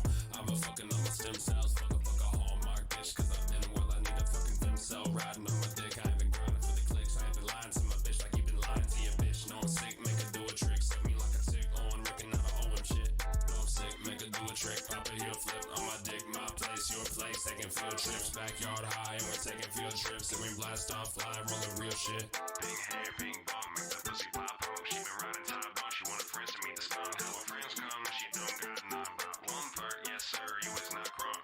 Pink hair, pink bong, make that pussy pop home. She been riding top bone, she wanted friends to meet the skunk. How her friends come, she don't got none but one perk, yes sir, you is not crunk. Pink hair, pink bong, make that pussy pop home. She been riding top bone, she wanted friends to meet the skunk. How her friends come if she don't got none but one perk, yes sir, you is not crunk. Pop one perk one time, oh no. Pop one perk, baby slide real slow. Pop one perk one time for me. She left you at the store and now she buying for me. Pop one perk one time, oh no. Pop one perk, baby slide real low. Pop one perk one time for me. She left you for the coke and now she riding with me. She one perk one time, oh no. Show up perk, baby slide real slow. Blow up perk one time through. Show us on, now she blood out. Blow up perk one time through. Show up perk, baby slide out. Blow up perk one time through. Show up perk and now she blood out. Pink hair, pink bong, make that pussy pop home. She been riding top bone, she wanted friends to meet the skunk. How her friends come, she don't got none. Pop one perk, yes sir, you is not crunk. Pink hair, pink bong, make that pussy pop home. Pink hair, pink bong, make that pussy pop home. Pink hair, pink bong, make that pussy pop home. Pink hair, pink bong, pink hair, pink bong. Pink hair, pink bong, make that pussy pop home. She been riding top bone, she wanted friends to meet the skunk. How her friends come if she don't got none. Pop one perk, yes sir, you is not crunk. Pink hair, pink bong, make that pussy pop home. She been riding top bone, she wanted friends to meet the skunk. How her friends come if she don't got none. Pop one perk, yes sir, you is not crunk.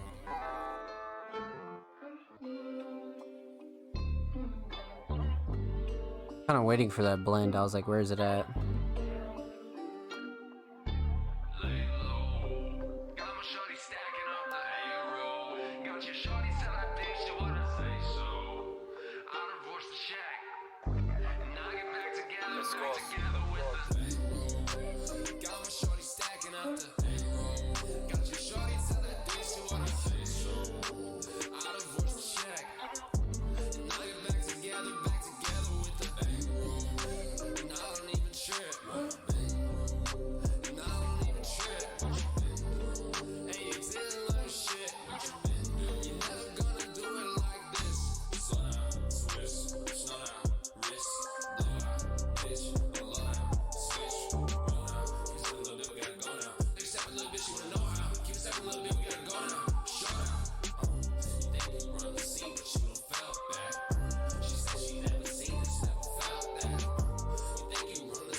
That is quite interesting.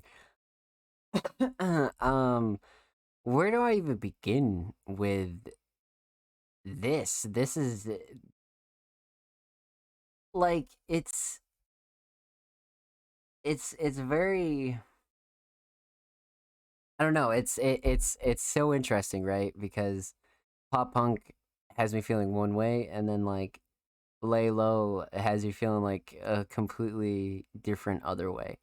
And like I've always been a fan of like those tracks where you like take two tracks that are either like not done, not fully finished, whatever, and you combine them and you get like sort of like this almost like mashup kind of track. And this one definitely left me feeling like it's it's interesting for sure. Um so we're gonna break this down. We'll talk about the instrumental, we're talk about vocals, and we'll talk about the overall theme of the track. Um Pop punk is like this like new kind of take on like almost like fucking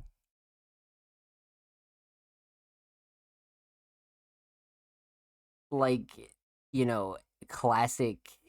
Like it just brings me back to the time where everybody was like wearing like snapbacks and like fucking this is a very like taiga kind of beat. And it's like super obviously hip hop oriented, but it's like brings me back to like 2013 or like 2012 or something like that, where like a lot of those like fast paced kind of beats were pretty much like taking over, except like this is like a new take on it, and it's more so like sort of revised in a way where I think Bloodcat really sort of had an idea and just sort of like fleshed it out in the way that he wanted to. Because like you could take one of these beats and then like try to do this, but I don't think it would come out this way. I'm gonna keep it a book. I don't think it would come out this way. It it takes a special kind of artist to be able to bring back a kind of sound that sort of isn't as popular anymore. Because like this had very like it just brought me back to like a certain time in my life, and like just reminded me of like fast paced hip hop and like not like fast rapping or anything like that, like where people just fucking spit a bunch of bars at you, but more so like club music almost, like later club music and like later like stripper like fucking like just like dance bangers, you know what I mean? That's what this instrumental reminds me of. At least pop punk anyway. Laylo is a completely different story. But it was interesting. It was interesting. I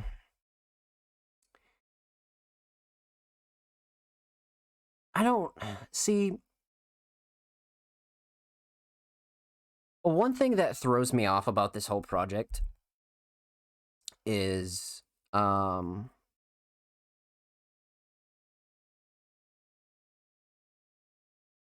like it's interesting because I don't see why this wouldn't hit on like a Bloodcat page rather than creating another ego that you're gonna then promote just as equally.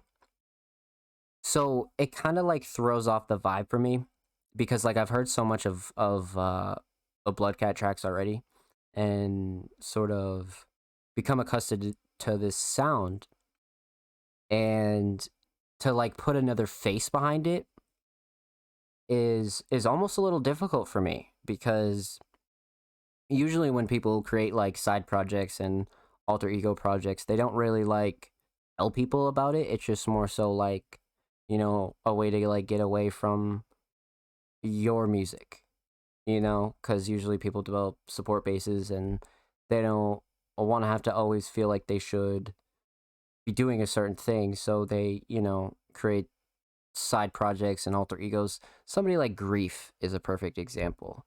or Surrender Dorothy, or there's been multiple projects as to where, like, when they first started out, they were just sort of like tucked away somewhere, like they didn't really tell anybody about them. So to get behind the idea of Lil Skunky almost kind of like fried my brain a little bit, because I like this theme a lot, right? Like the logo's great, the profile picture's great. Like this is totally believable. And then like even the style, like you could totally see somebody like being called Lil Skunky and like actually making music like this. But I would have to know that it's not Bloodcat. You know what I mean? Like I would have to come at this from like a totally different sort of perspective. So it's interesting, right?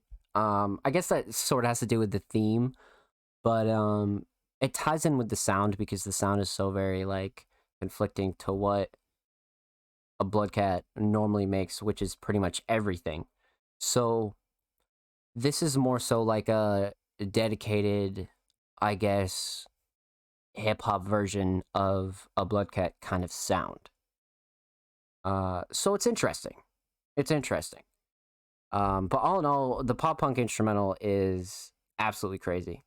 Brought me back to like a weirder hip hop time, and then led me on that tangent of you know, side projects. But vocals are great. Definitely in line with what Bloodcat normally sounds like. All in all, solid. Definitely solid. It's interesting. I don't know how I feel about it. It's very like I want it to be a Bloodcat track, if that makes any sense. So with that said, like I said at the start, I'm pretty keen on tracks that like combine two other tracks. And the fact that Pop Punk and Lay Low are so like different from each other, but almost the same kind of style. They're both very hip hop oriented. I think Bloodcat lays solid writing down on both tracks. And really, all in all, just showcases what kind of an artist he can be when it comes to like straight hip hop.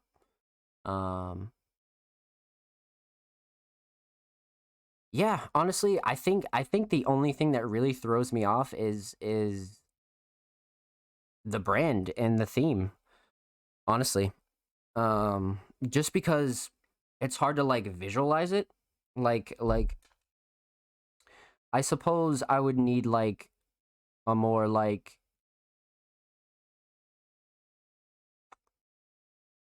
I guess there isn't enough on Lil Skunky as a project to say right now whether I have an opinion on it. But musically, of course, it's fire. Absolutely fire. But difficult to separate the two, without a doubt. But all in all, a great showcase of hip hop skills, for sure. Interesting. Very interesting to say the least. I think that's about all that came to mind. I'd say, yeah, honestly, that's really my only gripe with this project here is it's pretty hard to separate the two. So, all in all, this is a dope concept. I think Pop Punk Lay Low is, without a doubt, you could drop it on fucking, you know, your grandfather's SoundCloud page and it's still gonna hit. You know, you could call it shit on a shingle. But at the end of the day, for somebody that knows you as Bloodcat, not even just me, and then they sort of hear this and they're like, wait a minute. So it's sort of like, it's a weird blend, you know? Lil Skunky basically exists so Bloodcat can go in a more mature direction. I think it'll make more sense as it progresses. Yeah, it's definitely early on, you know what I mean? Because things like this could totally take off and like work any way you wanted them to. You know what I mean? I just feel like from like a non-biased standpoint, right? Like you've already expanded on the Bloodcat sound like so much as to where like I think something like Lil Skunky is like almost I don't know how I feel about it. The alt is essential, I feel. Yeah, but like, you know, there's like the alt and then there's like promoting the alt. You know what I mean? It's just like there's a lot we could dive into with that. But like it's not like this is just like a throwaway page, you know what I mean? Like this is like, you know what I mean? Like this is like a very believable legit logo. You know what I mean? Like this isn't like a page with like a black profile picture and shit. Like you're right. Like everybody needs like an alt, but like there's some pretty on point branding here as to where like I could see it conflicting not only sound wise, but for any supporter that knows that you're both, I feel like it could just be difficult, I guess. But all in all, projects like this are known to succeed. It's definitely something that, like, if you feel like it's going to be beneficial for you and like how you want to release it, then that's what you should do. You know what I mean? That's what you should do 100%.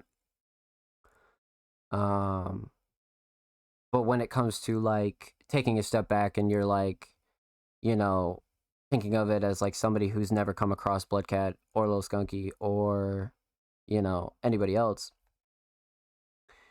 there could be some conflicts. You know what I mean?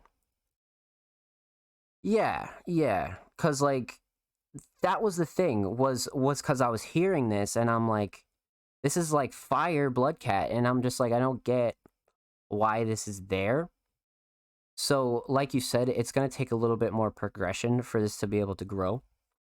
Because like Mark said, everybody needs an alt, right? But this is like on point branding. Like this is good shit. You know what I mean? Like this is fucking great. You know, 100%. Like, bro, like you could, this could easily fucking, like it's so subtle and so very like ready to go that I feel like this could totally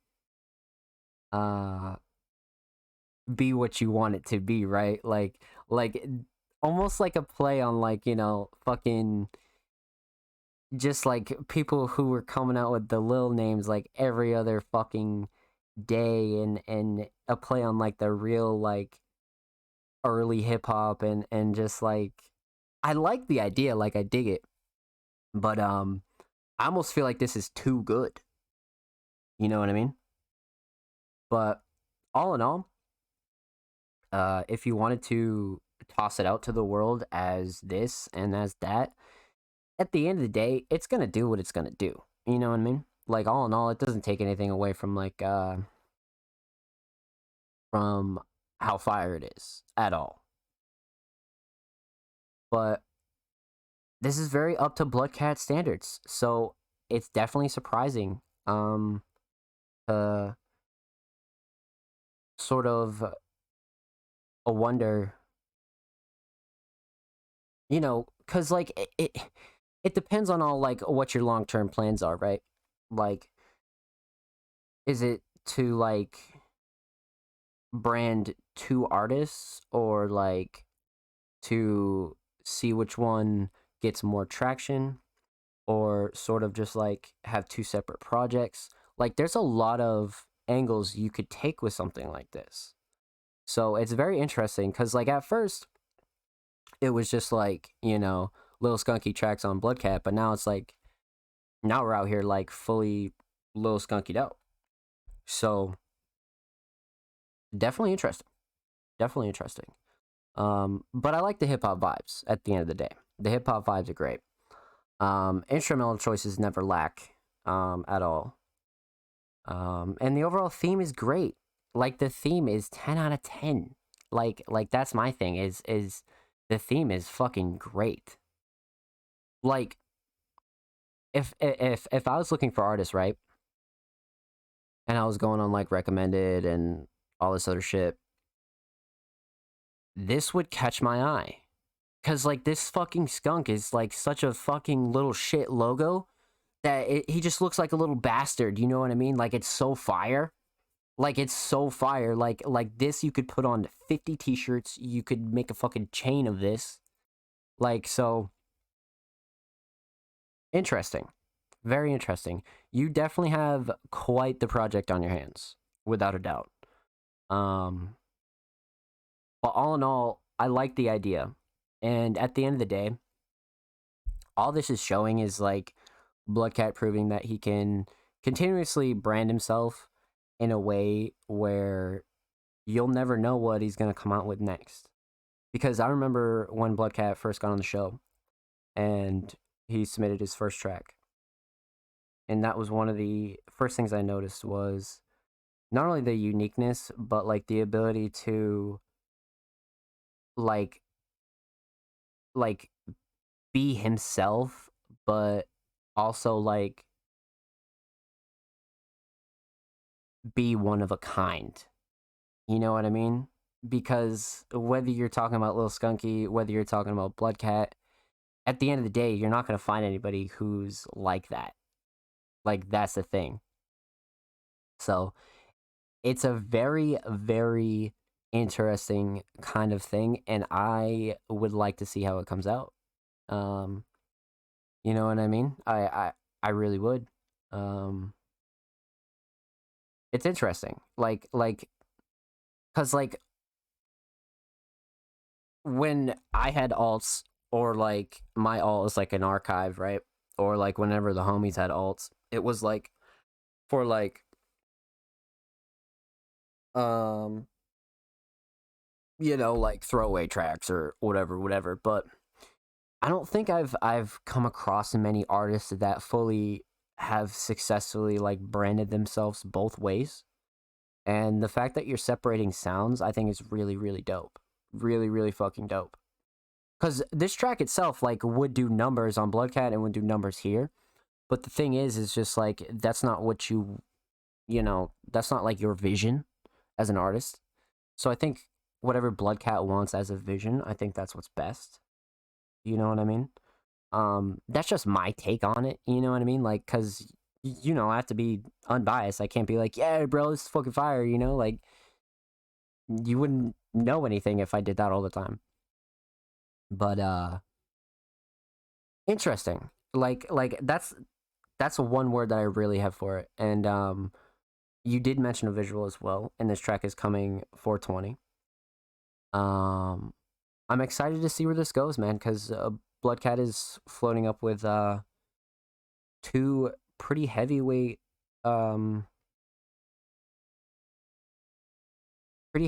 names, I'd say, to be honest with you. I think they're both their own entities, and I think that's a really successful thing to be able to do.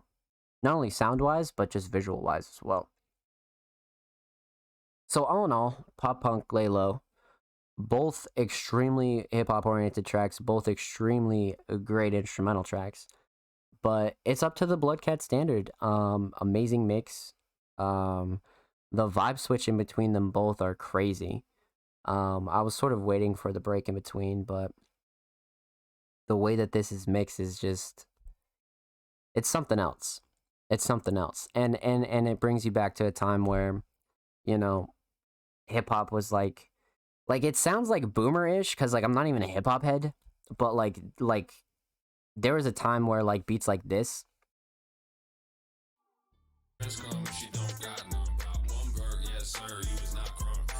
bro, you couldn't get away from beats like this. You couldn't get away from beats like this.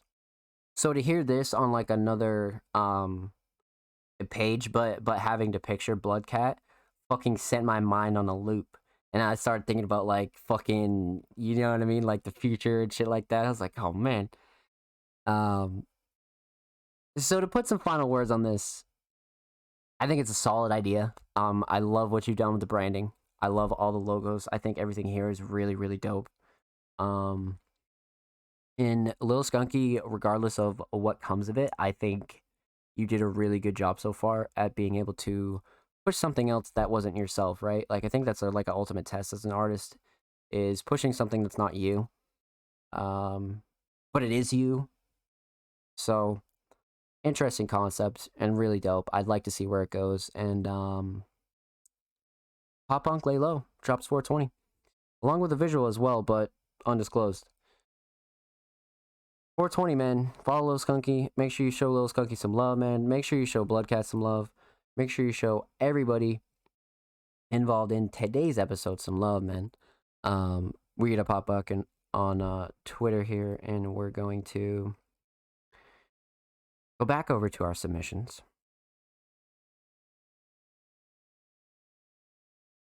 I think it's, yeah, right here. So, everybody's Gucci up until Lil Skunky, yeah. Someone today DM'd me concerned about this skunk trying to throw shade at me. Yeah, it's like, see, like, bro, like, the skunk on him and, like, the little skunky, like, only proves that your idea might be a little confusing. Like, I think ideas like this are so dope, right? I think it's truly some unique shit. It can definitely be like a little like quote unquote confusing, right? And like there's like this whole double-sided thing where like, you know, there's people like me who are coming in from like a non-biased standpoint, and then there's people who like enjoy, you know, Bloodcat or Skunky or this or that, and then they start to like blur the lines and they're like, wait, what's actually going on here? And if people don't see the vision, then they start being weird, you know what I mean? Like, so the thing is, and what's good about this is like we can actually discuss the vision rather than like just assume that like, you know, you trying to go this way or trying to go that way. Because at the end of the day, projects like this are whatever you make them to be. And if you got your faith in it, I got all kinds of faith in it, bro. So no sweat, you know? Fuck it. At the end of the day, you know? Like, Bloodcat's kind of going very far in the direction of that submarine track, if that makes sense.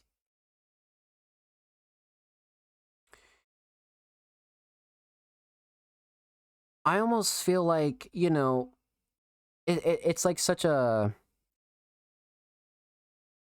It's like such a very, like, hard topic because music's so different for everybody, right? So, Bloodcat, at the end of the day, bro, as long as you're happy and you're excited to put out shit on Lil Skunky or Bloodcat, that's all I need to know.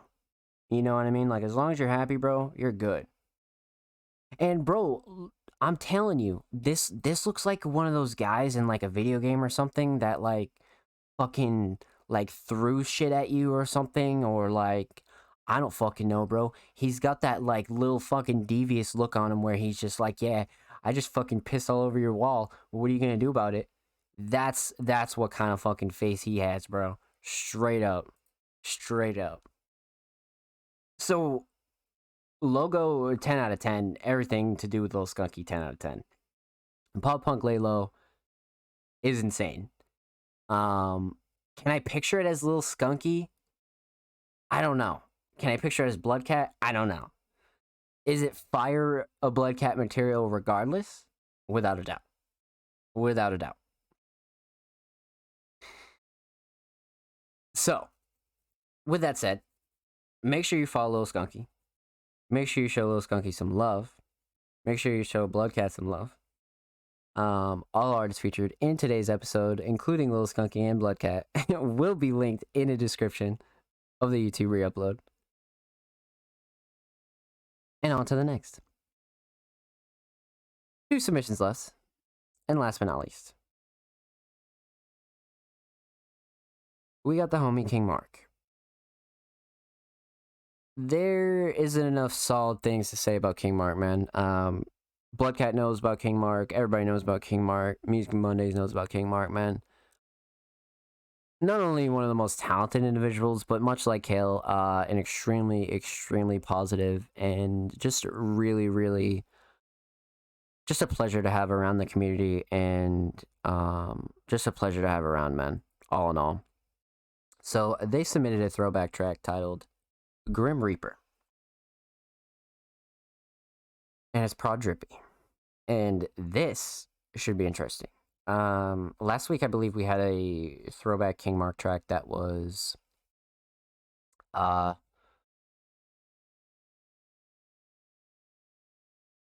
just a real insight on the progression of King Mark. And like, that's why I like these throwback tracks so much, especially with like some of the more like consistently submitting artists for Music Mondays.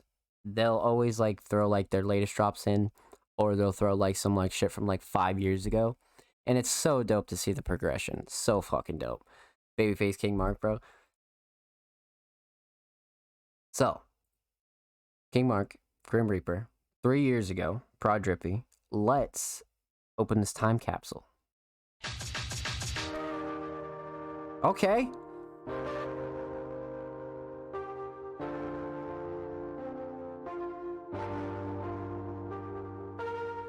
Life or death situations got me on the brink of homicidal investigations. I'm waiting, I'm patient, contemplating What shit the in my basement. fuck? All these people say I'm changing, I'm just paving my way. Another method of payment. I've been thinking so slow. Papa Zanny got a couple for the road. Oh no, why they always ask for more? Say I'm there, no show. You can catch me at home making tracks all alone.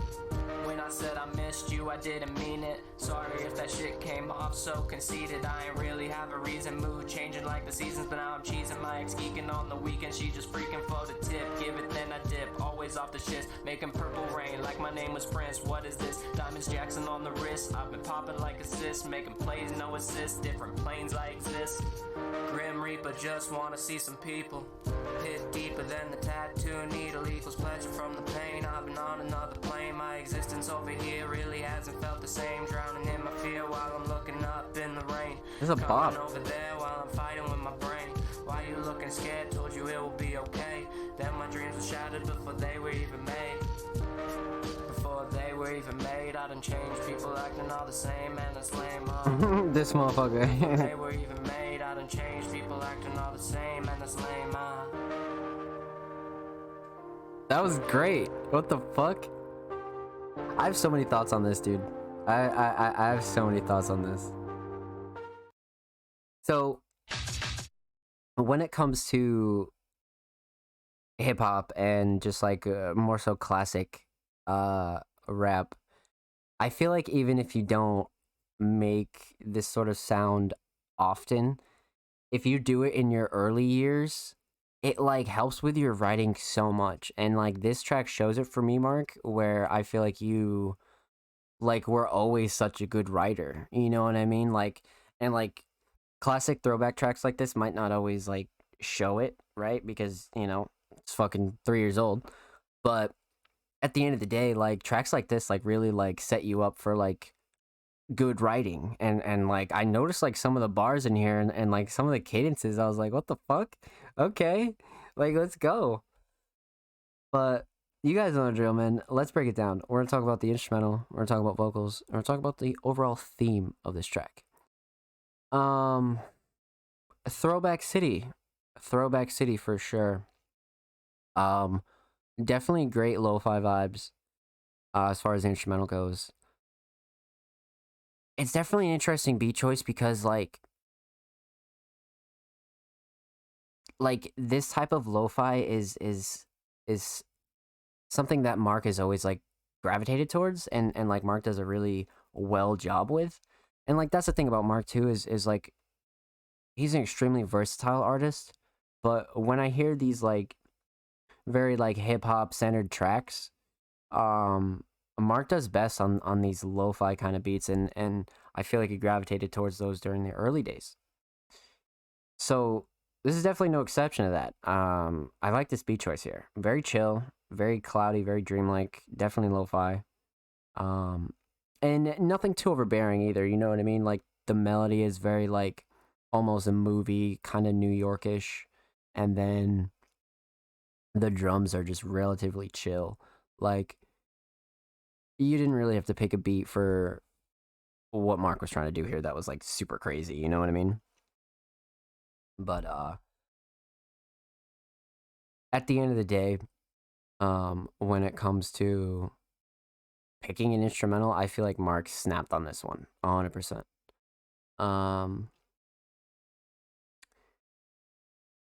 It's like interesting when you see like this insight on artists that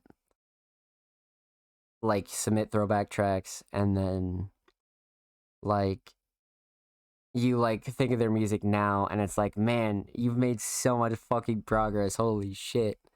But there's still like a core here. There's still a core here. But all in all, a solid instrumental, very chill. Great mix as well. Didn't really have to go too crazy, like I said. But moving on to vocals. Vocals are definitely interesting. Now, of course, hip-hop centered kind of track, but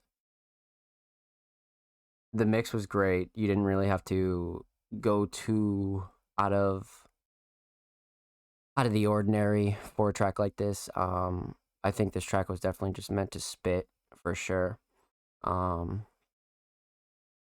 But this also, come to think of it, when it comes to vocals, it reminds me, man, there's an artist that this reminds me of, and I can't think of him. Because, like, you know, sometimes when you hear hip-hop tracks like this, they're very, like, not, like, positive, but they're very, like, more upbeat, I guess. And, like, Mark's energy on this, obviously with the title Grim Reaper, isn't, like, depressing or anything, but it's definitely on the more darker side. But the beat, like, keeps the energy up. So it's kind of got a weird dynamic, but it's really dope. It's really fucking dope. Because you have Mark talking all this, like super emotional shit. Not, like, super emotional, but there's some clever bars in there. And, you have this, like, almost, like, sunny day instrumental, and it's a great dynamic, honestly. But as far as the mix goes, obviously we can't harp on it too much, right? 3 years ago, obviously everybody's much better right now. It's just more so really dope to be able to get an insider look on some of the more older tracks of consistently submitting Music Mondays artists. This is definitely one of those cases. I like it. I like it a lot, man. I think one of the shining stars here, though, is not only the flows and cadences, but more importantly, the writing. The writing here, it just shows that Mark has the ability to write and always has had the ability to write. 3 years ago, the anniversary is probably coming up, so maybe even fucking, like,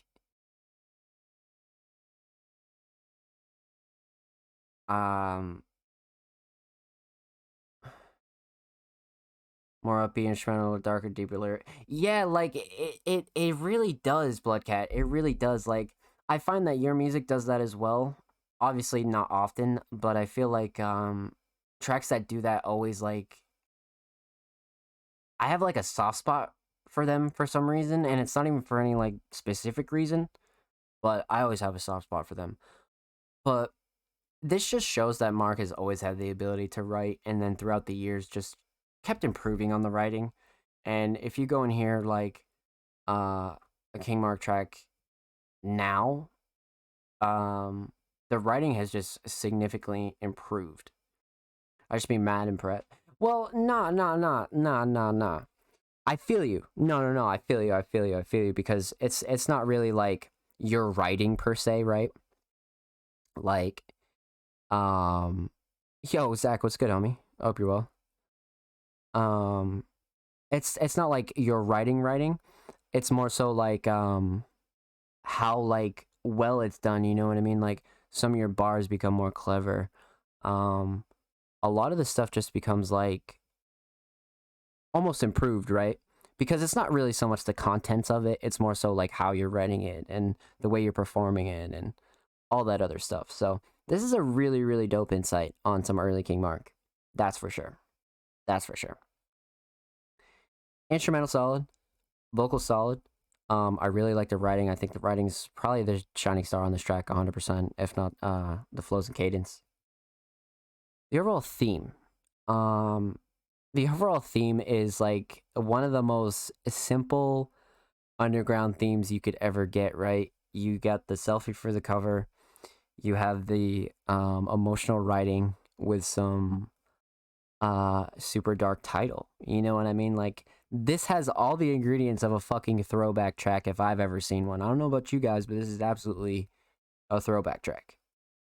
So I like it, man.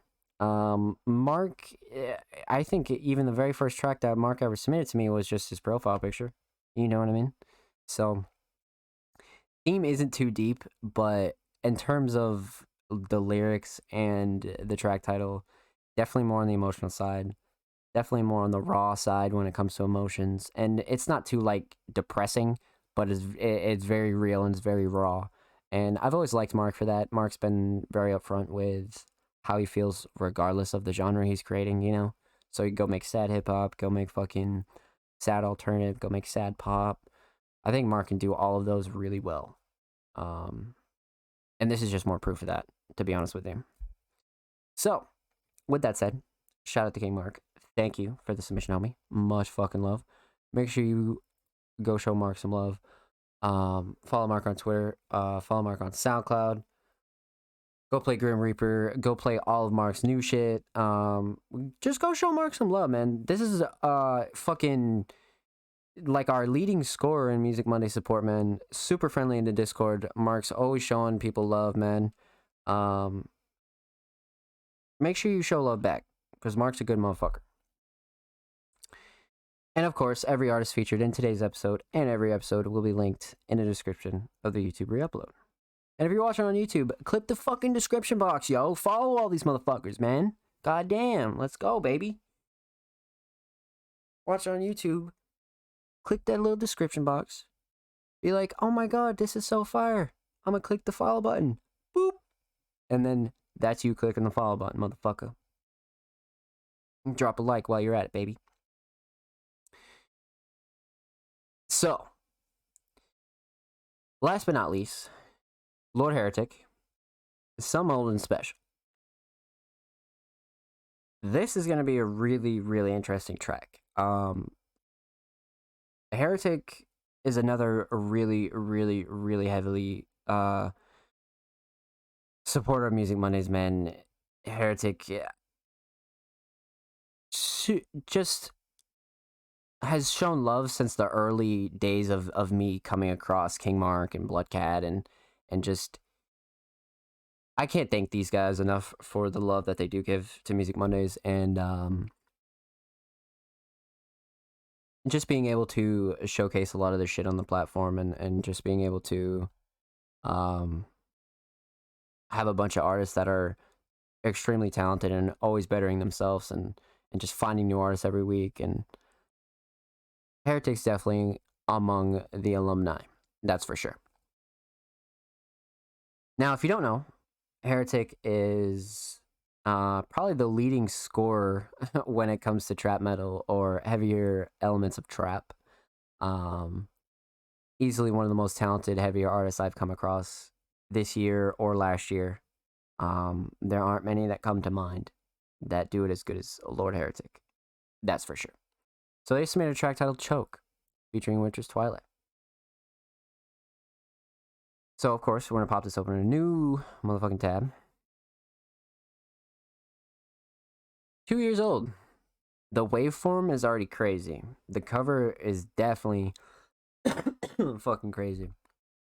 Yeah, this is tough. I've always been a fan of the more brutal covers. 100%.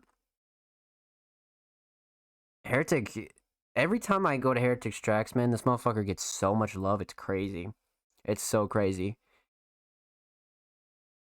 And, like, it's not like it's, like, a new track either, you know what I mean? Like, you'll be, like, browsing his library, and it'd be, like, 500 people like, yeah, this is fucking heat.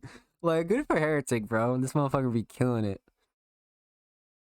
So, Lord Heretic, Choke, featuring Winter's Twilight. Let's get it.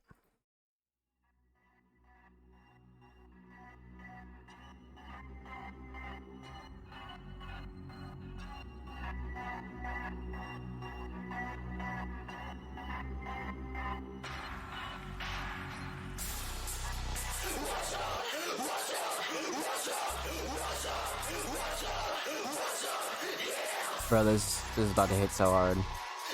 About to knock me out of my fucking chair, ready?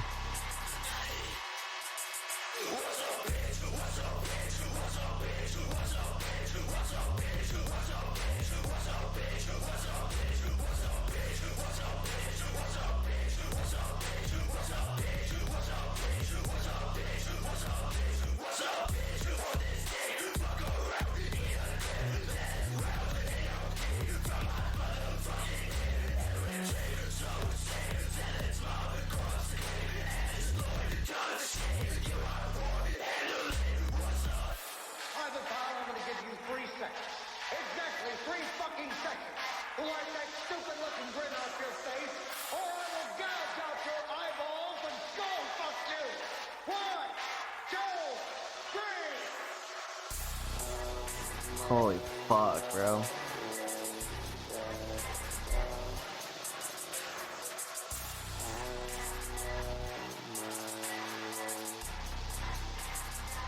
Now choke yourself. I'm on my way back down to hell. What? To the face, so wish me well, yeah. That's what you get when your heart is stone and your soul is cold. Oh, fuck it though, I'ma kill the devil myself. Be the king of the pit, feeling evil as shit.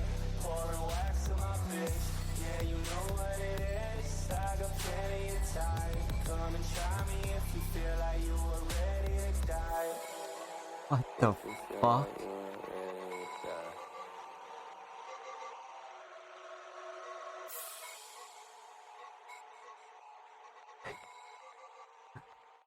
Said, yo, this is crazy. Bro, Mark, we had the same fucking reaction.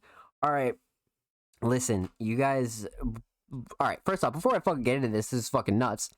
But polymerization, legit, bro. Legit. Holy fuck. Okay, so you guys know how I always talk about that shit where if you're gonna have a feature on the track, that like it's got to bring like a different dynamic and they got to add something to the track, right? This is what I'm talking about. This is what I'm talking about. I've said this like fucking 50 times and I don't think I've found another good example as this right here, because you have Heretic on the first quarter of this song fucking screaming, making this shit hard as a bitch, right? Then you have a good bridge. And Winter's Twilight comes in, bro, and just adds this, like, calm, demonic dynamic to this track that makes it so fucking good. This is it, for sure. As far as independent music goes, this is how you make a track with a feature on it that you know, it's not just a feature. You know what I mean? Because Heretic brought, like, this whole fucking wave. And then Winters comes in, bro, and, like, it's just this calm, you know what I mean? It's almost like Heretic was the storm, and then Winters was the aftermath. You see what I'm saying? That's crazy. That's fucking crazy. I love that a lot. So, you guys know the drill. Let's break this one down. We're talking about the instrumental, we're talking about vocals, we're talking about the overall theme of this track. The overall theme is relatively obvious. But let's start with the instrumental, man. A very Heretic choice instrumental. I expect nothing less from Lord Heretic. You have your super booming 808s, relatively simple drums, but this melody is definitely one for the books in terms of Lord Heretic and what he does for the heavier side of trap. I feel like he takes beats that, you know, like if you had like 50 trap and like hard, like heavy beats, Heretic takes the one that like almost nobody wants and then fucking makes it into something like this. Because like this alone as an instrumental could work, you know, as a release or whatever, but I feel like this is one of those cases, and I'm pretty sure we had another song like this earlier on in the night where the artist just like made the beat so much better, you know what I mean? Like Heretic slid on this in the first half. So Winters did too, but Heretic fucking slid on this shit. So a very Heretic standard instrumental. But regardless, I like the choice. Solid mix for sure. And maybe Heretic's vocals a little low, but track's 2 years old. Definitely not up to Heretic standards now. But all in all, mix was solid on the instrumental for sure. Let's move on to vocals. The vocals are interesting here because, like I said, you know, I love this dynamic of these two on this track, right? But Heretic's vocals are so different from Winters that, it's so dope. It's so fucking dope. So let's just talk about the mix first. The mix is okay. Once again, though, you can't really harp on anything that's, you know, 2 years old, 3 years old, you know, because everybody's still improving, right? Everybody's still like getting better as they go. So when it comes to vocals in the mix and the instrumental, everything's really solid. And like I always say, some of these harder, heavier beats are pretty tough to mix sometimes, you know, especially when it comes to heavier vocals and things like that. It can definitely be a bitch, without a doubt. So Heretic's a veteran in this shit, though. This track's 2 years old and he's still going super, super fucking strong. So all in all, vocals are solid. As far as Heretic's vocals go, Winter's vocals are probably my favorite dynamic of this whole song. Not Winter's verse, but the fact that it's such a switch up. And it's not even like the greatest switch up I've ever heard. It's just like it's done so well. It's done so well. Like this is textbook shit. This is perfect. This is what makes a great fucking track to me. No matter what genre, no matter what the fuck you're listening to, if you're gonna have a feature on your track and they're bringing some sort of like new element to what you already had on the track, right? Because Heretic could have rode this all the way home. We all know this. Heretic's a fucking absolute gangster when it comes to heavier trap metal. We know this. Heretic could have, he absolutely could have rode this whole thing. But the fact he got Winters on, and Winters was able to add a new element to it and make it as cohesive as it is, very impressive. Very fucking impressive. I'm not gonna lie to you. Very fucking impressive. And overall just makes for a classic. I like it. I like it a lot. Vocals I'm a huge fan of, for sure. For sure. So, instrumental, super solid. Vocals super solid from both Heretic and Winter's Twilight. I enjoyed both their verses. But the overall theme is where we're going to talk about the writing and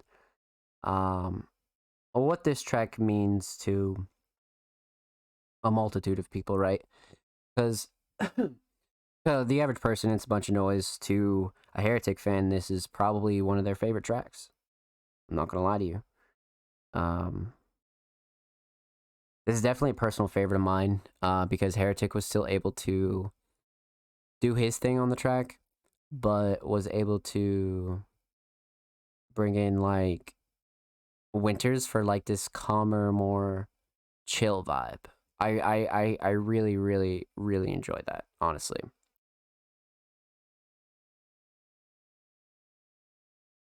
but I think the theme is relatively obvious, but it's got this more like a darker tone of like death, and like Winters like expands a little bit deeper in his verse as well. But Heretic is definitely on the more violent side, and then Winters has the more like like dread almost, like it's very like, you know, Grim Reaper esque, you know. So I feel like they both came together on this track to create some magic. I'm not gonna lie. And mixed and mastered by Winter's Twilight, man. So I think both these homies snapped on this 100%. This is a great classic. I think this might be one of my favorite older Heretic tracks. I'm not gonna lie to you. This is great. This is great. I don't think I have any more closing thoughts. All in all, man, a great insight on some early Lord Heretic.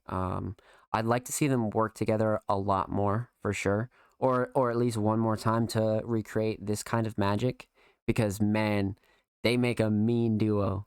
For sure, they make a mean duo. So with that said, man, shout out Lord Heretic, and shout out everybody who submitted tonight. Make sure you follow Lord Heretic, at Lord Heretic. Make sure you follow Heretic on SoundCloud, and of course, every artist featured in today's episode and every episode will be linked in the description box of the YouTube re-upload. Ladies and gentlemen, we had one hell of a fucking show. Okay, we I'm pretty sure we hit peak numbers for Music Mondays. We had about like 17 people in here at one time, which is more than I've gotten on my regular stream in a minute. And I don't think I was ever going to say that about Music Mondays. It's really crazy to see the support and the kind of artists that I've encountered along the way during this journey, man. It's been fucking weird. It's been wild. Losing friends, losing money, losing this, losing that. A whole bunch of L's here, L's there. There's a point in time where I was starting Music Mondays and I didn't even know if there was an underground left. And I always talk about this with you guys, but I always have to talk about it because it's important to what Music Mondays is. This isn't just some fun hobby that I do. I've been working for platforms for a long time, and I've done passion projects for a while, and Music Mondays was a risk for me just because I didn't know if it was going to work, and it was a lot of responsibility to put on myself, knowing what I wanted to do, you know, to be able to run the podcast, update socials, upload the podcast, upload all sorts of content, SoundCloud Sunday, collect submissions, you know, you name it. I pretty much have done it all up until now. So if you're anybody who is a brand new supporter, if you're an old supporter, if you're just joining us, thank you. I appreciate it, man. The number one goal of Music Mondays is to become the greatest independent platform for art of all types. And we're slowly doing that day by day.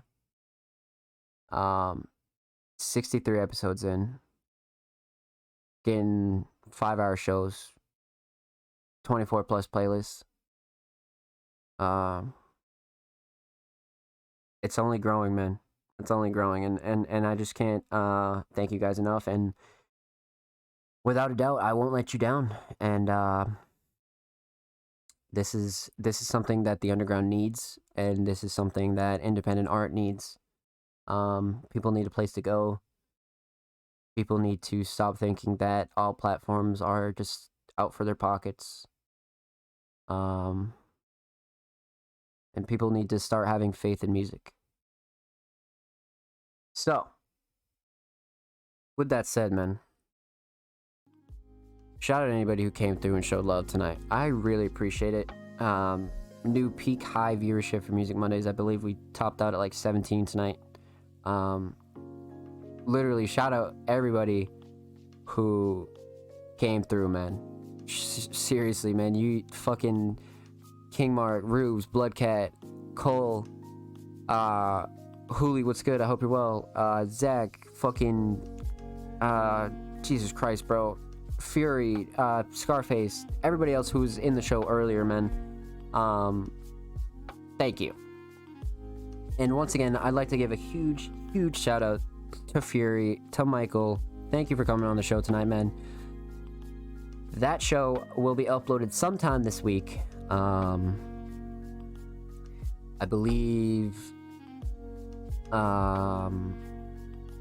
maybe Thursday or so. I'm not sure. But regardless, are you gonna check out the DM? Yeah, not on stream. I'll let you know. Yeah, shout out to anybody who came through, man. I appreciate it. Thank you. Shout out to Fury. Shout out to Michael. That was a great show we had earlier. That'll be dropping sometime this week. SoundCloud Sunday Volume 24 is live right now. SoundCloud Sunday Volume 25 submissions will be open this Wednesday. Submissions for next week's podcast open tomorrow. New article this Friday. Shout out the Music Mondays team, man. Shout out Julian. Shout out everybody who's been riding their asses off. Go read our brand new article as well with Girl IRL. That is an insane article. We're just putting in a lot of fucking work, man. Lots of really important stuff coming this month, including from myself, and then myself personally as well. I'm just trying to keep up the work, man. So, that does it for episode 63. Like I said, shout out anybody who lurked, chilled, showed love. I appreciate it. Anybody who followed and came through, I appreciate it. Thank you. I don't think I missed anybody, but if I did,